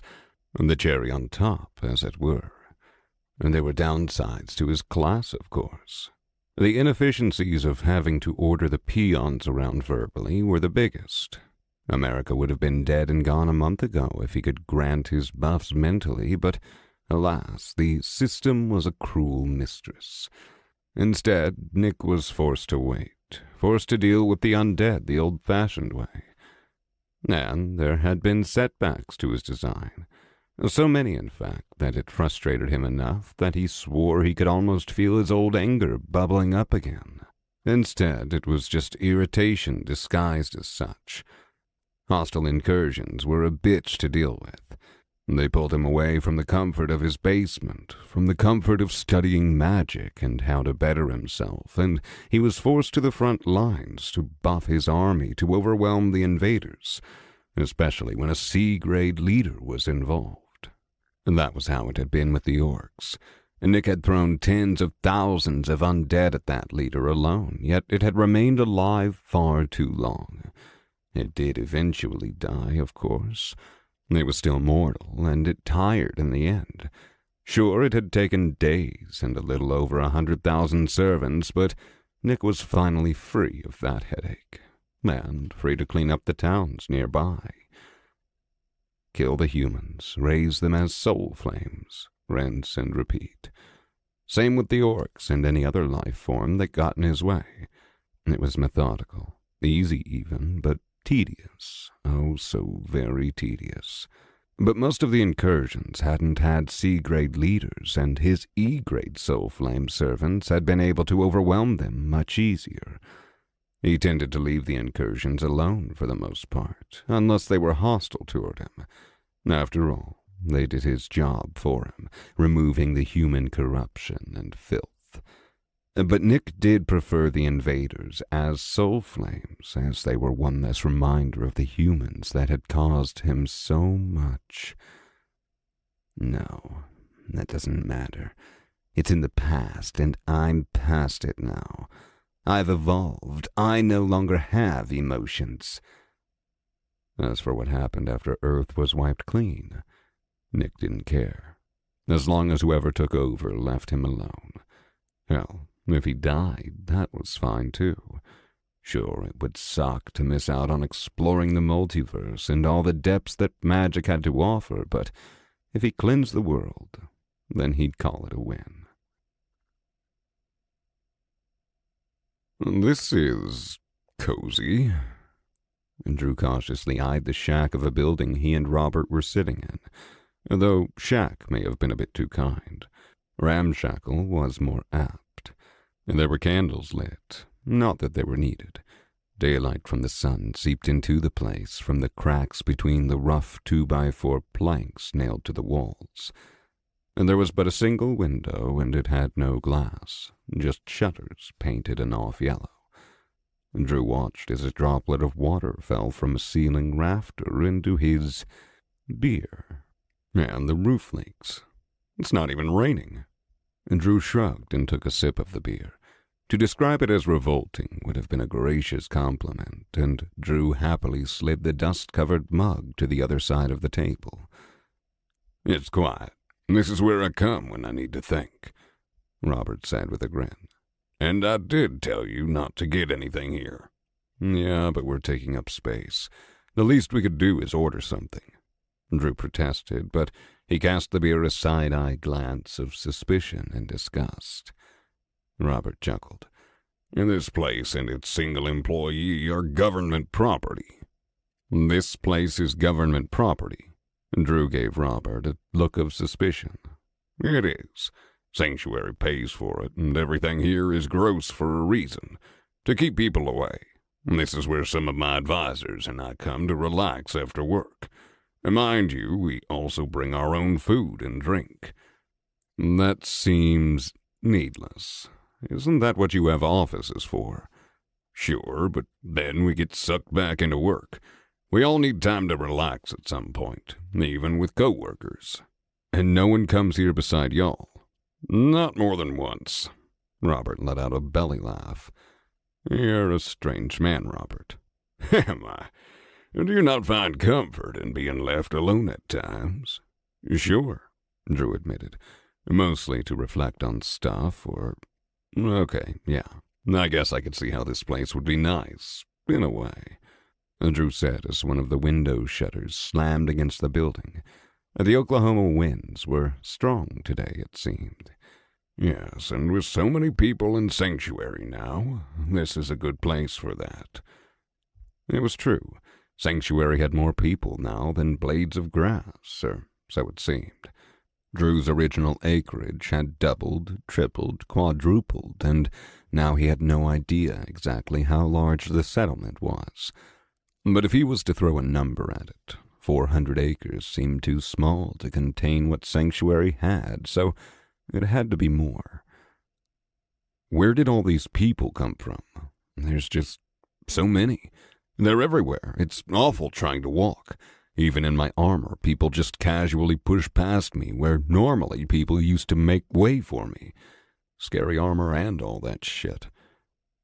The Sanctuary had grown so much, and in such little time.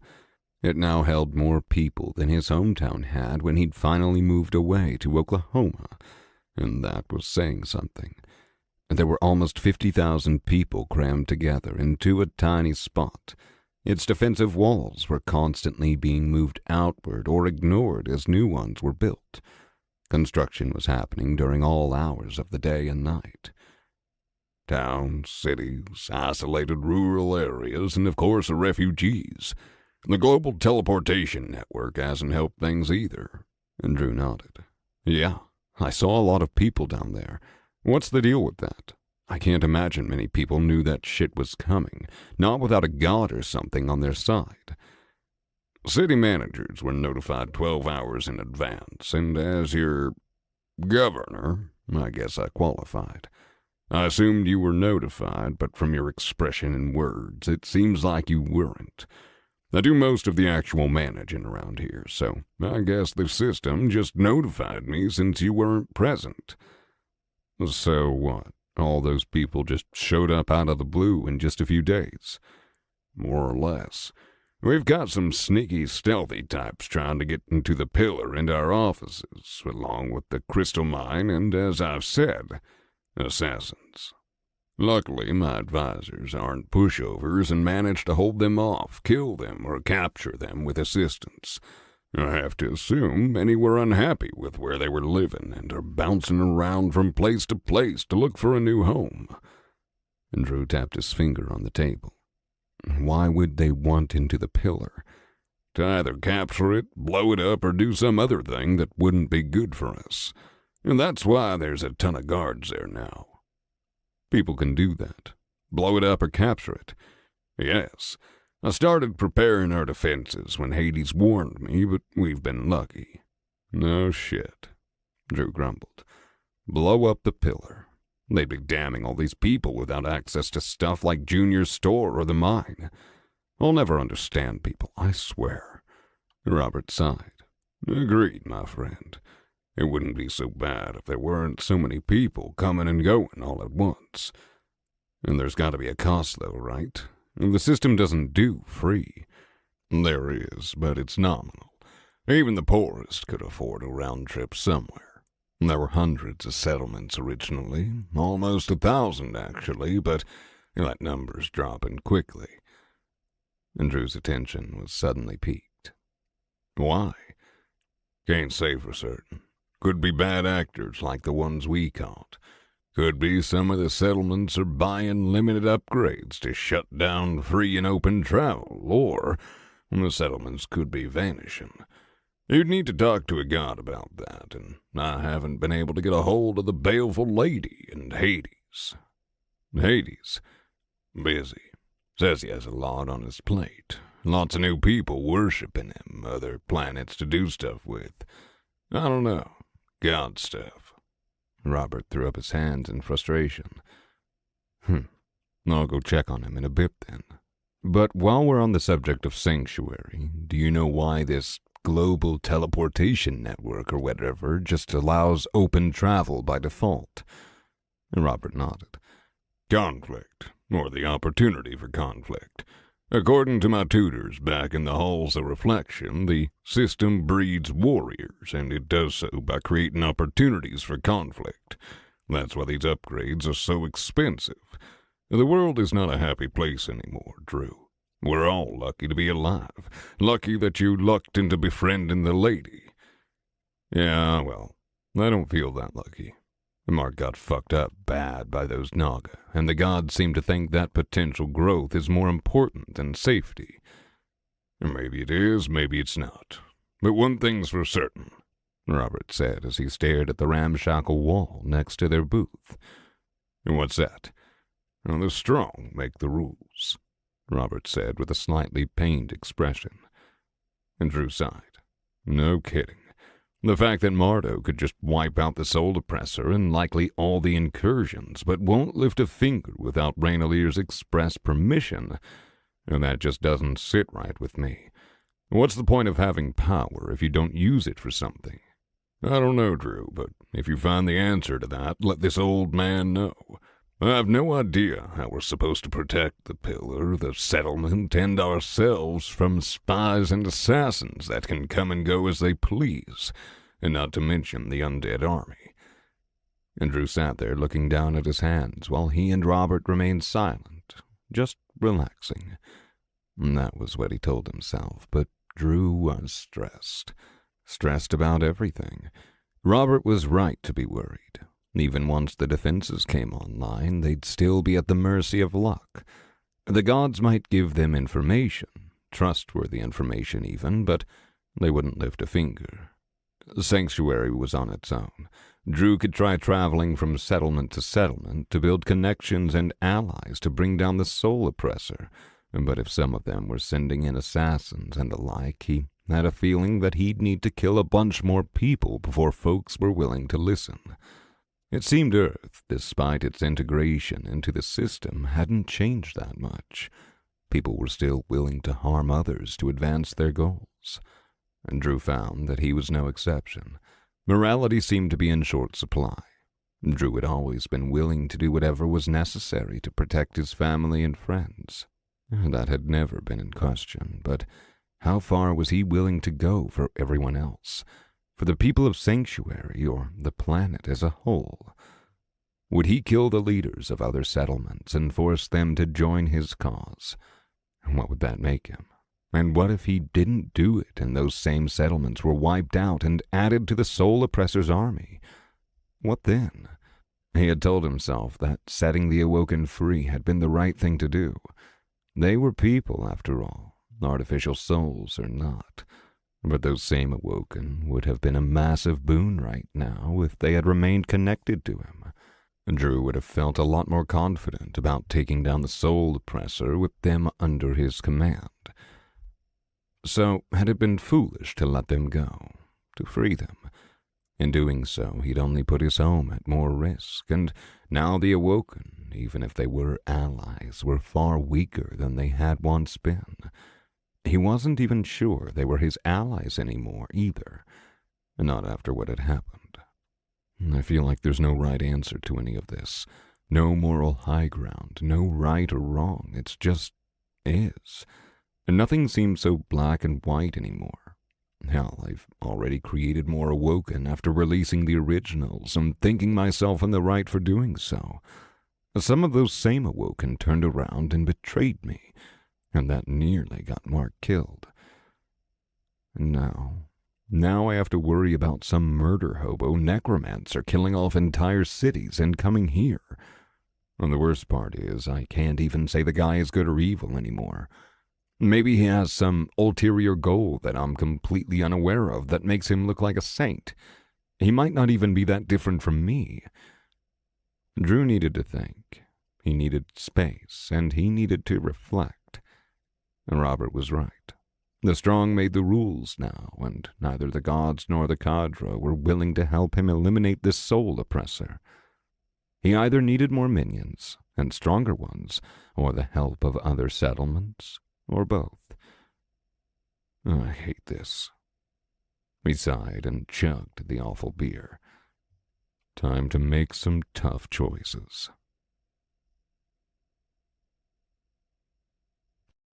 Chapter 46. There was no rest for the wicked, but Drew was taking some time to eat and grab a real drink from a tavern in the middle of Sanctuary. He had parted ways with Robert, leaving him to relax and figure things out with the city back in the ramshackle Sanctuary-owned building that looked like it was one stiff breeze away from collapsing.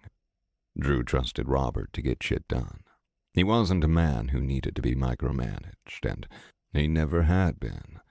Old Robert, before he died, had been just as on point as the reincarnated one. And this new version was different, however. He saw things more practically, more pragmatically, but he still tried to do the right thing. And that was why Drew had little problem leaving his friends to his thoughts and leaving to find a place that served real food and real beer. And gods knew he needed it. The tavern was busy, but not as busy as Drew had expected, given the population boom. The inside was a mostly wooden hunting lodge-style affair thematically, which suited him just fine. The stained hardwood floors were clean, the tables were spotless, and the booths were cushioned.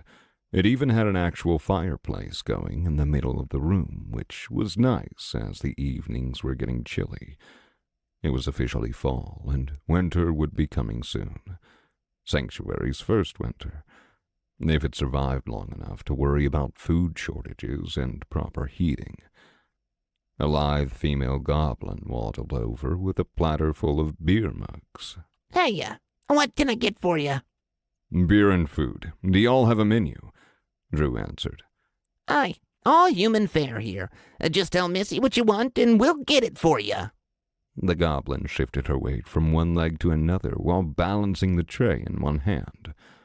Drew shrugged. Breakfast, pancakes, crispy bacon, and 2 eggs over easy. Sure, we can do that. What you having to drink? Lager if you have it, ale or mead otherwise. The goblin woman grinned. A man after my own heart. Lager it is, sweetie. Hang tight.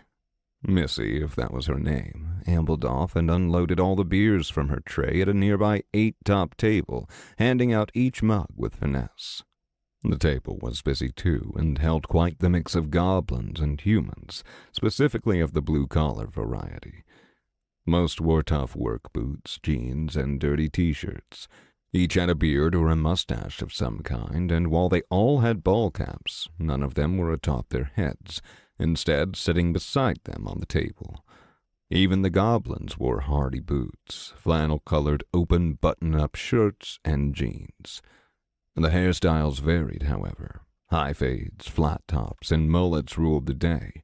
Even amongst the goblins, it seemed as though a cultural exchange was happening in real time, but because Drew was always off trying to figure out how to save humanity and the world, he'd missed these types of things happening. Seeing them for himself for the first time was strange, but a good kind of strange.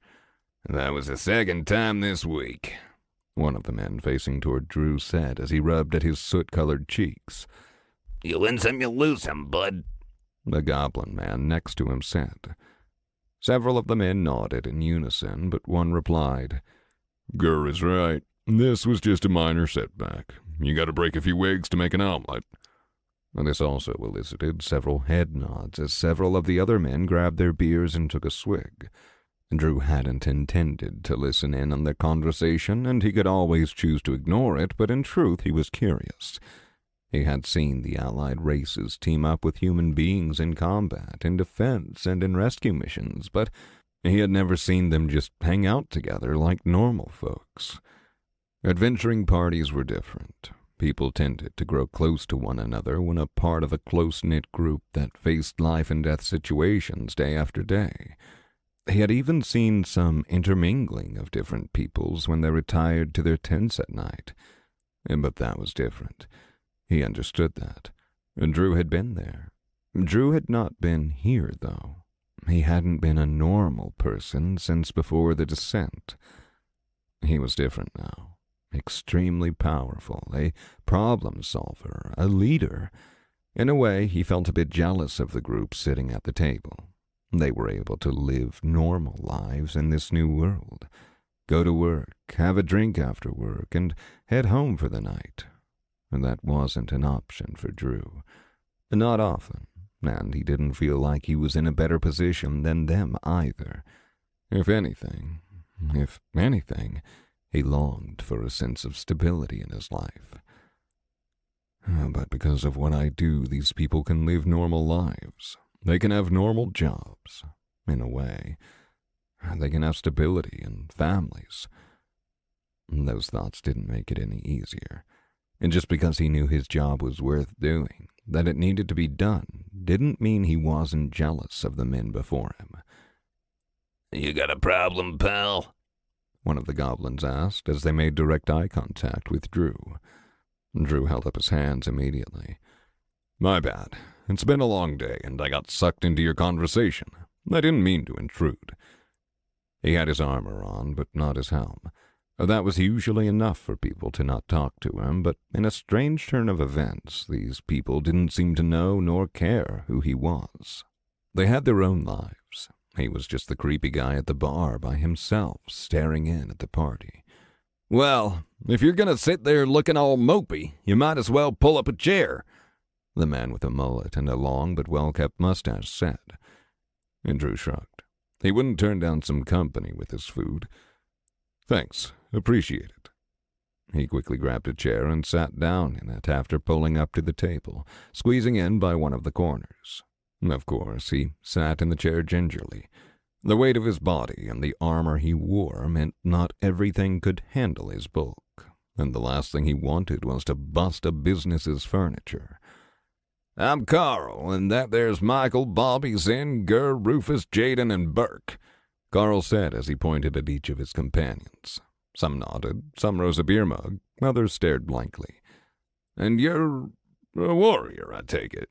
I'm Drew, and yeah, something like that. He's rich is what he is, Paolo. Now that armor he's wearing don't look cheap, Gur pointed out. It was a gift, and honestly, I forgot I had it on. I'm just trying to grab some grub and relax after the day I've had, Drew said honestly. Michael, the man on the other side of Drew, poked at his pauldron with a finger. You got blood caked in there. You out on the front lines a lot. More than I'd like.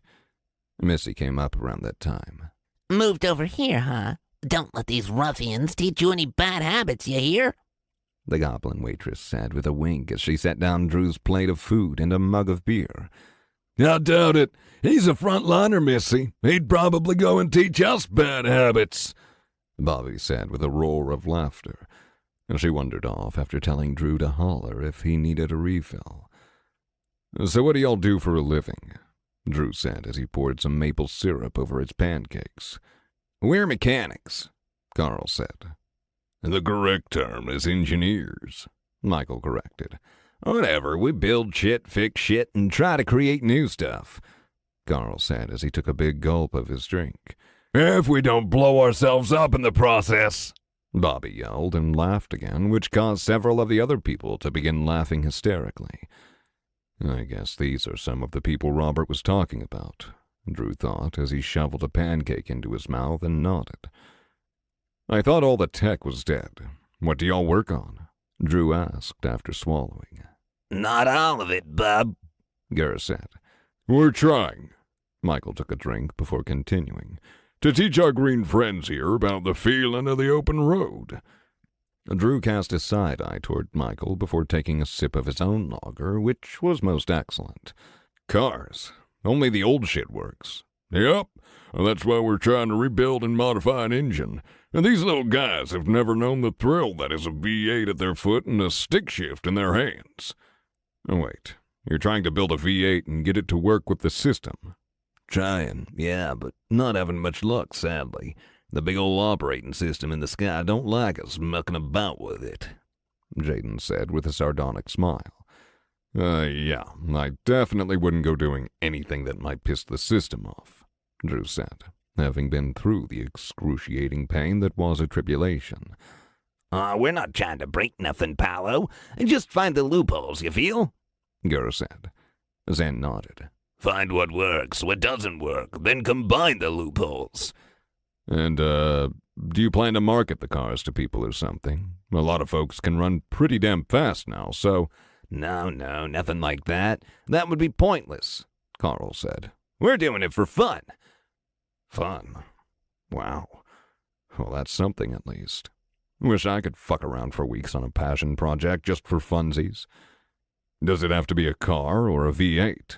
Drew asked. Well, no, but what else is there that's similar? Michael asked. Drew smiled wickedly and set down his fork before leaning forward. There's an old Harley-Davidson dealer in Wichita Falls. Last time I was there, tons of bikes were still around. If it's just for fun, then isn't 2 wheels better than 4?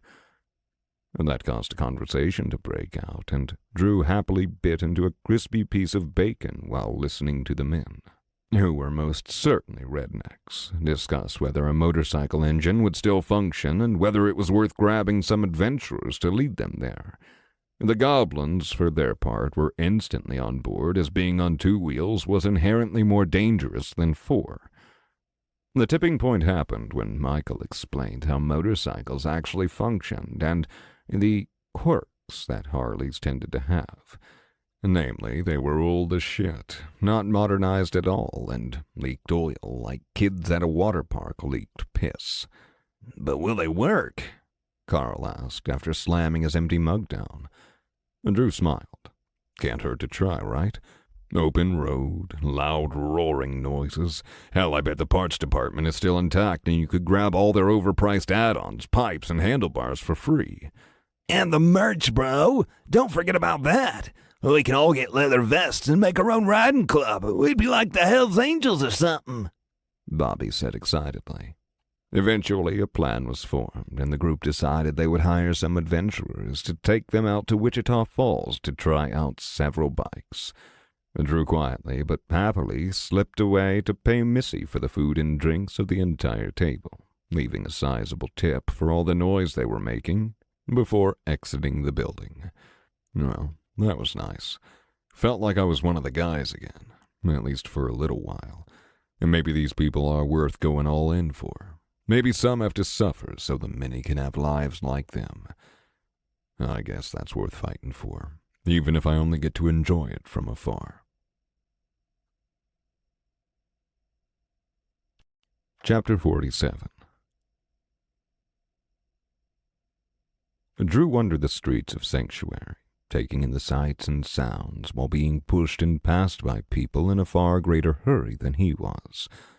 Mere months ago, everyone knew who he was, but with the massive increase in population, it seemed more and more people had no idea. It was strange, but also comforting in a weird way. Now it was rare for someone to bow to him or salute him as he went about his business. It still happened, as did the whispers of people who knew Drew as he passed, but it was no longer the norm. It had begun to feel that way before he had left for Houston with Mark, but now, with the influx of people, well, it was nice. He almost felt like a normal human being again, rather than a Dampier champion of the baleful lady and leader of the town, or rather, city. He still stood out, however. Drew rarely took his armor off, and that was one of the clearest signs that he wasn't a regular person, even if someone missed his glowing eyes and facial tattoos. Not that those things had seemed to bother the goblins and rednecks back at the tavern at all. Maybe strange was the new norm, and Drew just hadn't gotten the memo. But he wasn't moved when people brushed past him, or rather when they ran into him, and he remained walking at the same pace, which proved to be jolting to more than one impatient person. One guy even flipped Drew the bird and gave him choice words on how to not walk like a fucking moron. That actually brought a smile to his face, which confused the impatient man even more. Eventually, Drew found himself outside the affectionately named Temple of Doom. No one else called it that, just Drew. But it was Hades' temple, and Drew felt better about giving the morbid-looking place an edgy name, at least in his head. The people inside the temple nodded at him, most of them priests, clerics, or some form of admins. They all knew him there, and they gave him small signs of respect. And those same people also didn't bother trying to stop Drew from walking straight to the boss's office. He had been there enough that they knew better. Hades could kick Drew out if he wanted to. There was no sense in getting in his way if he wanted to see the god. Two men, both guards in razzle-dazzle spit-shined black armor, not unlike Drew's, stood guard outside the double doors to Hades' inner chamber. "Is he in?" Drew asked. "He is," one of them answered with a slight nod while continuing to stand stock still, large spear in hand. "Is he busy?" "For you? No. Go on in," the other said. Drew rolled his eyes and walked in. Hades was sitting behind his desk with his head in his hands, and he had company. The god looked up and smiled brightly as soon as he noticed Drew. Kid, good to see ya. It's been, what, a week? Listen, I just want you to give my dead mother a message. That can't be too hard for the god of the dead, right? The voice didn't come from the bald man sitting across from the god, but rather a very familiar bearded axe that lay upon the desk itself. For the last time, Frank, you're an axe. You have no mother. Hades sighed. Your aft was born of an oak tree, and your head comes from the remains of smelted down iron scrap, plus bits of carbon and other such things. Kyle says everyone has a mother, Frank protested. The man, Kyle, simply looked at Drew with dead eyes and shrugged, as if apologizing to everyone present. He had been hearing Frank's voice far longer than the axe had actually had one, and now that the axe did have a voice, well, Drew pitied him. Kyle was a man who looked like he hadn't gotten a solid night's sleep in ages. Yes, but you are a weapon. A special weapon indeed, but not one with a mother. I can now contact the non-existent dead, not a mother. If you want a mom, maybe you should see if your buddy there will go find a beautiful bride, and then you can be a family together. Hades said casually, but Drew could tell the god was losing his cool. Kyle, however, gave the god a look of absolute terror, as if Hades had betrayed him somehow. Wait, I can just get a mom if Kyle marries someone. Kyle, why didn't you tell me this? It solves all of my problems. I'm not ready for that, Frank. I don't even know any... What about that nice lady, the one that sits with us once in a while? What's her name? Kyle quickly got up, grabbed Frank, gave Hades a slightly accusatory glance, and then proceeded to the exit. She doesn't like me like that, Frank, he whispered as he made it to the door.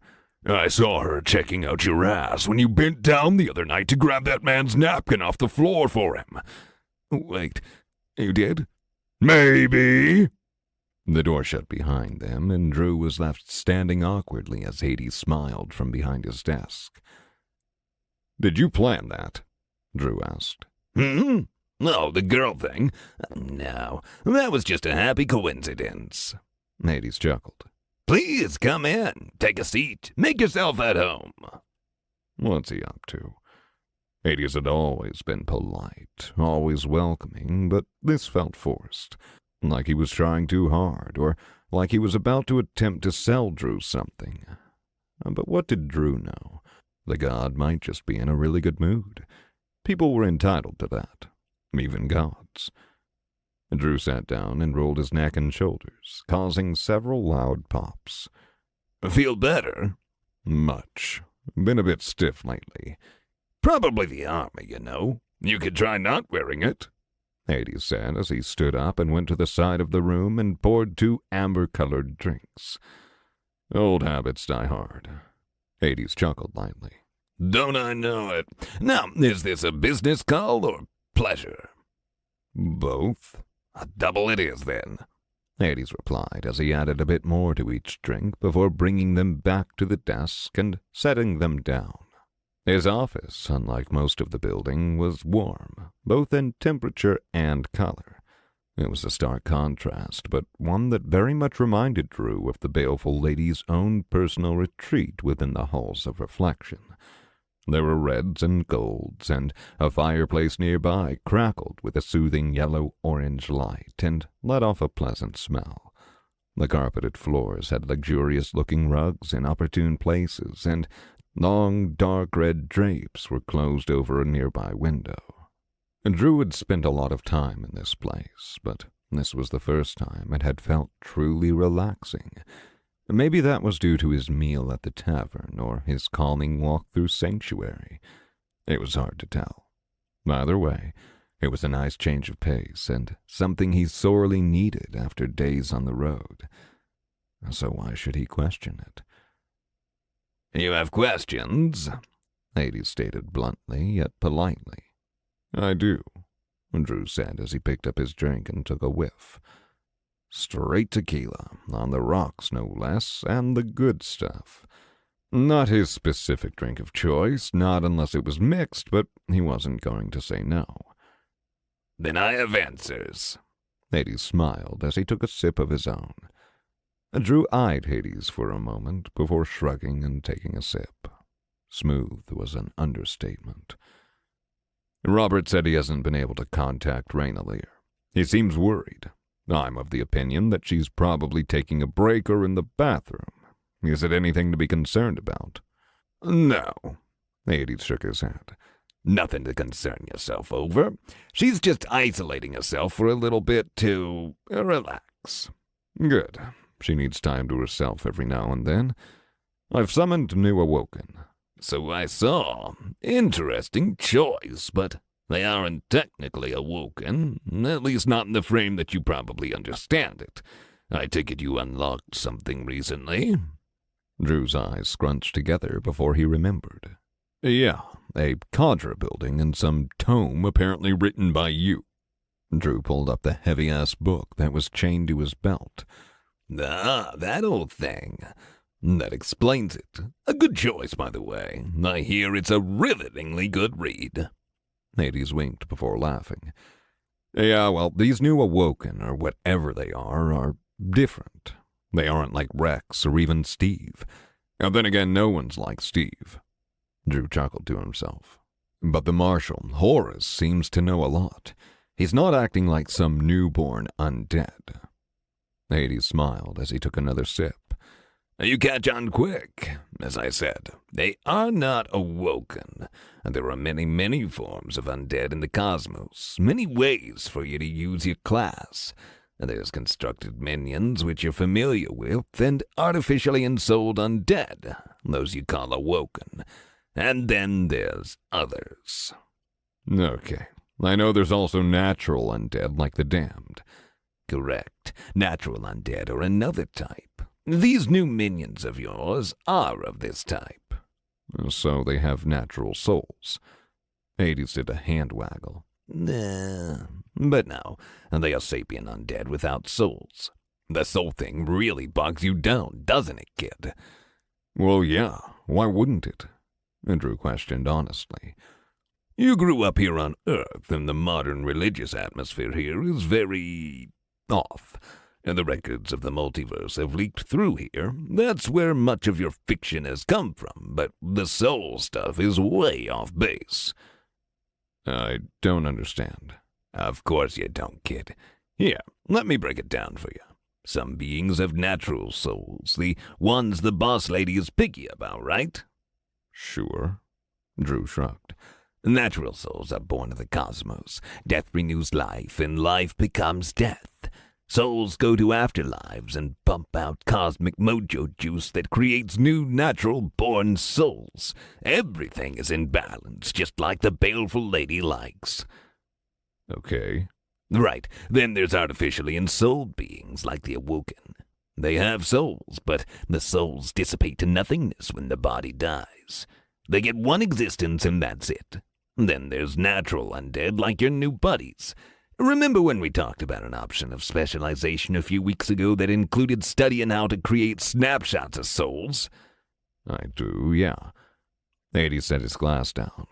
Natural undead are like that. Sometimes they have corrupted souls like the damned, but most of the time the soul has already fled, and what is left is an echo of said soul that is imprinted upon an undead body. Okay, but I thought you said I couldn't do that. Create Horus and the others without years of study. I did say that, and it remains true. You did not create your new friends, you summoned them. They already existed prior to you popping them out of thin air. Thus, they have a lot of experience. They know things, yes? I mean, yeah. Right, exactly, and you paid a hefty price for them, too. I did, yeah. They were obscenely expensive, but that's just because they're really powerful, right? Or is it something else? Drew nodded. They cost a lot because you had to pull them to you from another place. In exchange, you received talented undead with power and experience. If you had specialized in creating those snapshots, which I still do not recommend, this cost would have been far cheaper, but they would have lacked the experience. It's a trade-off. Okay, that makes sense and all, but they're real people, right? Sure, the same way anything else is a real person. Constructed undead are the only type that are truly mechanical in nature. They're more like beasts that can be trained. Maybe even less than that. Mindless, as the awoken call them. But here's the thing. Just like the artificially ensouled, once the natural undead die their final death, that's it. Poof! Nothing. No soul. It's already moved on. Does that make them their own person, or just an echo that has evolved independently of the soul? That's what I'm saying, kid. You're so wrapped up in the morals of right and wrong from how you were raised that you're not trying to learn more about the universe. Hades wasn't wrong. Drew was wrapped up in morality. He had lives on the line, those he cared about, and those that depended on him. How could he not care? At least a little. Even in the early days of the descent, back when the first group of local stragglers came to his property, he'd cared. But he had to be hard. Survival was not guaranteed, and he needed them to work, not mooch. Drew had also needed those same people to fight and even use their kids to ferry the wounded to Miranda. And that didn't mean he hadn't cared or that he wanted to do it.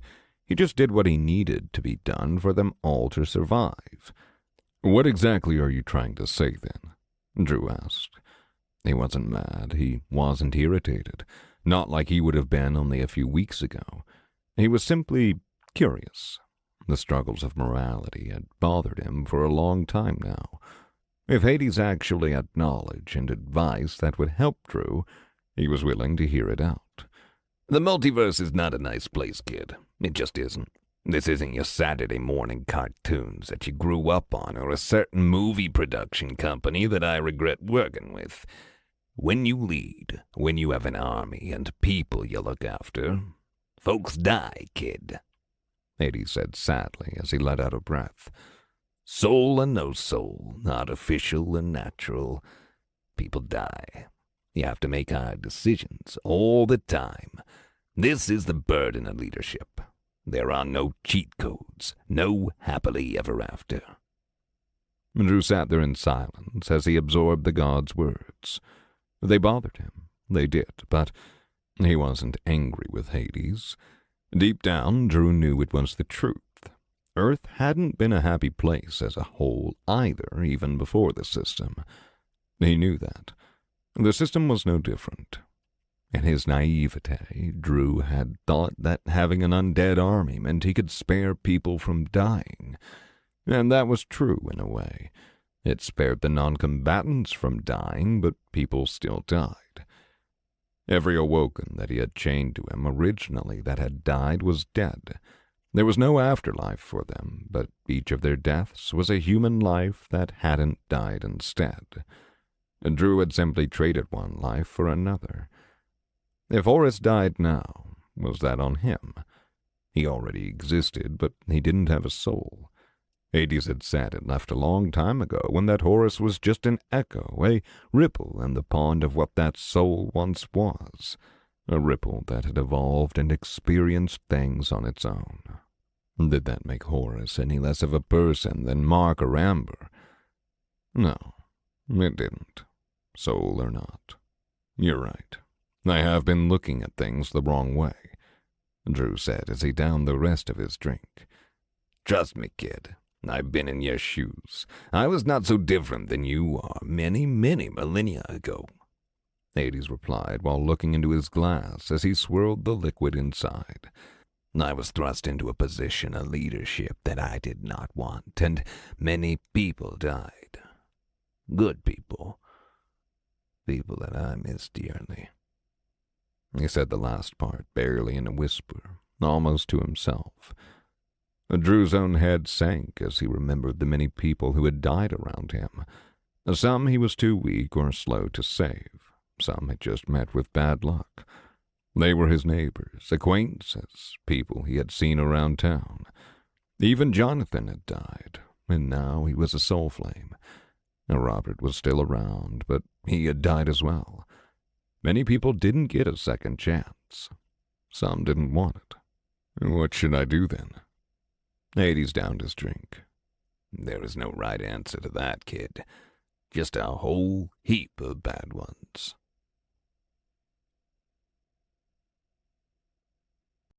Chapter 48.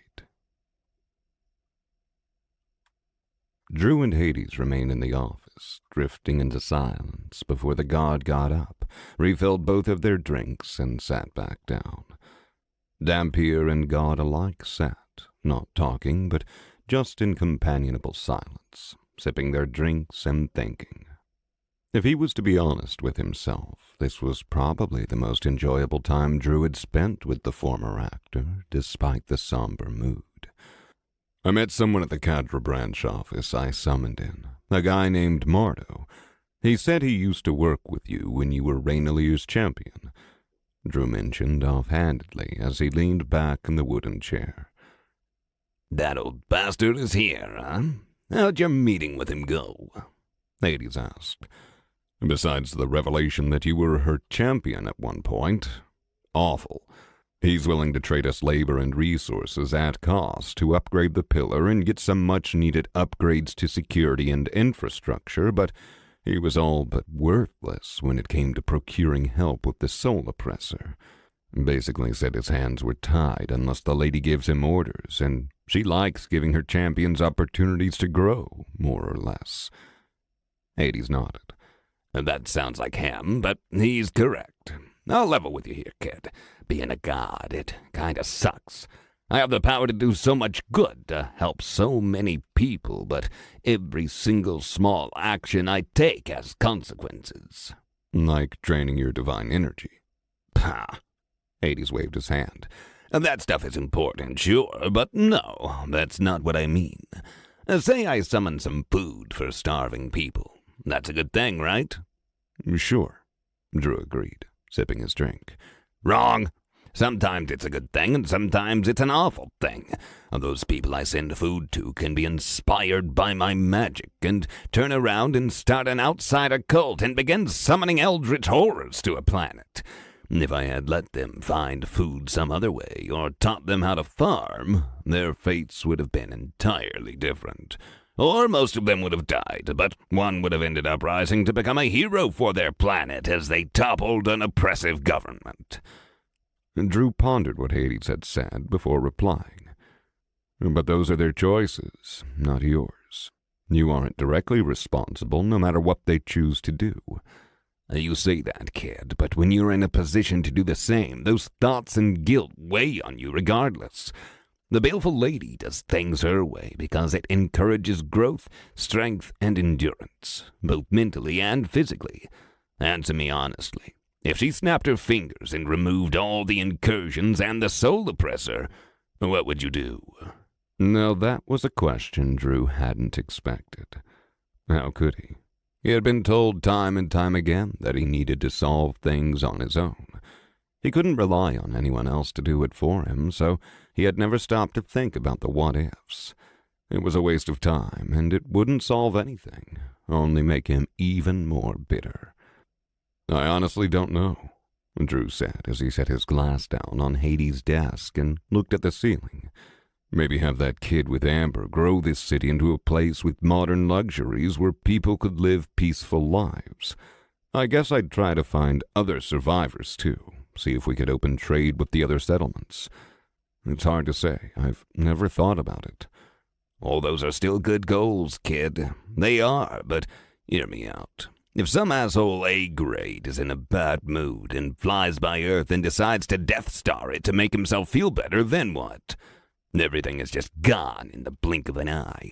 No one is strong enough to stand up to the A-grade. No one ever thought to buy a planetary shield or a cloak. The people may live happy lives, but then everyone dies.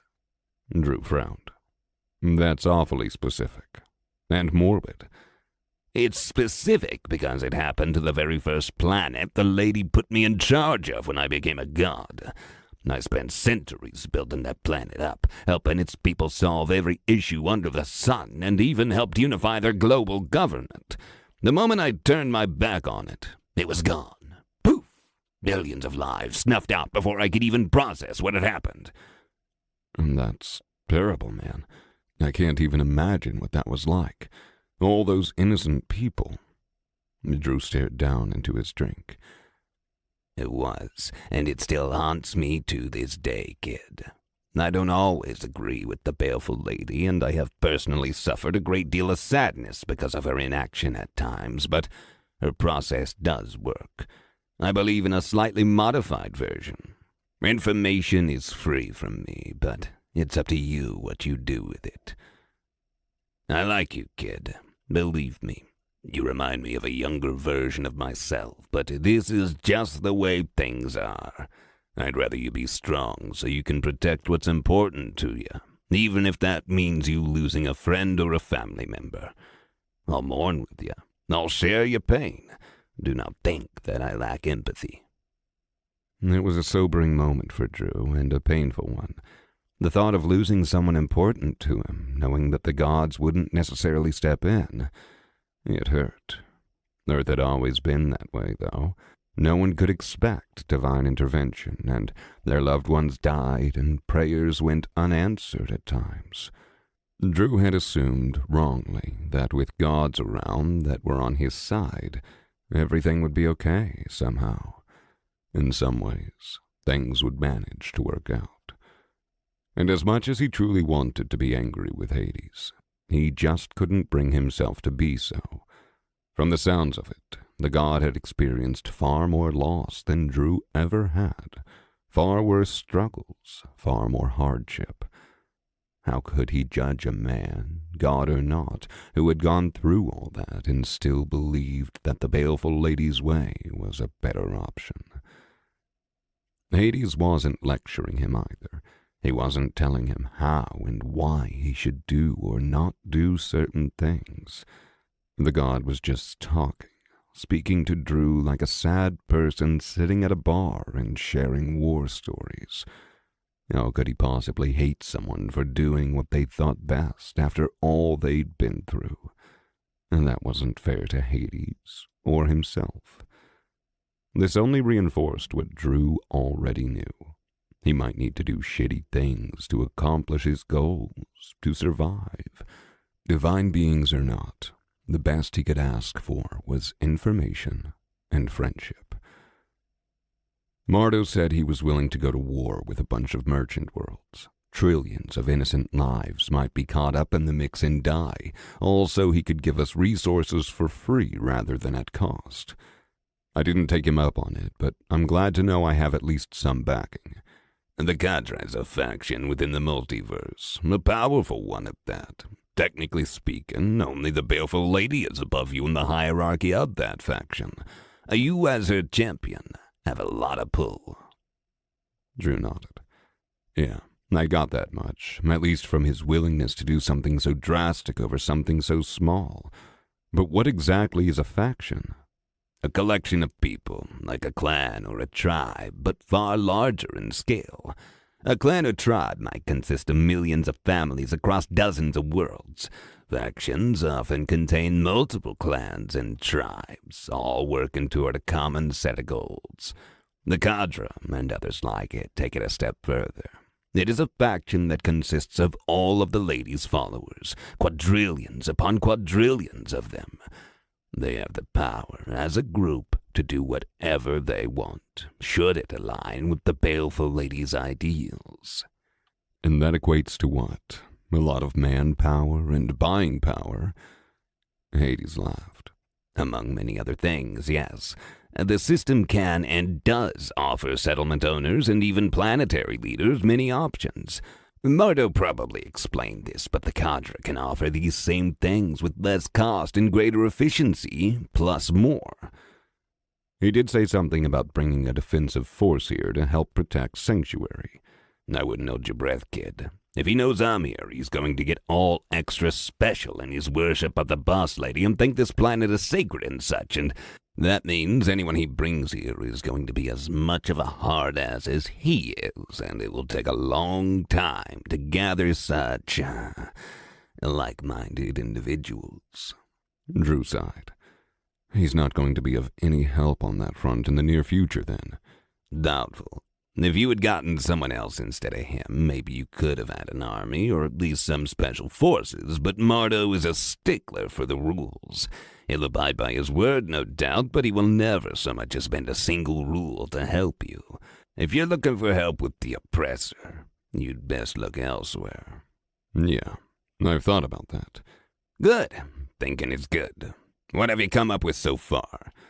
Like you said earlier, a whole heap of bad ideas. We've had assassins and saboteurs trying to fuck with the settlement since the global teleportation network kicked in, so I get the feeling that convincing other settlements to help us may involve aggressive diplomacy. But even then, I don't know if I can gather enough people in such a short time frame, so I might have to revert to using more awoken. Hades nodded before summoning a skull-shaped ice cube at his fingertip and then casually dropping it into Drew's drink. You're not wrong, but there's another option. The lich thing? Drew asked. Well, yes, that is an option, but no.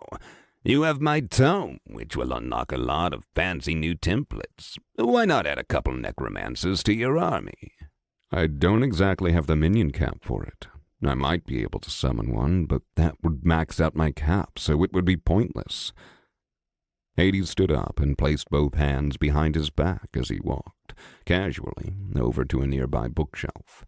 There he poked at the spines of several books before fishing one out of its place and walking back over to Drew, book in hand. Regardless of what happens next, you will need the assistance of other settlements. The sole oppressor is already making moves, and an army is on its way from the Denver area to Oklahoma's western borders. Your dark elven allies will not be able to hold them back for long. One way or another, you will need help. Press ganging the existing necromancers here in the city will help bolster its defenses and keep it relatively safe until you can do more. Great. So I'm back to forcing people to fight who may not want to. You don't have to do anything, kid. You can sit back here in my office for the next couple of weeks drinking fine spirits and hanging out with me for all I care. Hell, I'd love the company. But if I'm right in that this city and its people are important to you, then your hands are already tied. Wonderful. Well, at least he's blunt about it rather than talking all vague like Raina Lear does. That doesn't make it less shitty, but I don't have to poke and prod to get information out of him. And he did just let slip that the rogue necro is on his way, something she wouldn't have even mentioned offhandedly. And the book in your hands. Homework. Drew raised an eyebrow. Homework? Oh, don't say it like it's such a dirty word. Hades chuckled. This, kid, is a primer on all things necromancer. You read this, really read it, and then you come back for the next one. What does the book have to do with my problem? Everything. You grew up on an unintegrated planet. You were rushed to C grade in the ladies' training dungeon, but you've never received a formal education. You read this book series, and I will test you on it, and should you pass, I will help you. You'll kill the oppressor. Hades let out a bellowing laugh. No, kid, no. A good try, though. Hades wiped a tear from his eye. You pass the test, and I will grant you my blessing. I hate to break it to you, man, but I'm already married, so that blessing would be coming a bit late. No, you dolt, my divine blessing, Hades said as he slid the book to Drew and waved his hands in some seemingly mystic way that just made him look like an idiot. Drew looked from Hades to the book and then back to the god. And this blessing will help. It will help, yes, and it is the absolute most I could possibly do for you, given your goals, without jeopardizing your growth potential or incurring the lady's wrath. Drew took the book off the desk and looked at its hard leather-bound cover. Hades' tome, the one strapped to his belt and granted to him via the system, contained diagrams of spells and intricate runes, all of which meant jack diddly shit to Drew, so he was expecting the same when he cracked open this new book. To his surprise, the book contained words. They weren't in English, because of course not, but the system translated them for him. The Undead, a Primer, Volume 1. Drew quickly closed the book and looked back at the god who was simply sitting at his desk with a light smile tugging at his face. Go on, ask. I know you want to. This won't solve everything, will it? What? No. Hades laughed.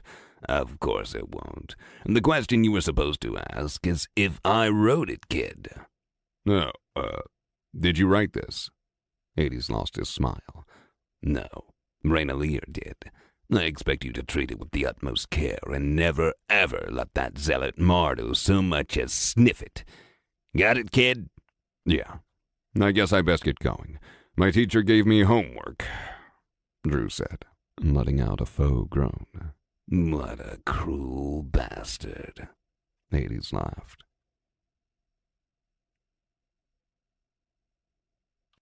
Chapter 49.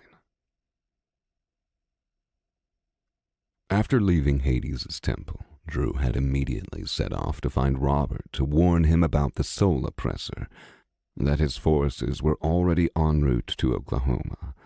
The call was made, and the crows flew the coop to warn the allied Dark Elves.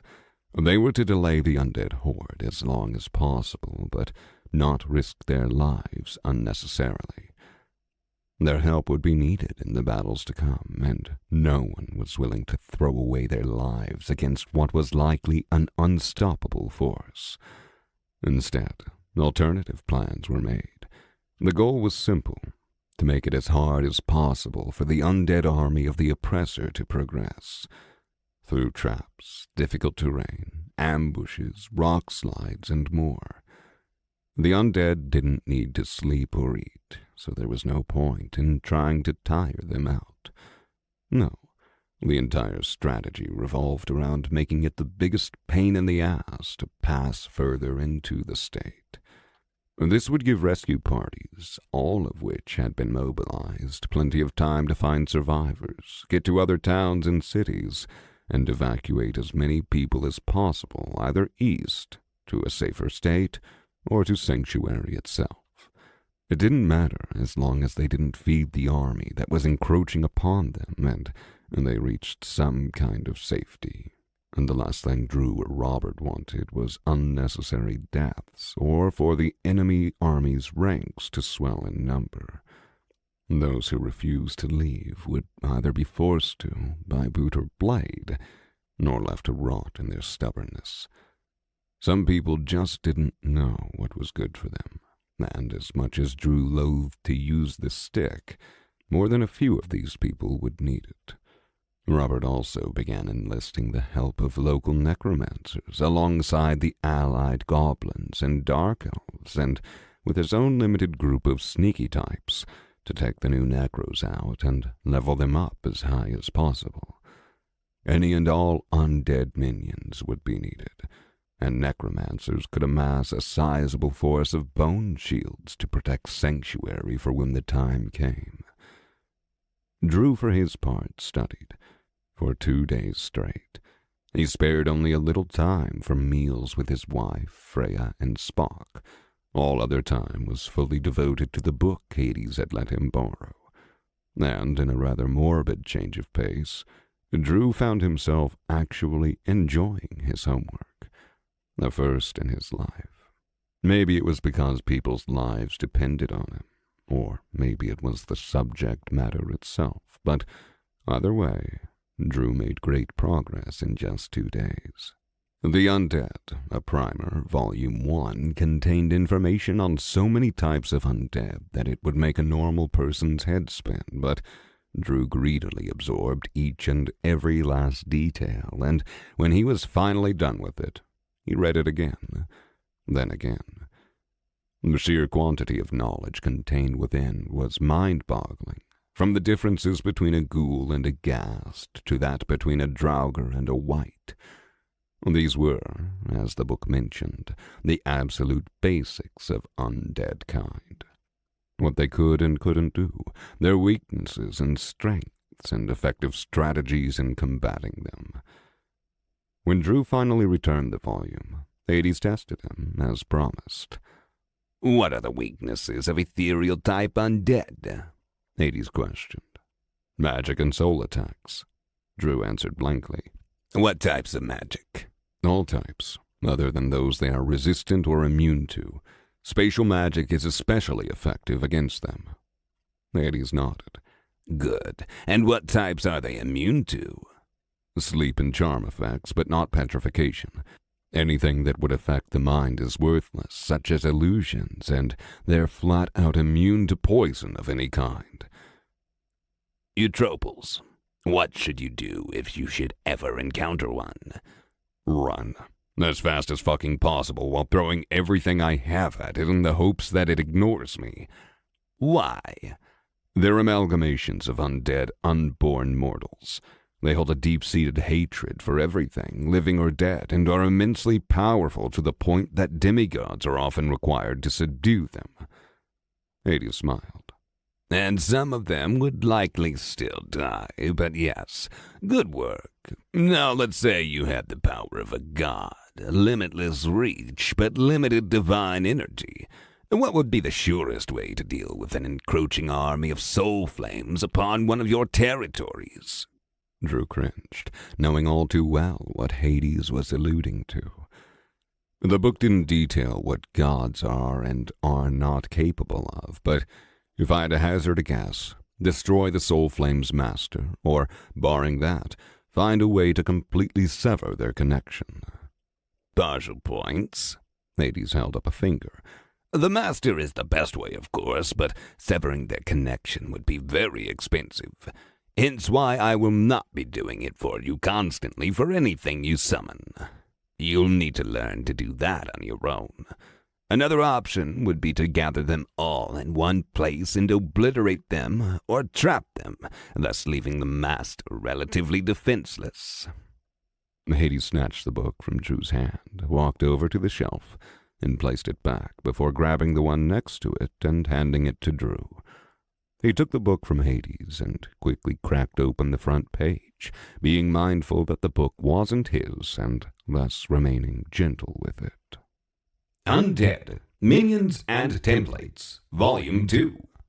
I believe I'm sensing a theme here, Drew said, eyeing the title with suspicion before closing the book. Hades patted Drew on the back. Good. We might just make you an academic yet. Oh, and before you go, kid, you should know that army is getting close to the border. You only have a few more days at best until they're knocking on the Dark Elves' doors. Robert has sent birds out to let them know, but I'll give him the update before I head out. Taking a sudden vacation, are you? Hades chuckled.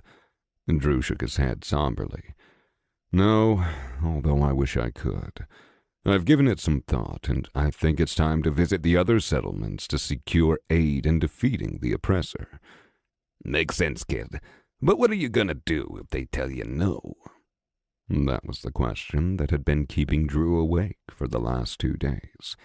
All settlements would have some kind of leadership in place now, and whatever their goals may be, they'd be wanting to pursue their own interests first and foremost.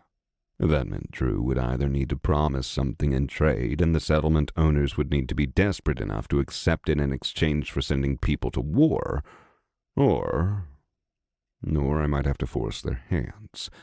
Not a pleasant thought, but I don't think Sanctuary can survive if the Soul Oppressor is bringing his forces en masse, even if I press-ganged every single citizen here into combat, including children.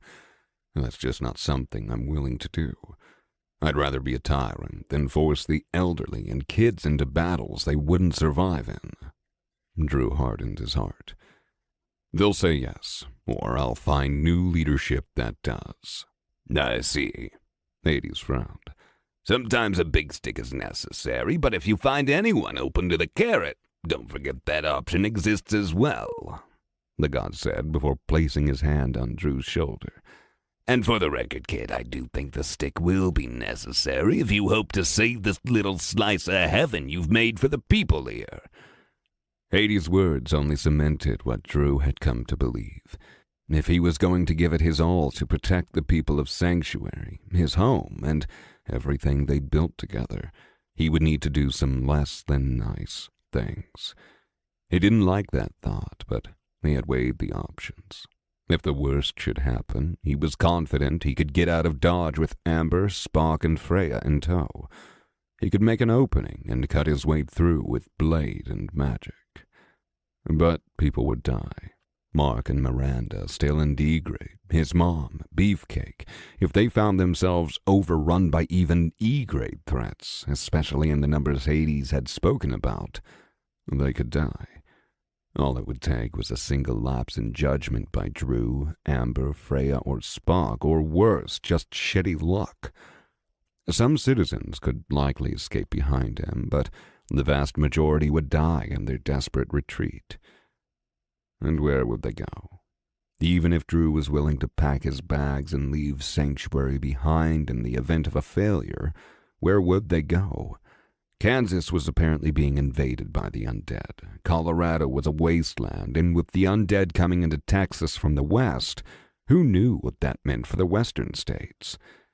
They'd have to flee east or northeast, all while the Soul Oppressor snowballed his army into an unstoppable force. If the Soul Oppressor managed to evolve to C-grade and boost the soul flames underneath him to D-grade, Drew wasn't sure he would survive against that many bodies. No, the rogue necromancer needed to be stopped, and time wasn't on their side. And, of course, Marta was going to take his sweet-ass time with cadre members for a defensive force, so those will likely appear too late to help or not at all. The best we can hope for is to delay the soul flames for as long as possible while I jump around from settlement to settlement. Amber and Freya stood next to Drew within the Pillar of Civilization, while Robert was at work ordering various upgrades to be installed either via the system or by issuing direct orders to the few cadre members the branch office could spare to aid in their construction. Are you sure you want to do this, Drew? Robert questioned before turning to a zombie-looking creature. I need these eastern turrets for the pillar online yesterday. The supplies are down below in the new warehouse, but I need your people to begin working on it now. Understood, Governor. The zombie, a female, said in slurred speech before ambling off like an awkward penguin. Do I want to? No, Robert, I sure as hell don't. But the cadre and the gods have left us little choice. Drew replied firmly, but there was no bitterness in his voice, despite the small amount he felt deep within his body. Will the 2 Valkyries not aid in the defense of Sanctuary? Amber asked. Drew nodded. Yes, I've already spoken with them. They are prepared to die to protect the people here, but it won't be enough. Even with all the C-grades, you, me, Freya, Spock, and the 2 Valkyries, there's no way we can protect the people of this city. A preemptive evacuation is always an option, Drew, Robert reminded him. It was true.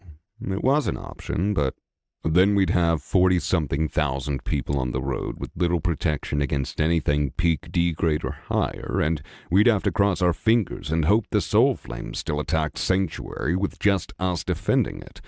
If all of the Oppressor's minions are E-grade, we'd probably survive and eventually wipe out the undead, but everything would be destroyed. The homes, businesses, and commerce for sure. If we lost the pillar too, even if we came back, we'd need to find and steal a new pillar or integrate into another settlement to survive. And the food, Amber said. All those people would only be able to carry whatever food their spatial inventories had room for, maybe a month's worth at most. Do we even have a month's worth of food stockpiled? Yes, ma'am, we do. But you do bring up a good point. Re-establishing farms and food production would take a while, and people would starve in the meantime, even if we rationed. Without the pillar, we'd lose access to Junior's shop. We wouldn't be able to import anything, and if Drew believes the walls won't hold back that many undead, even with the defenses we're adding, then I doubt the pillar could. And Drew sighed. Pillar defenses are stupid expensive, he explained to his wife. Poof! Robert and Drew both raised an eyebrow and turned to Amber. As she said, but think of all the bones they'd leave here, or something like that. Sure, Freya, you'd have all the bones in the world, but not a single dinner after a month, and neither would any of the people. 2 months tops if we rationed hard. The German shepherd let out a low whine. She doesn't like that idea any longer, Amber said with a small, sad smile. To answer your question more directly, Robert, yes, I do believe this is necessary. If the goal is to prevent the loss of life of our people and keep our city intact, I may have to use force to get what we need. Robert stopped poking at hovering screens before turning and frowning at Drew. I understand the practicality of the situation, and I even agree with it, but I don't like it. Thousands may die to gain what we need. You may be sending a ton of people who aren't even from here to their deaths to protect our city. And there's no other way. Drew shook his head. Not a real one. Hades said Marta was going to drag his feet, and we likely won't get the help we need, not in time. And even if we do, he's still not certain exactly how many or what grade of people the Archlich will be recruiting. Even Hades believes this may be necessary. James said that, Amber asked. Robert coughed. Well, if Lord Hades said that, then he would know better than we would. I don't like the idea that we're going to be trading the lives of other humans for people more local to us, even if I understand the necessity. It brings back so many memories of my time in war, he added softly. You can always reach out to Bonetown and ask for assistance, but I'd leave my name out of it. It seems there may be some politics or something at play there, and some of them seem to either love me, hate me, fear me, or want nothing to do with me. But they do seem to have a good relationship with everyone here. I've already done so. But you should know, Robert, that they are real people too. When they die, they don't get an afterlife like we do. They just cease to exist. Only the constructed minions can be seen as tools. Everything else is, in some shape or form, a person. Robert placed both elbows on the stone table in front of him and slowly dragged his hands through his hair. So we truly don't have a choice. It was a statement, not a question, and it was true, at least according to everything Drew had learned. Between Mardo being Mardo and Hades' blunt yet honest forthcomings regarding the situation, this really did seem to be the only way forward. Drew didn't think he could live with himself if someone close to him died, but even if he ditched everyone else, well, that would haunt him. He wouldn't do that unless there was zero chance of winning and the lives of his family and friends were in peril. This was a decision that Drew didn't want to have to make. Unfortunately, he didn't have a choice. No, we don't. I'll go ahead and whitelist y'all to allow entry back here, Robert said. Just on the off chance that we get that upgrade installed in the next day or so. When do you plan to leave? As soon as Horace finishes gathering the army to head toward the teleportation plaza. Good luck, Drew. From what you've told me, we're all gonna need it. Damned army just days away from the border. Robert shook his head in disgust. It never should have come to this. Drew nodded sadly. I know.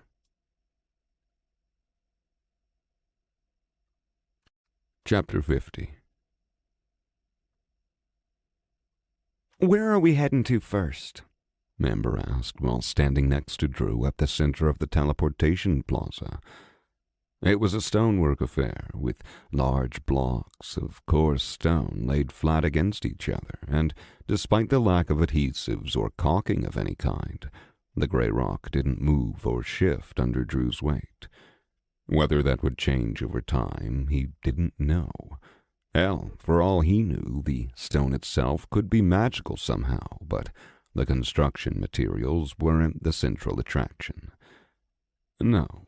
That would be what Drew and Amber were standing in front of. A blue crystal, immense in size and hovering in mid-air above the center of the place. It was cut in such a way that made it look like a sliver of a much larger gemstone rather than something that floated several stories high on its own. Light seemed to radiate from it, but not in a blinding way. There was more of a subtle yet powerful glow that released a barely audible hum. "All right, folks, move it or lose it, you hear?" The goblin said. But Drew completely ignored the goblin as he looked through the system's menu after laying his hand upon the giant crystal. Once he touched it, a set of destinations popped up unprompted within his field of vision. Robert had been right. Whatever number had once been available, the list was now down to only a couple of hundred places he could go. Each destination had a set of statistics that included a baseline population, the current industries, and the cost and system credits to teleport there.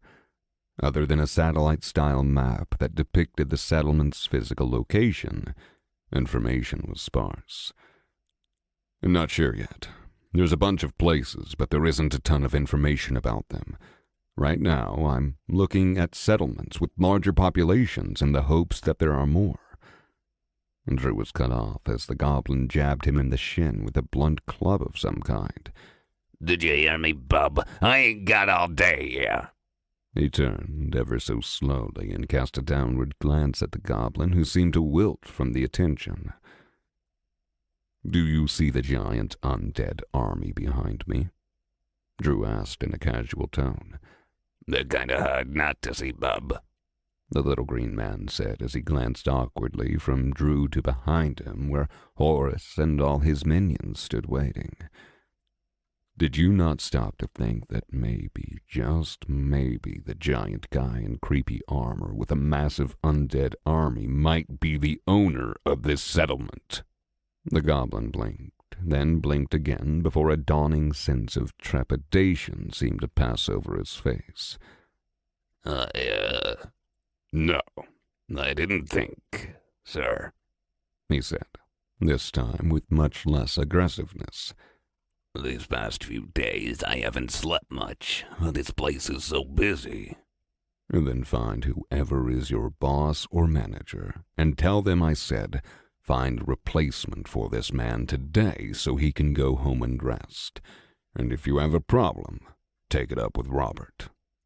"Are you sure about that?" "Yes. I don't need overtired people here protecting this place. You're more likely to make a mistake, and I will not tolerate a security-based mistake with assassins running around. Now go tell your boss," Drew said in a serious but kind tone. Overworked and underpaid, even in the apocalypse. Some things never change. Drew sighed internally as the goblin equivalent of a TSA agent ran away to wherever his boss person was. "You're grumpy today. You should be happy we're finally getting a vacation," Amber said in a faux cheerful manner. "I'm not looking forward to what comes next." Drew let out a breath slowly. "Anyways, I think we should stick to the U.S. for now, if possible, and look for large populations. Any thoughts?" "More people means a bigger chance one of them is in C-grade or another progenitor. Could be risky." Drew nodded as he turned back to the list. And that was my worry as well. Although I doubt very many made it to C-grade without divine help unless they went on a murdering spree. And not all will be unwilling to help by default. Some will be like us, just trying their best. They might see reason. I hope they see reason. His wife reached out to touch the crystal and began looking through the list. "And what about this? Richmond, 30,000 people. Alchemy, inner-city commerce, and alcohol are their primary economic standouts. That sounds promising." "Maybe, but also sounds dangerous. Inner-city trade could indicate they have allies, and if I'm not mistaken, Richmond was pretty small in terms of population for a city that large. We've typically been seeing something like 5% as survivors, so people either immigrated there or they were set up quickly, and more people survived, which might mean another progenitor," Amber finished. "Right, but every city still available on here seems to be similar. The population is very high for the location. Tacoma, for example, has a population of over 55,000, and that's pretty much a suburb of Seattle from the looks of it. But Seattle isn't on the list. So folks either immigrated there after something happened to Seattle, they were prepared, or there's some other variable that we don't know about. Any of these places could be a risk. Sweetie, I think anywhere we go is going to carry that risk, and it's also possible they changed the name of the settlement, and it's not called Seattle anymore. Remember, we're not River's Bend. We're Sanctuary now. People still came here, and we're in the middle of nowhere. Amber was right. No matter where Drew chose to go, there was going to be an element of risk involved. Hell, Houston had a progenitor as the mayor, but he wasn't that powerful. Yet the sole oppressor was, and apparently he wasn't a progenitor at all. I think I'm just being picky because I don't like what I'm about to have to do, Drew said at a lower volume. Not that anyone was around to hear him besides his wife. I've never had to make a choice like this, but I'll support you as long as you believe it's the right one, she said with kindness as she laid her head against Drew's arm. It's the only choice if I want to save the people here and stop the oppressor before he snowballs into something that can't be stopped. Drew smiled sadly under his helm. Richmond it is, then. There was a bright flash of light, and then Drew and his wife were standing side by side elsewhere. Although the scene itself was familiar, that of a teleportation plaza, the landscape surrounding the plaza was not. They were on a racetrack with NASCAR signs advertising a never-to-be race still clinging to certain areas atop the surroundings. It was a place full of aluminum bleachers, chain-link fences, and concrete barriers. And it was busy. Not to the level Sanctuary's teleportation plaza had been, but there were people there, both incoming and outgoing. If Drew likened it to an airport experience, this would be around noon on a weekday during the off-season, whereas Sanctuary had been more like the day before Thanksgiving proper. Hey, buddy, you need to move along or we'll get backed up, an honest-looking man in his 20s carrying an old rifle said politely as he looked at Drew with a bit of caution in his eyes. Drew shook his head slightly to throw off the strange feeling of suddenly being elsewhere. Sorry, first time teleporting. Do you mind if I ask you a few questions? Sure, that's what I'm here for, but we need to move about 10 feet that way. The man pointed toward the empty asphalt. Or the crystal is going to get backed up and start sending folks to the other arrival points. I'd rather not get yelled at. He smiled. His gun was held behind his back with a strap, and it was old, even by old gun standards. The wood looked like it hadn't been properly taken care of in decades. The man seemed nice enough, which only made Drew feel worse about what was coming in mere minutes, but the guard or travel guide or whatever he was did seem on guard, at least a little. That was to be expected. Drew and Amber had both arrived in their armor and with weapons in hand, and Drew's armor didn't exactly fit in with what most people wore or had access to. Drew lowered his weapon and walked forward, matching the man's steps, Amber following behind. He was sure she'd be looking around for possible security threats. Above them both, floating high above the teleportation crystal, which looked exactly the same as Sanctuary's, stood Richmond's pillar of civilization. It was connected by a single-staired walkway with wooden guardrails to the skybox announcer's office, the place where NASCAR officials once sat and ran everything from. What type of questions do you have? The man asked as he turned his head back to Drew. We've come from Oklahoma, so we don't know much about what's been happening on this side of the country. Is there anything you can share? Well, the visitor center usually handles all that once you get processed through security, but I can spare a minute or two. The short answer is everything is shit, same as everywhere else, as far as I can tell. Some of the bigwigs from D.C. survived and were moved here by their Secret Service-like people when everything went to shit, and now they're running the show. As far as I know, they've been trying to re-establish lines of communication to other American settlements while trying to piece together some reworked form of a federal government. Drew nodded casually at the man's side. I'm guessing that's not going so well. Better than expected, but no, not great. Some settlements have been eager to reestablish themselves with the official government. The vice president, by the way. Everyone else in the Oval Office got toasted, or so I hear, but some settlements aren't exactly keen on losing their new independence. It's all above my pay grade. The man shrugged before turning to Drew. Only a few more minutes left. Interesting. How's life here? Y'all have running water, plenty of food, any incursions nearby? Food, yes, but water is more limited. The James River got polluted by something nasty, so water is available, but it's not free. There's a system store that sells it, and it's affordable, but it's not like we have free-flowing water in our homes. As for the incursions, we only had one. Dwarves, if you can believe it. Some kind of miner and warrior clan that came here to purchase mineral extraction rights. We have peaceful relations with them, and the incursion is closed now.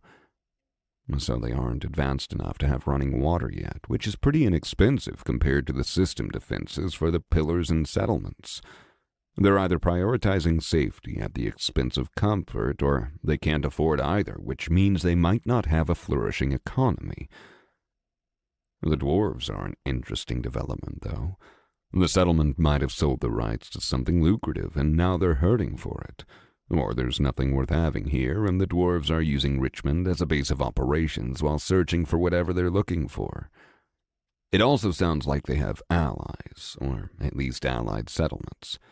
The real question is whether those settlements joined together with Richmond out of a sense of need or one of loyalty and patriotism.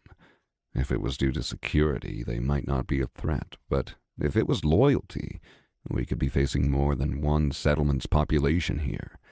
You said you guys are from Oklahoma. Do you know if we sent an envoy to the settlement leaders there? The man asked, which broke Drew from his thoughts. No, there's been no envoys yet, Drew said before pausing as a thought crossed his mind. That's actually why we're here. I'm the leader of the settlement and wanted to meet with the people in charge. And Drew said the last part as professionally as he could manage, although he likely fell short of what he'd been expecting. The man made an ah face before nodding. Then you'll want to go up the stands over there. He pointed into the bleachers. And take the first entrance down below. There are visitor center guides down there that can expedite your processing and lead you to the government office set up in the parking lot. There will be a bigwig liaison who can connect you to the right people. Oh, and your food and board will be covered while you're...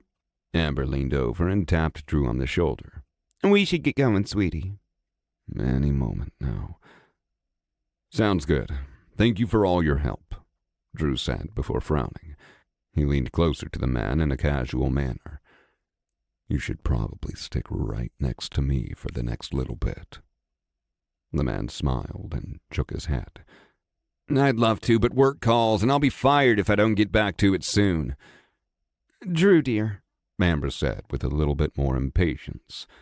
Drew put a firm hand on the man's shoulder and squeezed slightly. Trust me, you really, really want to stay by my side.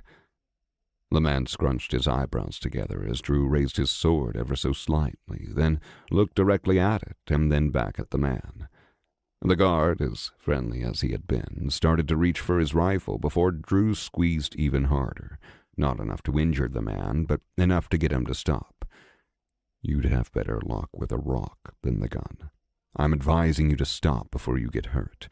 I'm not worried about myself, Drew said in a whisper, only loud enough for the man to understand the implication. Yeah, a break sounds good right now. The man coughed slightly, and Drew let go of his shoulder. Then all hell broke loose.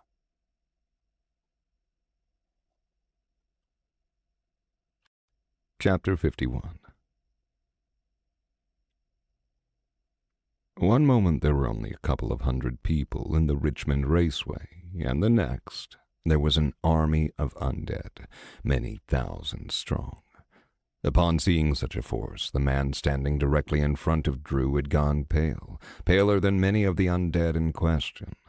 No defenses had been activated. Nothing blocked them from coming through. Everything was going as planned.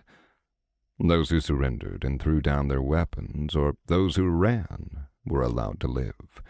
Those who didn't, well, they found no mercy. It was a scene of utter chaos as people ran for blocked-off exits, leaped onto the chain-link fences, and attempted to climb over them like criminals escaping from police.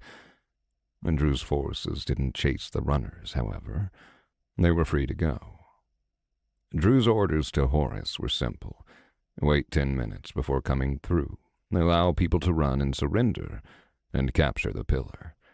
The teleportation plaza was their beachhead, and its security had to be maintained at all costs, lest Richmond call for potential allies' aid. Whether Richmond had also dealt with assassins and saboteurs previously, and this attack was completely unexpected.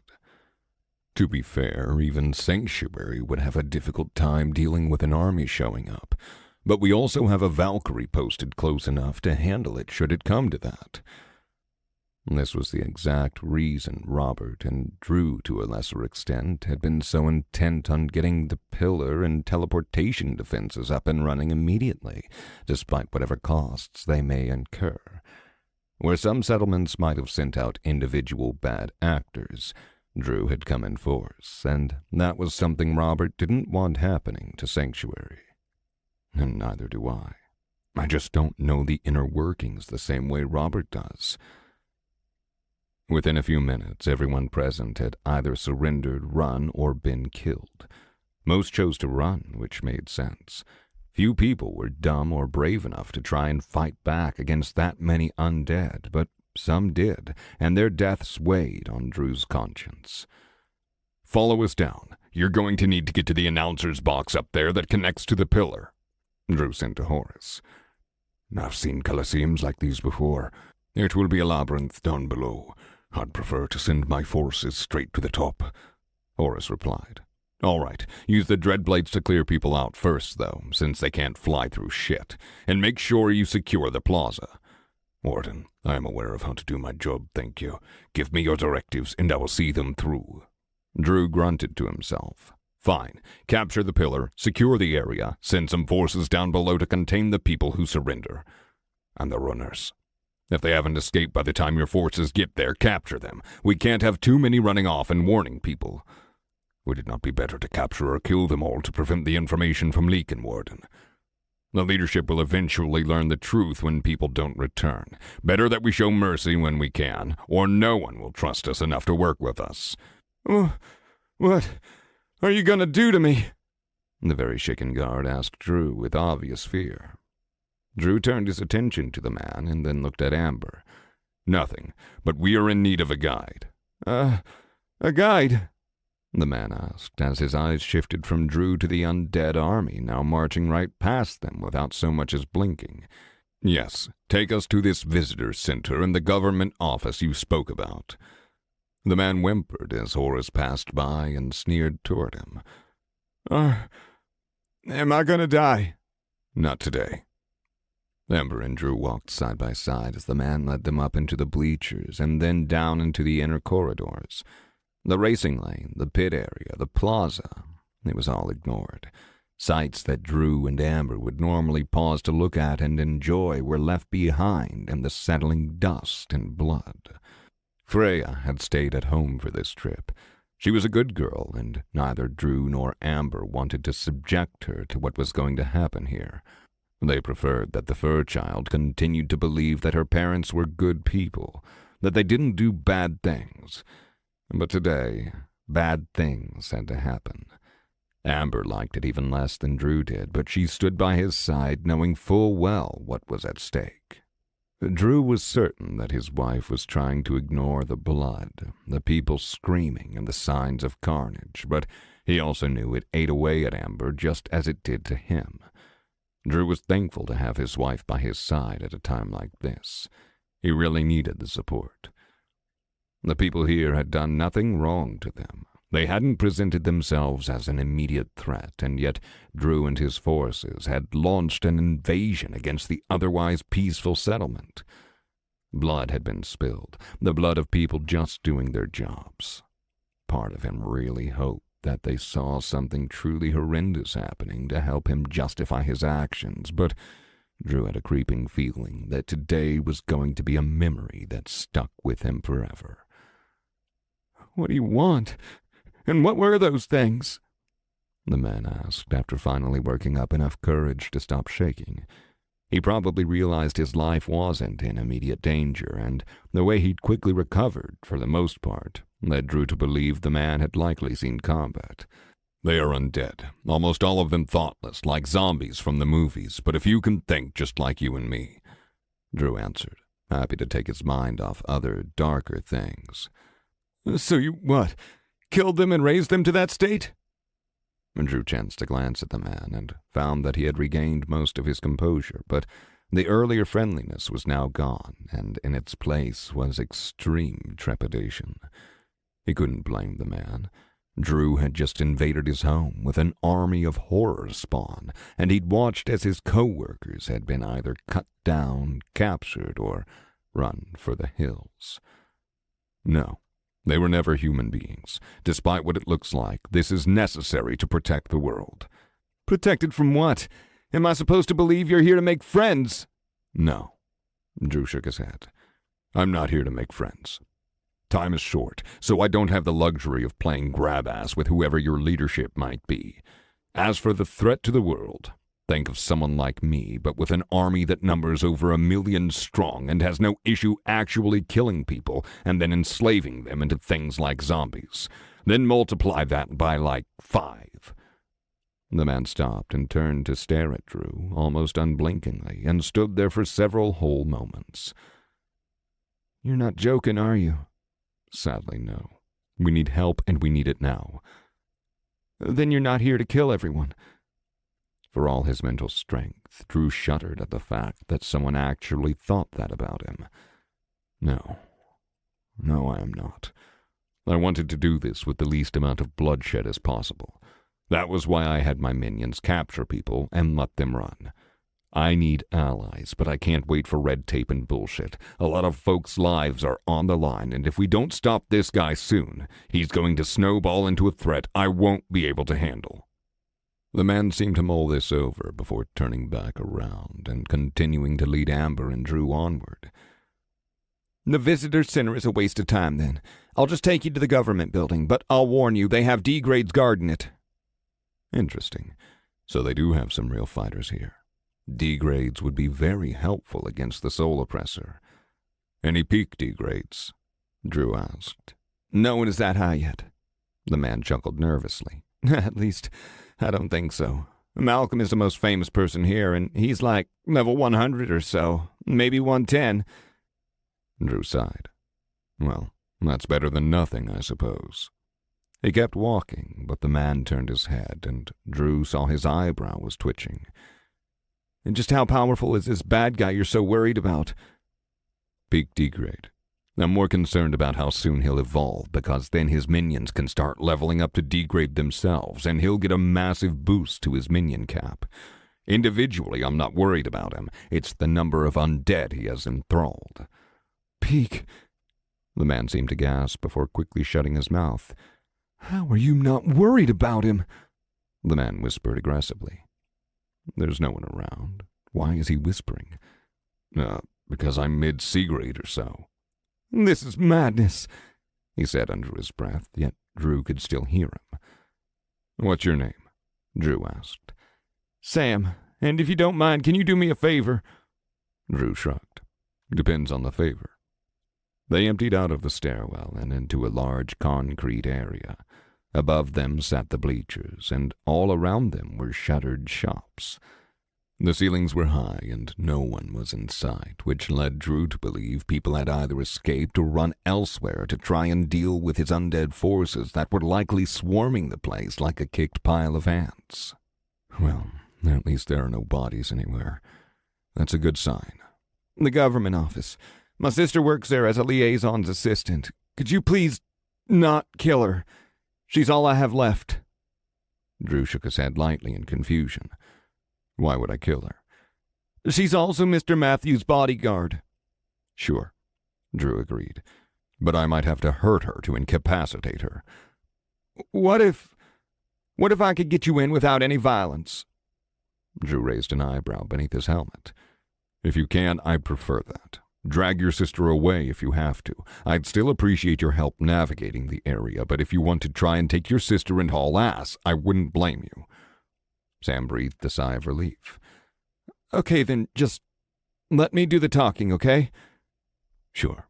Like I said, the less bloodshed, the better. Sam led Drew through the almost football-like stadium below the bleachers and out one of the exits toward a stone building surrounded by smaller but similar buildings in the parking lot. On the way, Horace reached out and gave Drew the all-clear that the pillar had been captured, but that some undead had been lost along the way. D-grades had been guarding it, which was to be expected given what Drew now knew and how important the pillar was. Still, those Dreadblades weren't easy to deal with, and physical fighters without magic would have a very difficult time defeating any, especially when they were backed up by the other undead that had apparently climbed the announcer's box and broke through into the hallway before flooding the pillar like a swarm of locusts. But it hadn't been a bloodless battle. Horace had even said as much.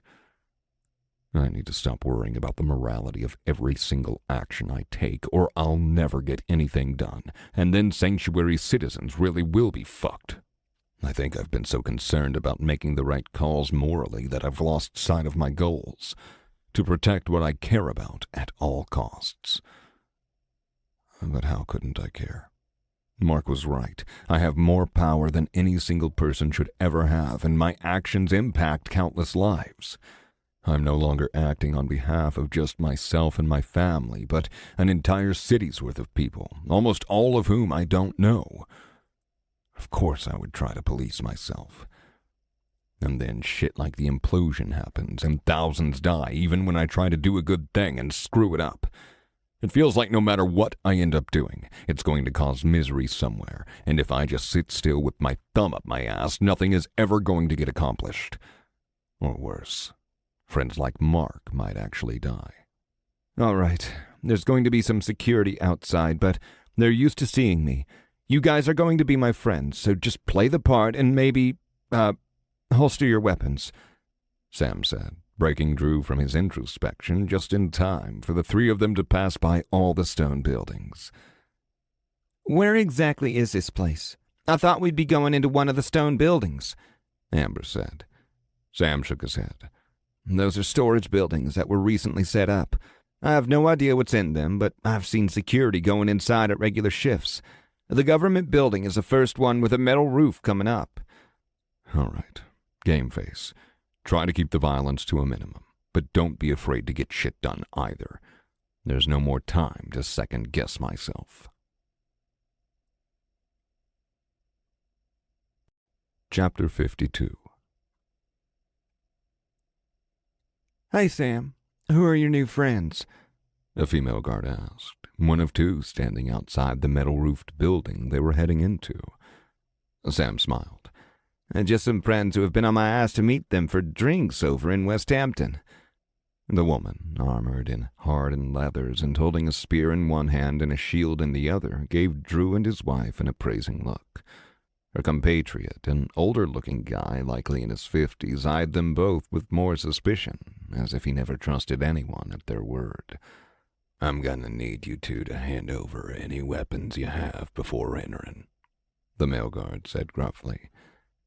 They're mercs, Russell. You might as well ask them to hand over their credits while you're at it. Sam chuckled. He's better at this than I thought he'd be.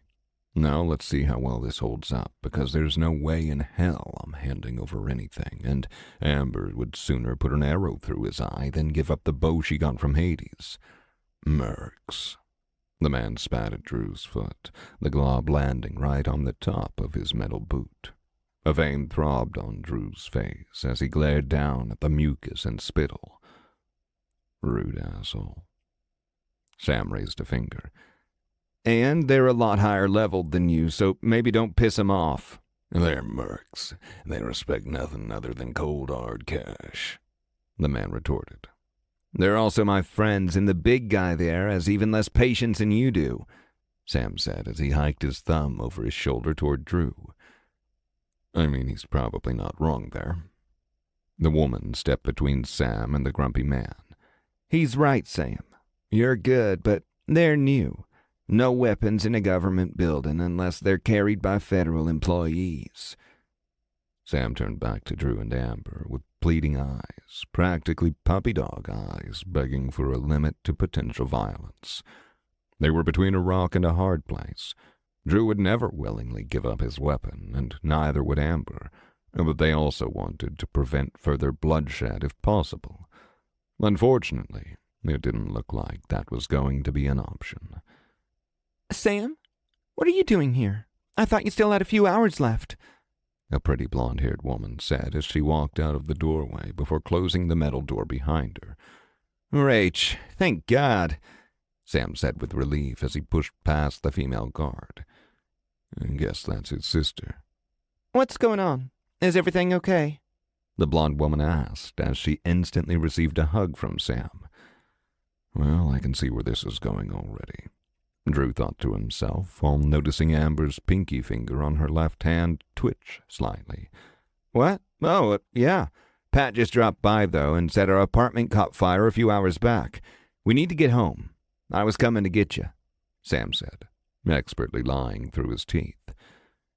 Note to self, this guy could have easily deceived us, but didn't. He either believes what I told him, or is too batshit scared to try anything. Good to know.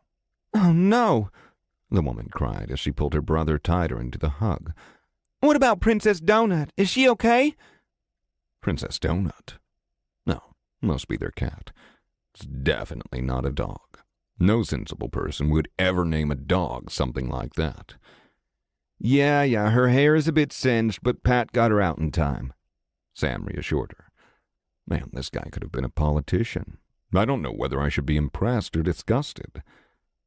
The two guards, for their part, just stood still, awkwardly watching and listening to what must have been a real-life TV drama playing out before them. Drew and Amber were all but forgotten, and it was clear they weren't getting into the building now without violence. But the sister was out of harm's way and had left the building without issue. This was going to play out only one of two ways.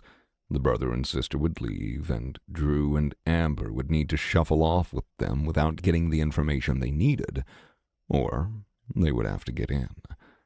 The big issue was the sister, who was apparently the personal bodyguard of the guy in charge. I need to go let Mr. Matthews know, the sister said before finally noticing Drew and Amber. Who are your friends? Sam seemed to open his mouth before freezing, likely realizing that Drew and Amber were still very much present and eagerly awaiting whatever the hell he was planning to do. Drew inwardly tensed, getting ready to strike within a moment's notice. He might need to break the woman's legs and arms, but he wouldn't kill her, not if he could help it. Sam had kept his word so far, and Drew was determined to at least try to help the guy out. Oh, Justin and Debbie, Sam said while letting go of his sister. This is my sister Rachel, she said as she lightly jabbed her brother with her elbow before presenting her hand to Drew and Amber. It's nice to meet you both. Drew took her hand, even as she saw Sam tense every single muscle in his body. Justin, but I prefer to go by Drew. Nice to meet you as well. Middle name? Rachel asked with a polite smile. Yeah, my wife prefers hers as well. This is Amber. Drew gestured to his wife. So, not Justin and Debbie. She raised an eyebrow. Drew shook his head. Those are just our nicknames when we do our work. See, I can lie too. They're mercs, Miss Rachel, said Russell, the grumpy guard. Oh, makes sense why you would have a preferred alias. What company are you with? They're with Blue Shield, Sam jumped in. I met them over in West Hampton at a bar a few weeks back after work. They've been trying to convince me to come work with them, but you know me, safety and security first. Sam laughed in a charming way. If charisma was a stat, he'd be passing every freaking check. Blue Shield, wow. It's incredibly difficult to get in there, and the pay, as she said as she looked Drew up and down, has obviously been understated. And Drew shrugged. We're good at what we do. Hi, I'm Amber. It's so nice to finally meet you. Amber said in a friendly yet awkward manner as she waved. Her acting skills needed work. Nice try, Boo Bear, but you would have failed that check. They came to hang out for a little bit while I was at work, Sam explained. They wanted to know if I could go out drinking before Pat came by. We came to get you, but Russell here wanted to confiscate their weapons and was likely about to get the beatdown of his life. Okay, maybe I should look into hiring this guy. You're an idiot, Russell, Rachel laughed. Blue Shield would chew you up and spit you out. I'll vouch for them. I just need to swing in and talk to Mr. Matthews. Your call, but nothing good ever comes from mercs. Mark my words, the suspicious old bastard said. Security within the government building was lax, at least compared to Sanctuary and its pillar. There were guards present like the ones outside, but only a few. Most of the building was closed off for storage of some kind, and none of it looked exactly normal. If Drew had to guess, the stacked crates, very clearly not originating from Earth, had probably been purchased through a system shop and were going to be used for upgrades to Richmond's pillar. Most people probably would have been deterred by the low D-grade guards, but they were small fry to Drew and Amber. He also would have been lying if he said that he hadn't thought about taking said materials to help offset Sanctuary's cost. And the problem was that would leave Richmond open to attacks, or in their current case, an invasion. An invasion no one in the government building had known about. The people who had fled clearly hadn't been to the building. Undead army or not, Drew would have expected some kind of heightened alertness happening. But as they were led through the non-storage areas by Rachel, Drew could feel himself releasing any tension he'd held previously. And there was no trap waiting for him, no betrayal by Sam. Everything was just running normally, or so it appeared to Drew. It's strange that there's so few people here besides the guards. Maybe they're only using this place as a point of contact for diplomacy. Even so, I expected more, niceness to the area. Luxury. This is a storage warehouse first, and a government contact office second. I imagine that might be off-putting if they're trying to recruit and ally with other settlements. Rachel led them through the building, and they eventually arrived at a small office door that she knocked on. Mr. Matthews! Come in, a muffled voice said through the door. A man no older than Drew, at least in Earth years, looked up from the paperwork on his desk and smiled. Sam, my boy, it's good to see you. How are you liking your new job here? He reached out and shook Sam's hand. And Mr. Matthews wore a suit. That was the first thing that stood out about the 30-something-year-old man. He also had short-cut, combed-over brown hair that practically sparkled under a single monolight fixture held atop the ceiling. This man was all about appearances, which might have made up for the sorry state of the building. It was rare to find people dressing in the old way, now that the system had come. The clothes were difficult to keep clean without magic, and they were often flimsy and prone to rips and tears that were now commonplace on the battlefields of the planet. Almost everyone had adapted and began wearing tougher, more work-worthy clothes, but not this man. He was as prim and proper as they came, and apparently friendly to boot, which would make Drew's job all the harder. About that. Sam looked nervously at Drew before grabbing his sister and pulling her to the side. Sam, what are you— Rach, just trust me here, okay? Sam leaned in and said, which only made both Mr. Matthews and her look at Sam like he'd lost his mind. I don't Sam squeezed his sister's arm before coughing. Mr. Matthews, this is Drew and Amber. He nodded at them both. So that's the game plan, then. Sneak us in and try the diplomatic way. Interesting play. I was wondering what you had up your sleeve after the guards from outside and your sister coming out early. To be honest, I'm surprised he let her come back in rather than take her home immediately. Nice to meet you both. I'm Gerald Matthews, the man said without missing a beat, turning a, even in Drew's opinion, extremely charming smile toward them and extending his hand. Mr. Matthews, there's been an incident at the teleportation plaza, Sam said with practiced words. Rachel immediately tensed up, but she was held back from doing anything by her brother grabbing her other arm as well. You too, I take it, Mr. Matthews said. Drew nodded, along with a sizable army of D-grade undead. One could practically hear a pin drop in the silence that followed, and despite the news, the liaison never lost his composure. But he did frown, deeply. I see. So we weren't fast enough then, Mr. Matthews said as he retracted his hand and sat heavily back down in his chair. You were not, Drew replied flatly. By this point, Rachel had begun struggling in her brother's arms, which caused him to speak. "Don't," Sam hissed. "He's in C-grade. You'll be creamed." That elicited a reaction from Mr. Matthews. The man sighed as if he had already given up the fight before it had even started. It's bold to claim such an easily verifiable thing, but if it is as Sam says, then there's little that can be done. He turned to Rachel. Stand down, please. I will not allow you to waste your life when it's obvious they came to speak to me without resorting to bloodshed. Many people in the plaza have died, Amber said, but most were captured and are not being harmed. Drew suddenly felt the slightest bit of pressure brush up against his aura, noticeable only due to his extensive training. The man sitting before them had some kind of analysis skill, and a crude one at that, if it measured anything testing for aura strength. His instincts were proven right when the man's jaw practically dropped, breaking his composure completely. Well, that was rude. You could have just asked.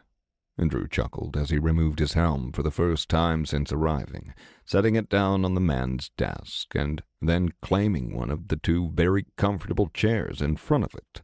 There's no way. Mr. Matthews shook his head in disbelief. It's physically not even possible. And that's why you should never rely on a skill that measures someone's aura as a true testament of strength or level, Drew pointed out as he brushed a strand of his white-gray hair behind his ear. Rachel stood slack-jawed for a moment before turning to his brother. His eyes, they're glowing. How the hell did you get mixed up with these people, Samuel? Yes, I can see that, Rach, and as he said, he appeared with an army. I was spared and protected. I believed his word, so I brought him here to see Mr. Matthews without any further killing. Knowing I says you're in B grade, but Sam seems to think you're in C grade, and you're telling me that my skill is wrong, Mr. Drew. Drew, right. Drew nodded. I'm mid-C grade, but I've trained my aura extensively with help. Your skill is wrong. The liaison tapped a single finger upon his hardwood desk. And what are your demands? Nothing you likely have the pull to influence, no offense. I'm here to get the contact information for the heads of Richmond's government. I'd prefer to do so without killing innocent people, but make no mistake, too much is at stake to waste time. I will get what I came for, one way or another. Great. I sound like a complete psychopath. And what is at stake, Mr. Wright? The man questioned. The fate of the entire planet and the souls of every living person, Drew answered bluntly. The man's finger froze, held in midair from finishing the tap it was destined to complete. Come again. You heard me just fine. Mr. Matthews' eyebrow twitched. Our country is in complete disarray. We have rogue settlements acting like their own kingdoms, monsters at our doorsteps, and invaders in nearly every state we've heard from. What could possibly endanger the entire planet more than that? An army of over 1 million undead, each a former human, enslaved to the will of their new master, forced to kill any and all in their path to fuel the goals of a madman. A rogue necromancer, one on the cusp of evolving to C-grade. Should that happen, all 1 million undead in his army can cross into D-grade. Each woman, child, and man they kill will be raised into undeath to fulfill the twisted goals of a monster, Drew said with an even yet firm tone before crossing one leg over the other.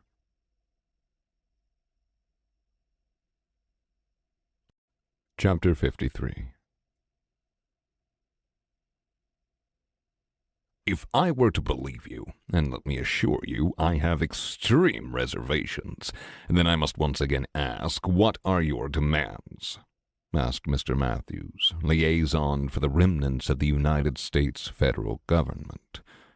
Drew sighed, already seeing the circle they would be talking in. Again, nothing in your ability to grant. Humor me, the man countered. Fine. I need every single person capable of fighting to come with me and help destroy this army and the soul oppressor at the heart of it before he can snowball out of control. You're right. I can't get that, Gerald agreed. And even if I could, the fighters available to us account for only 16% of our population at most. Those people would be throwing their lives away in a hopeless quest. Before the collapse, our nation's armed forces numbered just under 3 million people, not all of whom were combatants.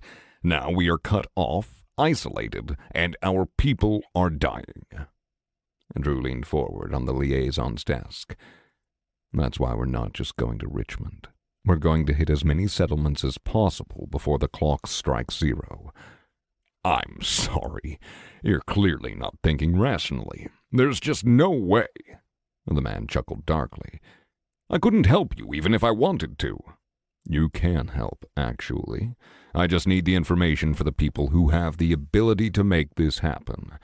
That's all I need from you. Mr. Matthews shook his head. So you can bother them with this nonsense. No, if you had come diplomatically, provided proof of your absurd claims, and approached this as any rational person would have, rather than leading an army to invade us, then we would have been inclined to render aid of some kind, sir. The United States does not negotiate with people like you. Amber's bow was in her hand the moment Drew stood up from the chair. So you're refusing to help willingly? The sudden threat to the liaison's life didn't go unnoticed, neither by him nor Rachel, who had renewed her struggles once again, despite the idiocy of doing so. When she finally broke free, and she did, she leaped atop the desk, placing herself between Drew and Mr. Matthews, despite her brother's protests. Whether your claims are true or false, Mr. Wright, this was the wrong way to do things, the man said, both firmly and with a bit of sadness. Whether Gerald Matthews thought Drew was insane and thus felt pity for him, or whether it was something else, Drew didn't know. But his goal must be accomplished. He had tried things the diplomatic way, and that had failed, as he had expected. There was no time to talk, not when his words would fall on deaf ears. Too much was at stake. Too many people's lives hung in the balance. Not just the citizens of Sanctuary, but perhaps all of Earth's. At that moment, Hades' words ran through Drew's mind. And for the record, kid, I do think the stick will be necessary if you hope to save this little slice of heaven you've made for the people here. Drew let out a long sigh. Then I am truly sorry, he said, before ruthlessly reaching out and smacking Rachel with the back of his right hand. She tried. He could tell she had, but her hands couldn't move fast enough to deflect the sudden attack, expected or not. One moment she stood there taking a defensive position, and the next she was gone. Her body crashed through the drywall of the office, taking a quarter of the wall with her. She hit the next wall and broke past it as well before hitting the floor like a rag doll thrown from a car window down the highway. He hadn't used all his strength. She would live, but Drew seriously doubted she'd be walking any time soon without a healing potion or 4. Sam had already taken off running toward her, jumping through the rubble she had left in her wake. As for Mr. Matthews, well, he was already dead. An arrow was lodged through his eye socket, pinning his still warm body to the back of his chair. I tried. Drew spoke softly. I know. I thought you did a good job, Amber said with kindness as she laid her hand upon his shoulder. Let's get this over with. We've wasted too much time already. And Drew took Mr. Matthews' soul, which was just exiting his corpse, and immediately anchored it back into its shell with his animate dead spell. He hated to do it, but it was necessary. Purple and blue light engulfed the man, but Drew left him as he was, without rendering him down to the bones. If he was going to enslave the man's soul, the least Drew could do was leave him with a little dignity, given how much he clearly cared about his looks. 2 guards burst through the doorway, likely reacting to the sound of Rachel crashing through the walls so violently. They made it all of 6 inches before they dropped, arrows in their throats, blood rushing out of gaping wounds as they flailed upon the ground, desperately trying and failing to contain the bleeding. Drew would raise them too. Bodies were too important at this point, and soul flames contributed next to nothing to his minion cap. In truth, they were cheaper than constructed minions by a large margin, and they weren't artificially ensouled that dissipated upon death. Drew knew why most necromancers would choose to go this way from a strictly economic standpoint, at the least the ones who managed to figure out the process in the first place. And did that make using them more or less wrong? He didn't know. But he was starting to see that things weren't always black and white. Oh, Mr. Matthews groaned as he held the side of his head. What happened? That was when he noticed Drew, Amber, and a distinctive lack of Rachel or Sam, as well as the 2 dying men on the ground just inside his door. It was also around this time that he realized he couldn't see too well, as he reached up to his face to find Amber's arrow still in his eye socket and pinning him to the back of his office chair. Drew walked over and snapped the arrow, pulling one half through the back of Mr. Matthews' skull and the other through the remains of his left eye. Blood coated his left cheek from the wound, but it had stopped bleeding. A small amount of azure flame light seemed to make his one bad eye glow slightly. I should be dead, the man said as he looked at both halves of the arrow that Drew had thrown onto its floor. At that moment, 3 more guards decided it was a great time to hop over their dying comrades into his office. Amber was ready, and they too went down without a fuss. Drew wasted no time and began raising the dead, while Amber reached down and snapped the necks of the ones still breathing, putting them out of their misery. You are dead, Drew said offhandedly. I can't be dead. I'm here, the man protested without much emotion. Yet you are dead, and now you serve me, Drew said over his shoulder while raising the others. Amber helped, removing their arrows as well, and Drew left their meat and skin in place as he had with Mr. Matthews. I do not. You do. All right, I guess I do. The man seemed to huff, but couldn't quite get the hang of it, likely realizing he was no longer breathing and had been speaking through magical means rather than using the non-existent air in his dead lungs. Here. Drew fished out a normal health potion and handed to the former liaison. Go find Rachel through the hole and give her that. The man cocked his head. A health potion? Why would she? He said before ambling away, likely trying to get used to walking as a soul entrapped within a meat suit. Grumpy Russell and his female co-worker from the front door came next, and they fell without issue as Amber went about her business. Dark deeds or not, Amber and Drew were a power couple. The face his wife wore was the same one he'd seen on her so often within the training dungeon. She had pushed aside everything to do what had to be done, just as Drew had. She had more strength of will than Drew had, though. She could lock it away, despite her greater distaste for it.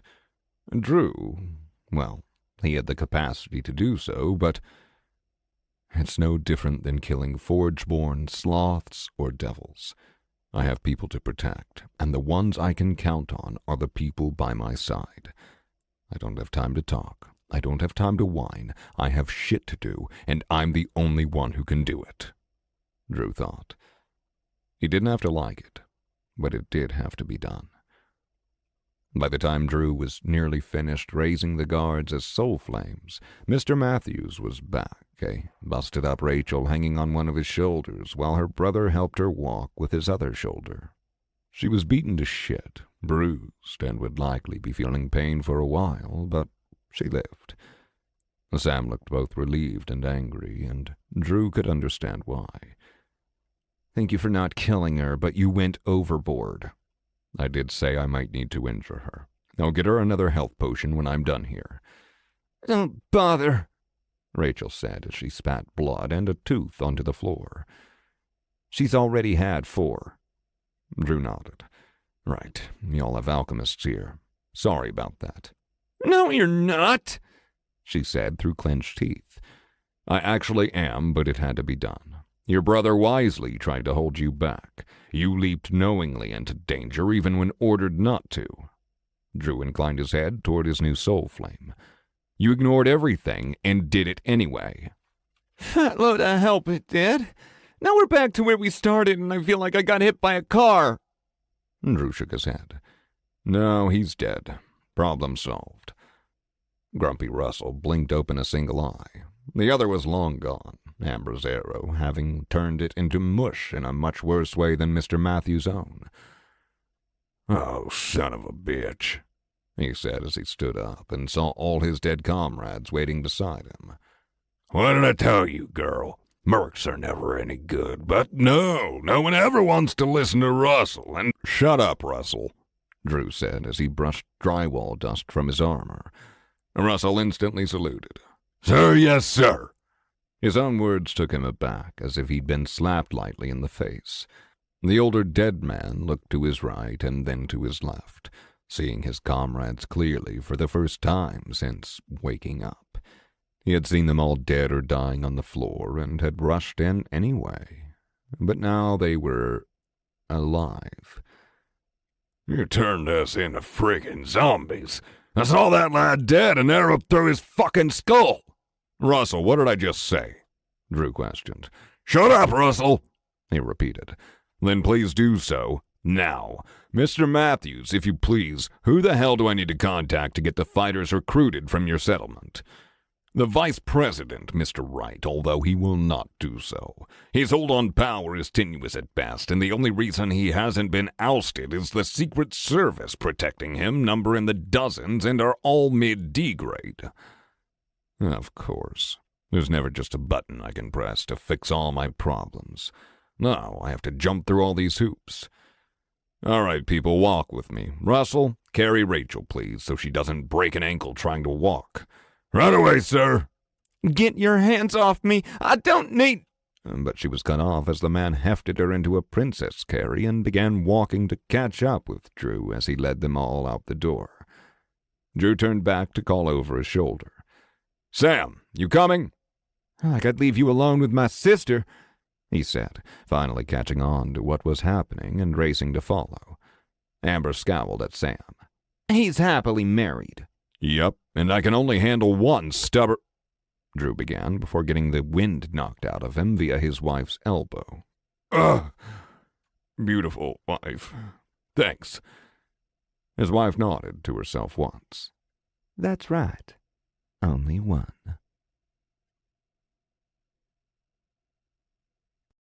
Chapter 54. Warden, the area has been fully secured. What are your orders? Horace's voice piped into Drew's mind as he and Amber led their new group of followers out of the government building.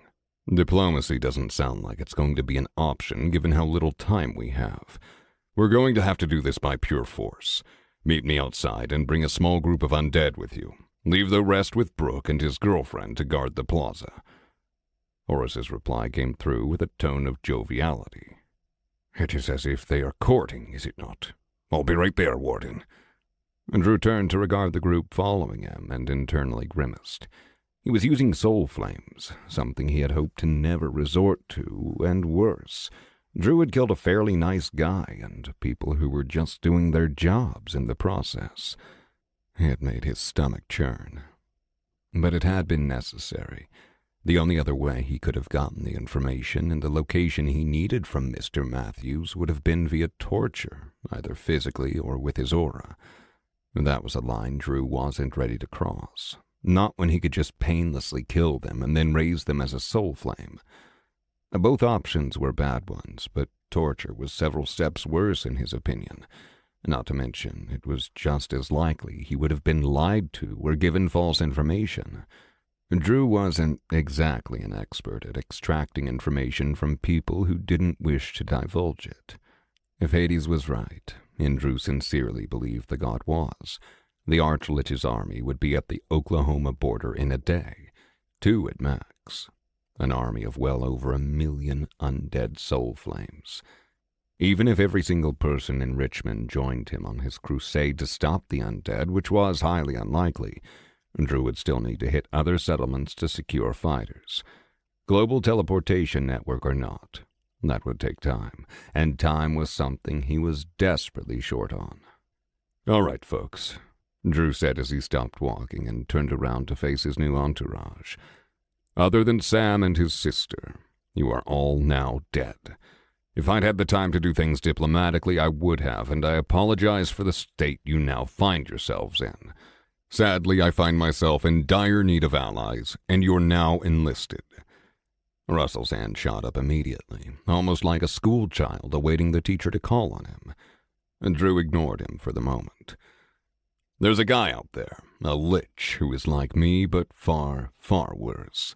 He's murdering innocent women and children and enslaving everyone to his will.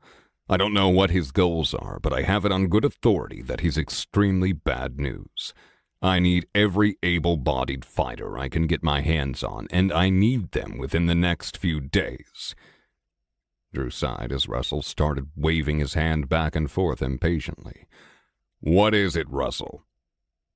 "How's this guy any different than you? I've tried to run away 5 times already, but my body won't let me." "How is the Archlich different from me at this point? We're both casually using soul flames and killing things in our way. And does he maybe have some altruistic goal in mind that I'm not privy to?" "To be honest, I'm not sure. The only thing I know for certain is someone that I trust a lot told me that he's a major threat and on his way to my home, my settlement. I will not allow the people there to be slaughtered and raised into undeath to be slaves." "But you're willing to do it to us?" Drew's eye twitched. "Yes, I'm willing to do it to you." Mr. Matthews' arm went up next, and Drew took a deep breath before answering. "Yes. Are you planning to murder everyone in Richmond to combat this potential threat?" the man asked in a patient manner, most likely due to his condition as a soul flame. Why Russell had retained so much, enthusiasm was beyond Drew. It might have been a quirk of his personality rather than any actual emotion. "No, I'm going to kill the leader here and his guards, raise him like I did with you, and then issue him orders to commence a recruitment drive for the fighters here in Richmond. No, sadly it won't. No, we may have to repeat the whole process over again elsewhere." Drew finished as Horace and a group of several hundred undead marched up behind him. "Good you're here," Drew said to his undead general. "Mr. Matthews, take us to the vice president." Richmond was doing well for itself, even if it wasn't exactly thriving. Vendors lined many streets, peddling everything from food and water to clothing and potions, but they didn't stay that way for long. As Drew walked through town, many fled in any direction they could. If Drew wasn't scary enough, the small undead army Horace had brought with him was. Some people stayed, however, cautious and watching for potential violence to break out before running, but it never came. The people who fled ran for the alleys, open shops, buildings, or just the opposite way. The ones who didn't died him, and the undead with extreme caution, which was to be expected. To be honest, most people operated that way unless they had heard of him before. Houston was just an outlier for whatever reason. His first time in Dallas after the descent had caused a similar ruckus. Drew had one goal, and only one goal, to convert the vice president into a soul flame and then enlist all the aid he could, leveraging the man's political power. If that wasn't enough, well, Drew would cross that bridge when he got to it. Butchering the random citizens and merchants lining the street had never been considered, no matter how badly he needed the forces. He'd sooner turn himself into a lich than go down that path. He needed fighters, not water merchants or tailors. Mr. Matthews, how close are we? Amber asked politely. We're near Union Hill. The vice president will be in the state capitol building along with most of his secret service. The soul flame answered. It had taken a few tries, but everyone now understood exactly what was expected of them, as their travel hadn't been entirely uncontested. As they made it deeper into town, a fight broke out, sending the common people scattering. A group of 40 or so heavily armed men had rushed out of the buildings, flanking their group and attacking with spells, arrows, and more, as several of them raced forward with axes and shields in hand. And they stood no chance. It was a sad affair, but Drew hardened himself to the loss of human life before raising as many of the men as he could as soul flames. The mindless replacements came next, once again filling out the ranks and adding to them. Drew couldn't afford to be picky. He needed fighters, and it didn't matter if they were human, awoken, soul flames, or mindless undead. Each and every one would act as a shield for the non-combatants and a sword against the Arch-Lich's army. The state capitol building looked just as Drew had expected, with large white pillars holding up an overhung roof, which was very similar to the Lincoln Memorial he'd visited once as a child. The lawn was beautifully maintained even now, and the red brick-stepped walkway outlined by gray flagstones that led up to the building was practically immaculate. The bronze statues of the Founding Fathers and other important American historical figures were mostly ignored. Amber oohed and awed at them, but Drew tried to keep a lookout for the Secret Service that was likely to be present. As Drew ascended the white steps of the building proper, a loud crash rang out when the front door was thrown wide and a cannon went off, spilling billowing white smoke around the area. Drew felt the cannonball crash beside him, slamming into Horace's leg. Whatever the defenders had been expecting, it probably wasn't a cannonball being flattened slightly, and Horace bent down to rub his slightly dented armor around his shin. I think they bruised my tibia. That wasn't very nice of them, Horace said as he stood back up, otherwise unaffected. Cannons were no joke. Even Drew had been hit by a cannonball back in Wichita Falls when he was closer to Horace's level, and it had taken the wind out of him. But he also wasn't the purely physical fighter that Horace was. Mostly. The undead marshal stretched his arm out, and a bolt of black energy the size of a basketball shot forward soundlessly. The magic spell, whatever it was, crashed into the cannon and sent metal and wood flying as voices cried out in pain and surprise. Imbeciles. Who even uses outdated technology like that anymore? Horace bitched as he shook his injured leg slightly, as if he'd run into a coffee table. Amber would have been able to dodge it, no problem. Drew probably wouldn't have reacted in time, but the damage would have been even less than Horace had taken, especially now that he was higher leveled. The soul flames were the real concern, as it would take one of the specialized undead healing minions to get them back up to strength if they took a hit like that. Thankfully, there were a few present, Drew noted, as they raced forward and began healing Horace's leg. They wouldn't do shit for living bodies. They could only heal undead, but that was fine. It was what was needed. Breach the entrance and secure it, Horace ordered as he pointed forward.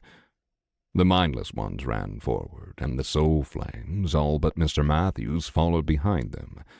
As for Sam, he stayed close to his sister's side, as her crutch mostly, and far behind Drew. It was a smart call on his part, and Drew was honestly surprised they hadn't dipped yet. What were they waiting for? Oh, right. Y'all can go home to your cat, you know. Mr. Matthews got me the information I needed. Drew said casually, even as the sounds of battle kicked up as the first undead ran through the doorway. Thank God, Sam said with a breath of relief. Let's get out of here, Rach, he added as he helped her hobble back down the steps. Good luck to y'all. I'd appreciate the help fighting off the Arch-Lich, but that's up to you. Sam turned back to Drew and paused. I think we'll pass. Leave it to the others to deal with it. Rach is in no shape to fight anyone anytime soon. Please stop calling me that around other people, she groaned as she walked down a single step, her body still injured. And next time, Sam smiled before walking away with his sister. I did enough to them, and I'm going to do worse to so many people. The least I can do is let them go home to their cat with the dumb name. White smoke from the original cannon blast had finally cleared, and Drew and Amber walked the rest of the way up the steps before heading through the door. They made it 2 feet before Amber launched her first arrow, and Drew made it several more before leaping into combat with his sword in hand. His enemies were men in suits, and despite the lack of firearms outside of the original cannon, they were very skilled in martial arts. Drew took several blows from fists, feet, and legs before he managed to cut down the first 2 Secret Service members. Their attacks did nothing other than wring his armor and vibrate his skin. He was simply too resilient, as was his armor, for their attacks to do much, but he still gave them credit where it was due. They were excellent fighters for their grade. The next batch of suited men arrived shortly after, and they very much did have weapons. Metal clubs, spears, a warhammer of some kind, and even a sword. Their skills with these weapons were noticeably less than with their fists, but they also posed far more danger to Drew with actual weapons. Clubs battered and bruised his body beneath the armor, and the man with the spear managed to stab behind Drew's knee with expert precision. Drew swept his sword outward in a cleave, creating distance between himself and the men. He got 2 of them this wave, cutting them in half without issue, but the rest leaped back in time to avoid it. Focused Contagion and Agony went out next, instantly causing one of the weaker men immense pain. The others clamped their jaws and ground their teeth to bear the pain, but it slowed and distracted them enough that Drew was able to shoulder-check the man to his left as he brought his sword around and cut the spear of the man behind him into pieces. One of the men with a club began screaming as his insides bubbled and rotted away, his intestines bursting through a now gaping hole in his abdomen. The others spared him a glance, but instantly went back to attacking Drew as the man afflicted with the contagion spell fell to the ground, writhing in pain as he rolled back and forth, screaming and sobbing. 3 arrows caught one of the club wielders in the chest, Amber aiding Drew before turning back to the ever-increasing group of men from her side behind him. Drew cut the others down, one by decapitation and the others by their legs.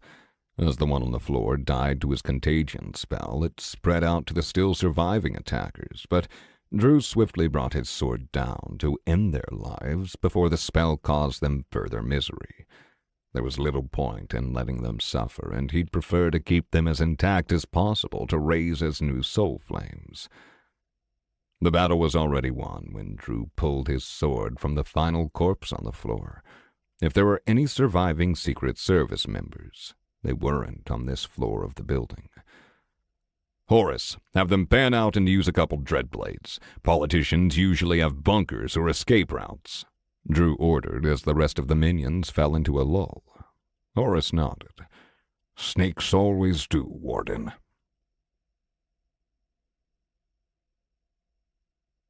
Chapter 55.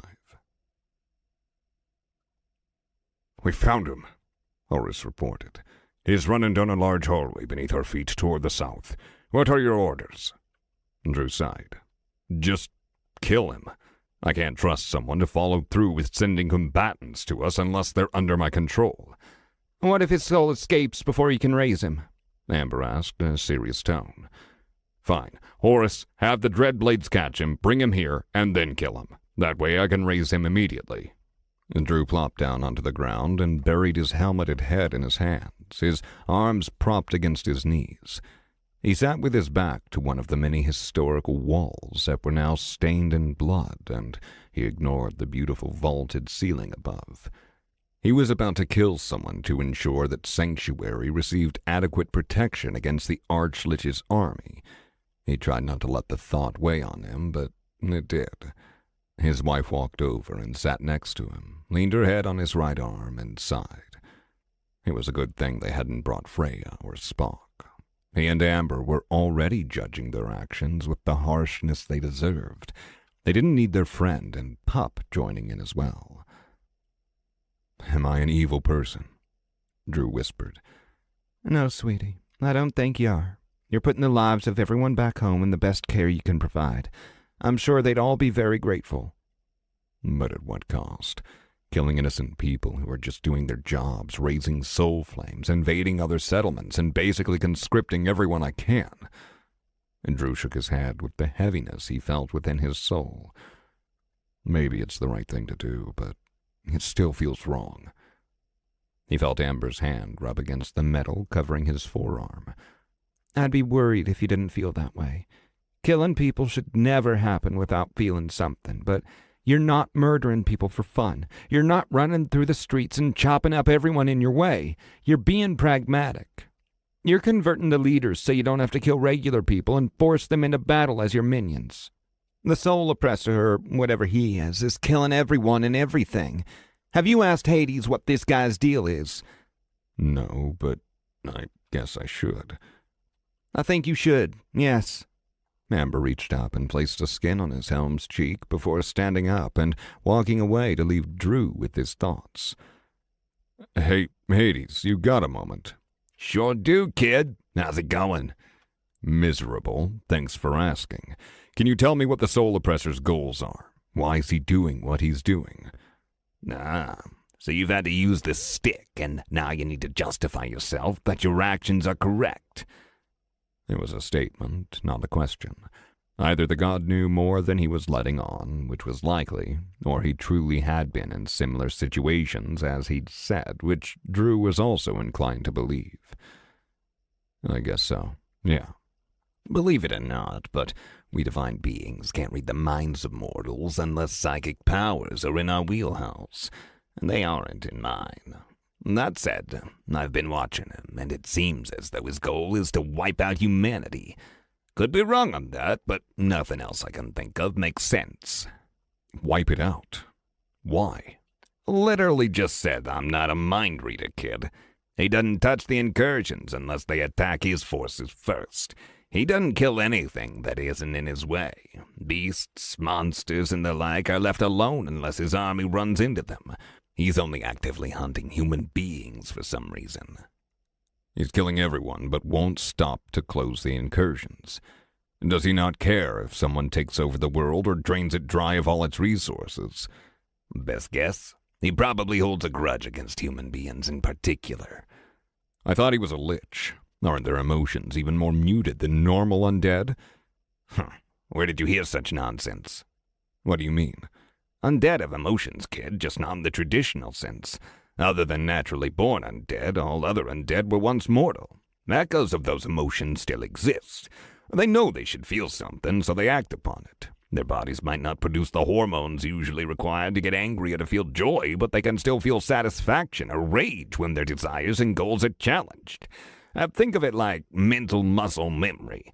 Now, the natural ones, most of them can have an undying hatred for the living, and the artificial ones, like the folks over in Bonetown, well, your buddy who invents stuff has a ton of emotions. The rest are just learning how to process their own. It's a maturity thing."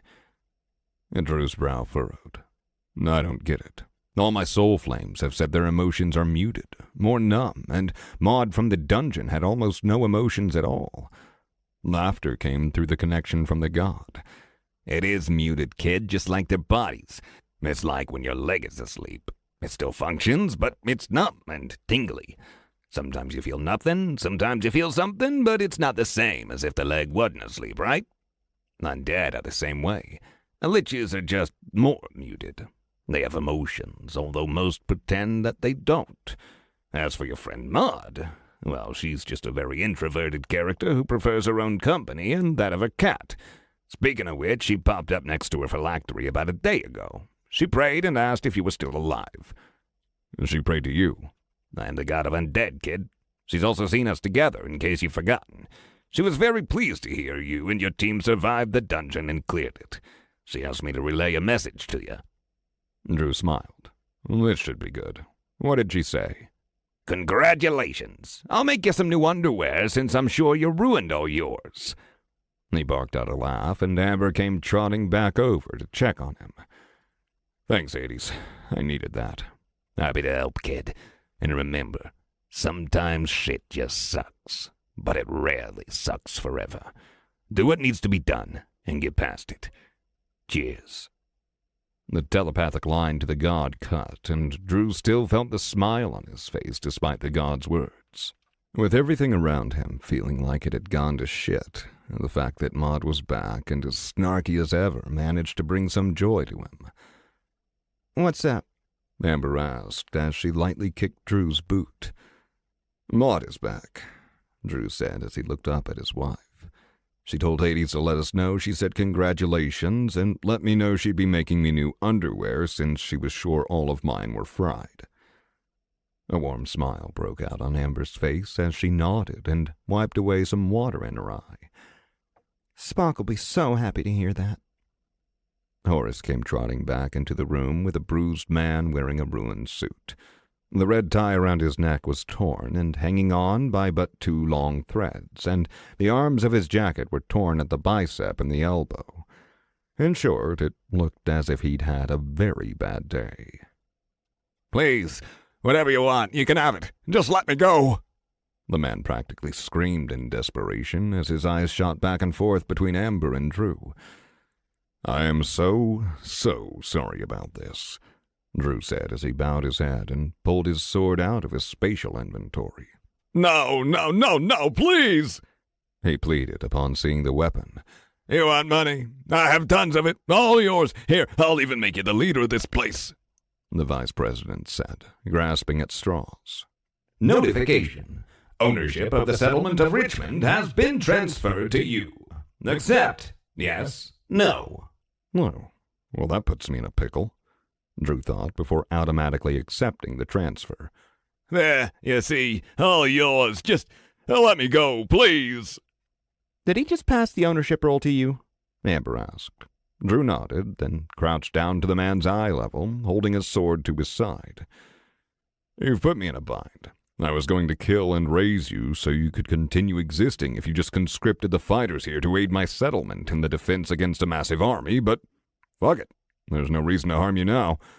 Just let him go, Horace. Are you certain, Warden? The giant armored undead asked as Drew stood back up. Yes, looks like this is going to be Robert's headache now. The man began to cry. Oh, thank you. I promise you'll never regret this. Keep a watch over him, Horace. We're not going to kill him, but he needs to share everything he knows about the political situation here with Robert. Happily. Anything at all you want to know. There's a great pizza place just 5 minutes from... Drew sighed and patted the man, who was now shakily standing. Okay, buddy. Deep breath. You're going to be fine. Robert is going to have an aneurysm, like he didn't already have enough on his plate.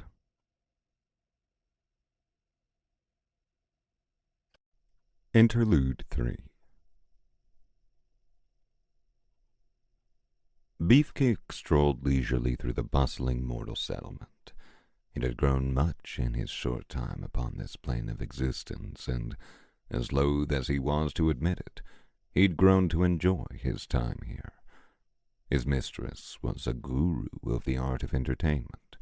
He had learned much from her wisdom, and he had to admit that her unique style of relaxation was particularly enjoyable. Every day he made his rounds, as was his duty.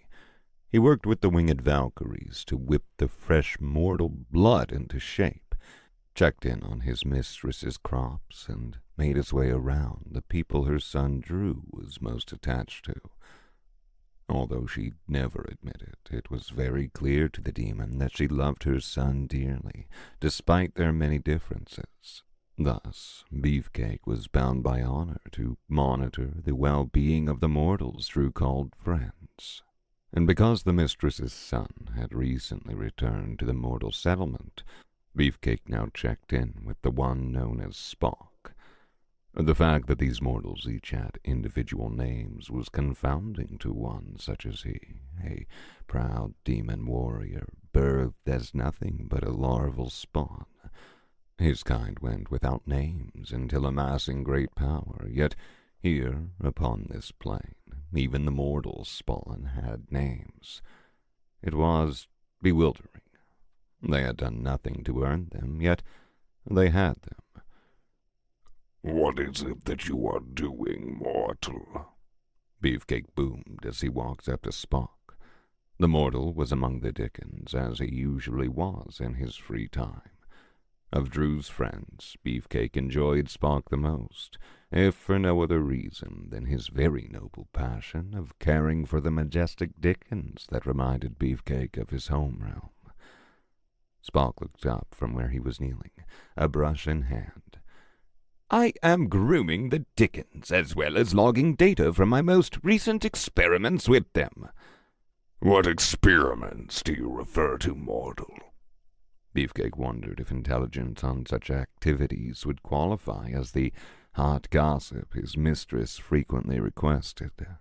"I am attempting to catalog their reactions to dietary changes, and their appearance on this planet remains a mystery to me, and I am afraid I cannot truly replicate their dietary needs here. To compensate for that, I am running experiments to determine the Dickens' bodily reactions to the native organisms here," the mortal man said as he brushed the animal's feathers. "Dickens eat everything, mortal, from grains to insects to small beasts." Beefcake shrugged. "The only things they refuse to eat are inorganic compounds such as rocks and minerals and sapient life." "Yes," Spock nodded. "However, I postulate that there is an optimal diet for them to reach their maximum potential. I know they are not hungry or starved for a specific nutritional source, but I believe that a specific combination of carbohydrates, protein, and sugar would be optimal. The people of this planet have long since discovered that the growth cycle of each animal can be maximized by introducing the optimal ratio blend of such nutrients." And that was an interesting thought, but it also seemed more like an idle waste of time rather than anything truly substantial. The Dickens ate what was available. Sometimes they favored insects and grains. Other times they valued raw meat. What could this mortal's train of thought possibly lead to? It warranted further investigation. "Have you found any interesting or unique results from this quest you've embarked upon?" Spock smiled brightly. "Oh, yes. This Dickon," Spock patted it gently, "has been introduced to a local crop known as sugar cane. Over the last 9 weeks, I have documented an estimated 23% increase in agility, both in fine motor skills as well as overall speed." "That is a sizable increase," Beefcake conceded. "Yet it could be a fluke." "Agreed. Thus, I will be increasing the sample size to include 2 more specimens. The lavender and red Dickon near the far end of the pasture has been given ever-increasing ratios of protein from beasts that it would not normally be capable of hunting. I've logged a staggering 40% increase in strength and muscle mass." "Interesting. This mortal may be on to something. Hot gossip indeed. Show me." Spock led Beefcake to a large barn that sat within the pasture, on which it had been built to house the slowly expanding collection of livestock that the mortals continually rescued from nearby rural areas and beyond. The integration was always a cruel mistress to the original animals of a world, and this planet's unmutated fauna was no different. "Tasty, though, especially the ones called cows and pigs." Beefcake smiled to himself as he thought about smoked ribs and brisket. Mortal delicacies. Spock gestured to the space, eyes sparkling with pride. This is where the Dickens reside, and where much of my free time is spent. Atop you will find the roosts, large poles they enjoy clinging to while resting. I've spent many nights there, teaching their hatchlings how to rest and when to feel safe. Beefcake glanced at the thick beams and then at the mortal. That cannot possibly be restful for you. Spock smiled. It is most uncomfortable. However, the new hatchlings are now being taught by their siblings rather than myself. Dickens have never needed such accommodations on the infernal planes. You will make them soft, Beefcake said with an accusing tone. No, the Dickens here have evolved from chickens. An acclimation period is to be expected. Beefcake grunted. Doubtful. Did you know that chickens regularly regurgitated their meals to provide sustenance for their chicks? And these Dickens do not, yet their chicks starve unless fed in this manner, Spock explained. For the first 2 batches of new hatchlings, I had to step into that role after several unfortunate deaths. That caused Beefcake to look at the mortal in a different light. You ate and digested their food, and then spat it back out for them.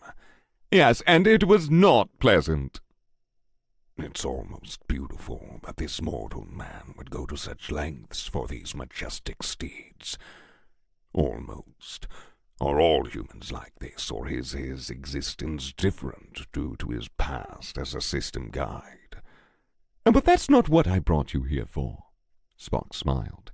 You are interested in the progress of my experimentation. Beefcake nodded. I am, although I have my doubts that you have succeeded to such a boastful degree. The mortal looked immensely smug as he led Beefcake toward a series of sliding doors, and then slowly opened one. Allow me to present my results. We've captured another spy, sir, Robert's head of security reported. Robert tapped his fingers on his desk. And? Spit it out. Another assassin or something more nefarious? The man shook his head. No, sir. She's just been collecting information on the general state of our town and the people here. We haven't found anything overly concerning. She didn't have information on any of us, our security or our economy. It was just random notes about people's lives, what they liked, what they complained about, and... A knock came, and Robert beckoned another captain of the guard to enter. Robert was not to be bothered during meetings unless something required his immediate attention, and it was never a good idea to ignore a knock on the door, especially since the teleportation network had come online. What is it? Robert asked. The demon and the strange man with the Dickens, sir. They appear to be playing a game of tag on the backs of Dickens. The spectacle is generating a large crowd of onlookers. Robert gave the captain of the guard a look of irritation. Are they causing any issues? No, sir. It's just many people are now taking bets on the outcome, which is drawing further attention away from the defensive constructions for the plaza. Gambling, huh?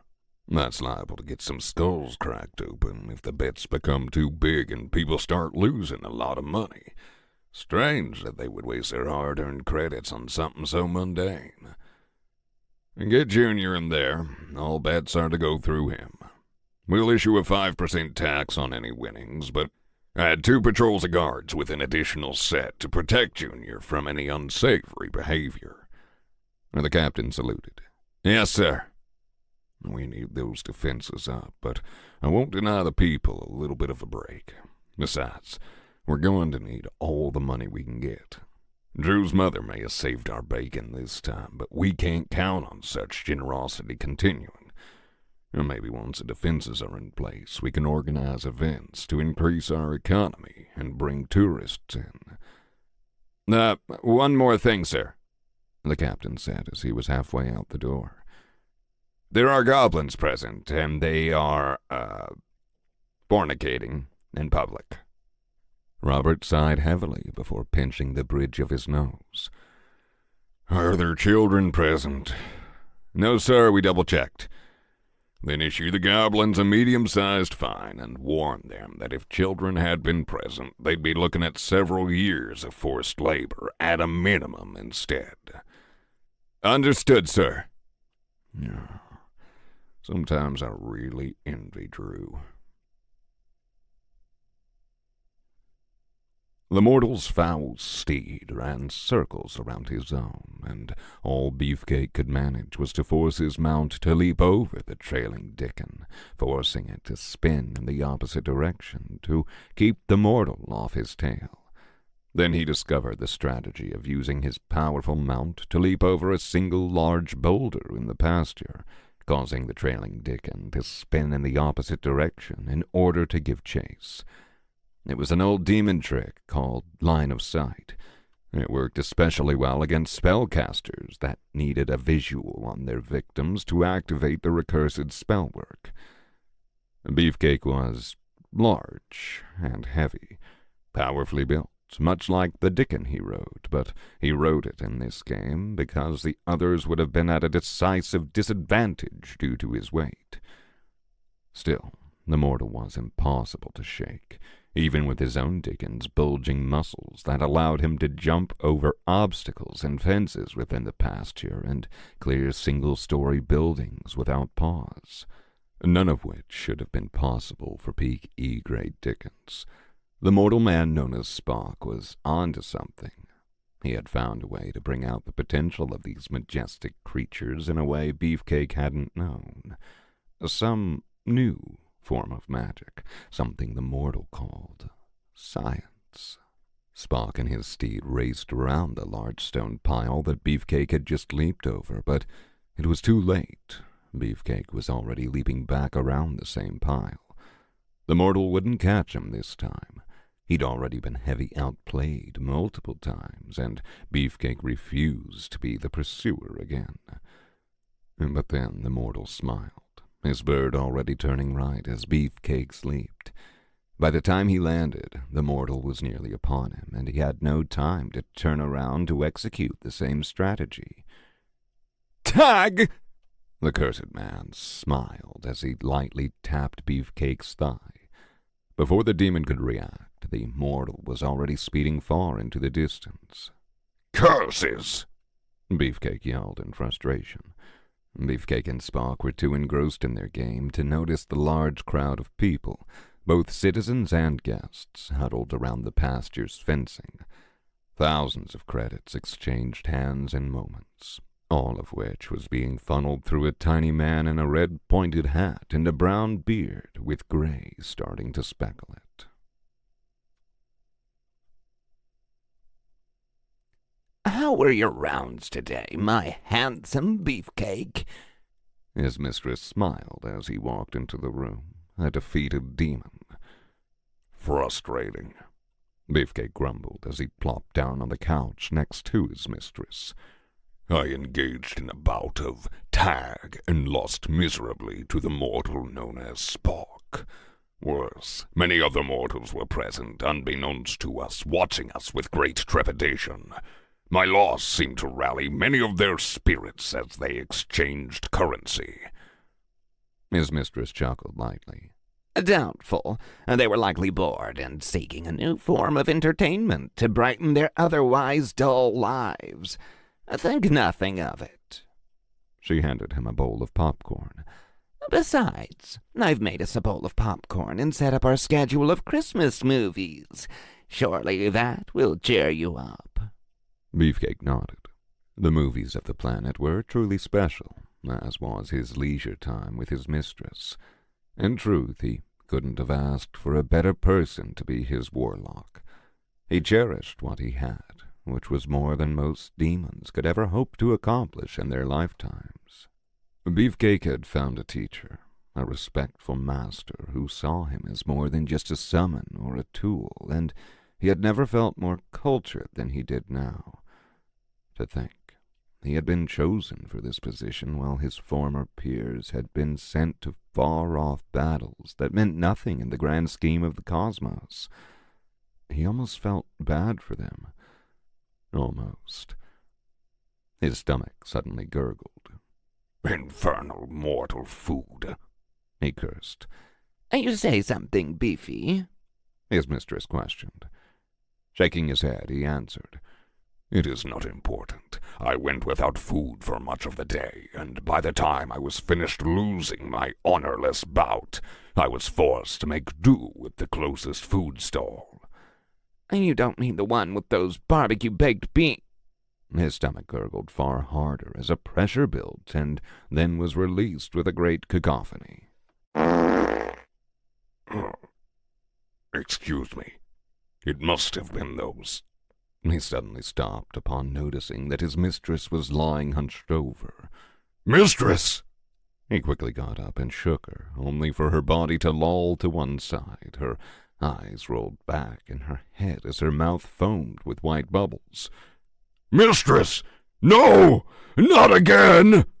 The one they called Miranda always gave him such a look when he brought his mistress in for healing after one of his gastrointestinal incidents. Perhaps he could shake down the local goblins for a bootleg healing potion. "Infernal beans," he muttered, hoisting his mistress over his shoulder.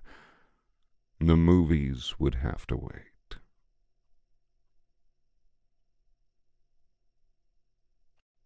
Chapter 56.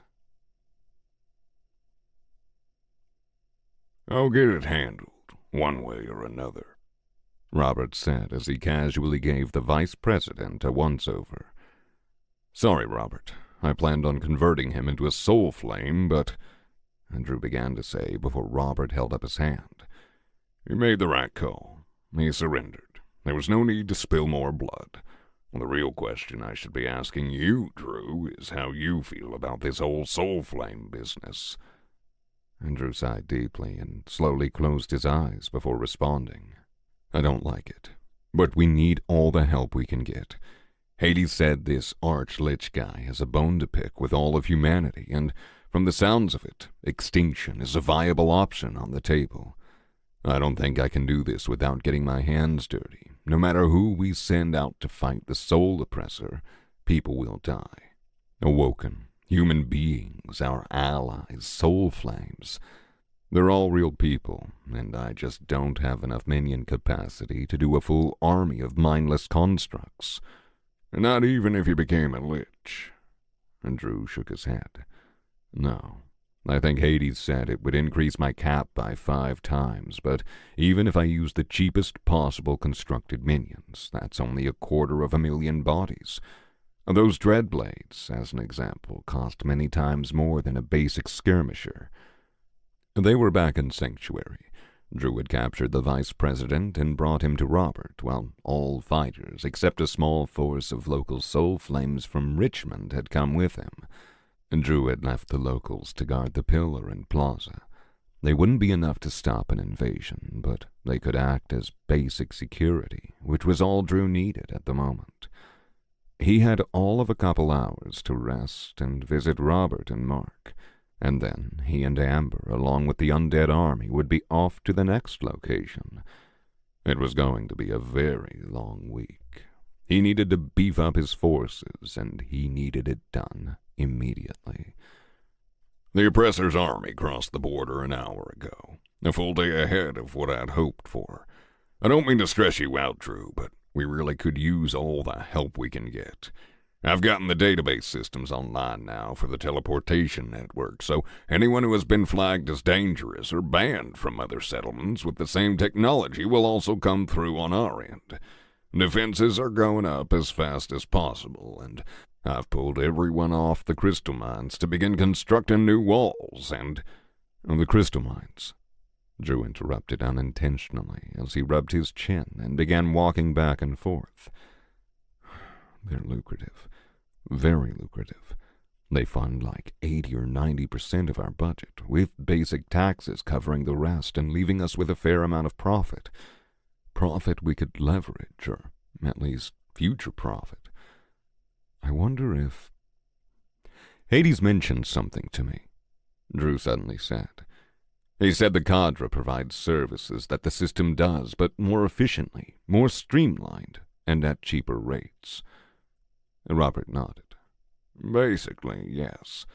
They offer all types of services, from building homes for the impoverished to building free schools. What of it? Tell me something, Robert. Do you think Marta would be willing to grant us a loan via the cadre? A loan? Why would we want a loan? We've already got more defenses than we could possibly build in time, even with me pulling everything other than the farmers, alchemists, and blacksmiths off their jobs. What could we possibly use a loan for at a time like this? Would he do it, though? He specifically said he would enlist cadre members for defense, but we're far from that materializing, yes? He flat out denied giving us an offensive army.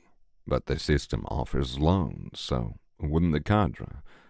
The older man got a twinkle in his eye as he suddenly smiled. Why, yes, I believe the cadre would be willing to offer a sizable loan to the ladies' champion. They'd have interest rates, of course, but from what I've seen from Marto, he'd do it at the lowest possible rates. Make it happen. Today. Give the biggest loan you can. Leverage our Crystal Mines profits and my own profits with Junior's store, too, if needed. Mortgage Sanctuary itself if you have to, but get that loan, Drew said as he looked Robert straight in the eye. And what should I tell Marto the loan will be used for? Drew grinned. Nothing. Tell him that I personally requested it and that you have no idea what it's for, but maybe casually imply that I'm considering building the lady a large shrine here and that the loan might be for that. Might be. Robert grinned back. Drew didn't know if Robert had a clue as to what he had in mind, but the man wasn't dumb. He knew Drew was up to something. Yes, might be. Again, you don't know. I understand, Robert said before turning to several armed men in his command center within the pillar.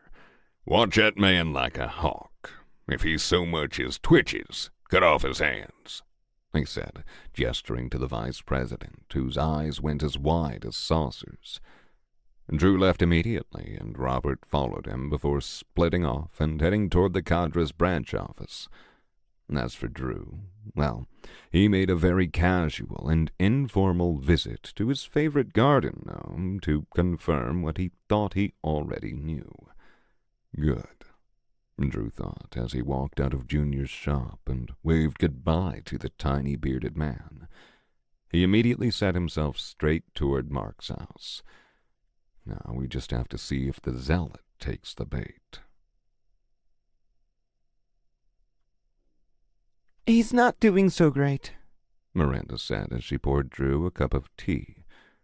The two of them sat in their living room. Mark had been put into a magically induced coma by Miranda to help speed up the regrowth of his missing limbs. Is the healing not working, or... The healing is fine, she reassured him. His legs will be grown back in a week and a half at best. Drew squinted. Then how is he not doing well? That's great news. It's his mind, Drew. He couldn't sleep even with potions. The nightmares. She trailed off, eyes haunted. I put him in a coma for his own good. Otherwise the healing would have taken months. Nightmares? Drew asked with concern as he poured some honey into his hot tea. Among other things, yes. Miranda nodded. He's showing multiple signs of PTSD. Flashbacks, realistic nightmares, avoiding talking about what happened, wanting to stay inside the house and in bed all day. He's shut himself off, even from me. He even started drinking. Drew's head shot back in shock. He's never been a hard drinker. A beer at most, socially sure, but... He downed 2 bottles of whiskey the first night back, and another the night after. His constitution is high, but not that high. He almost gave himself alcohol poisoning before I cleansed his system. He took a long sip of the scalding hot tea and let it slide down his throat, hurting him along the way. Drew welcomed the pain. It was a good distraction. When I had my first panic attack, it was at work. EMS was called, and I went out on a stretcher, Drew said as he looked into his mug. I never went back after that. I couldn't go back after that. My body started to shut down every time I so much as thought about returning to work. That was when you were working 16-hour days for 2 or 3 weeks in a row without a day off, right? Yeah, Drew said in a low voice. I was in the middle of a hotel in the middle of the night.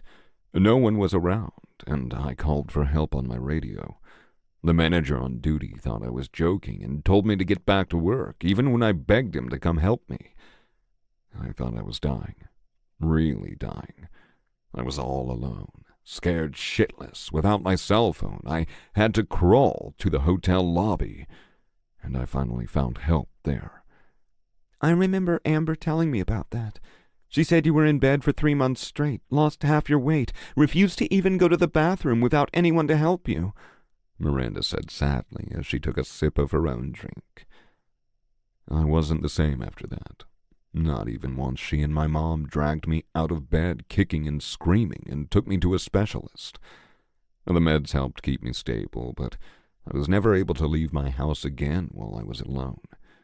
I'd have an attack almost instantly.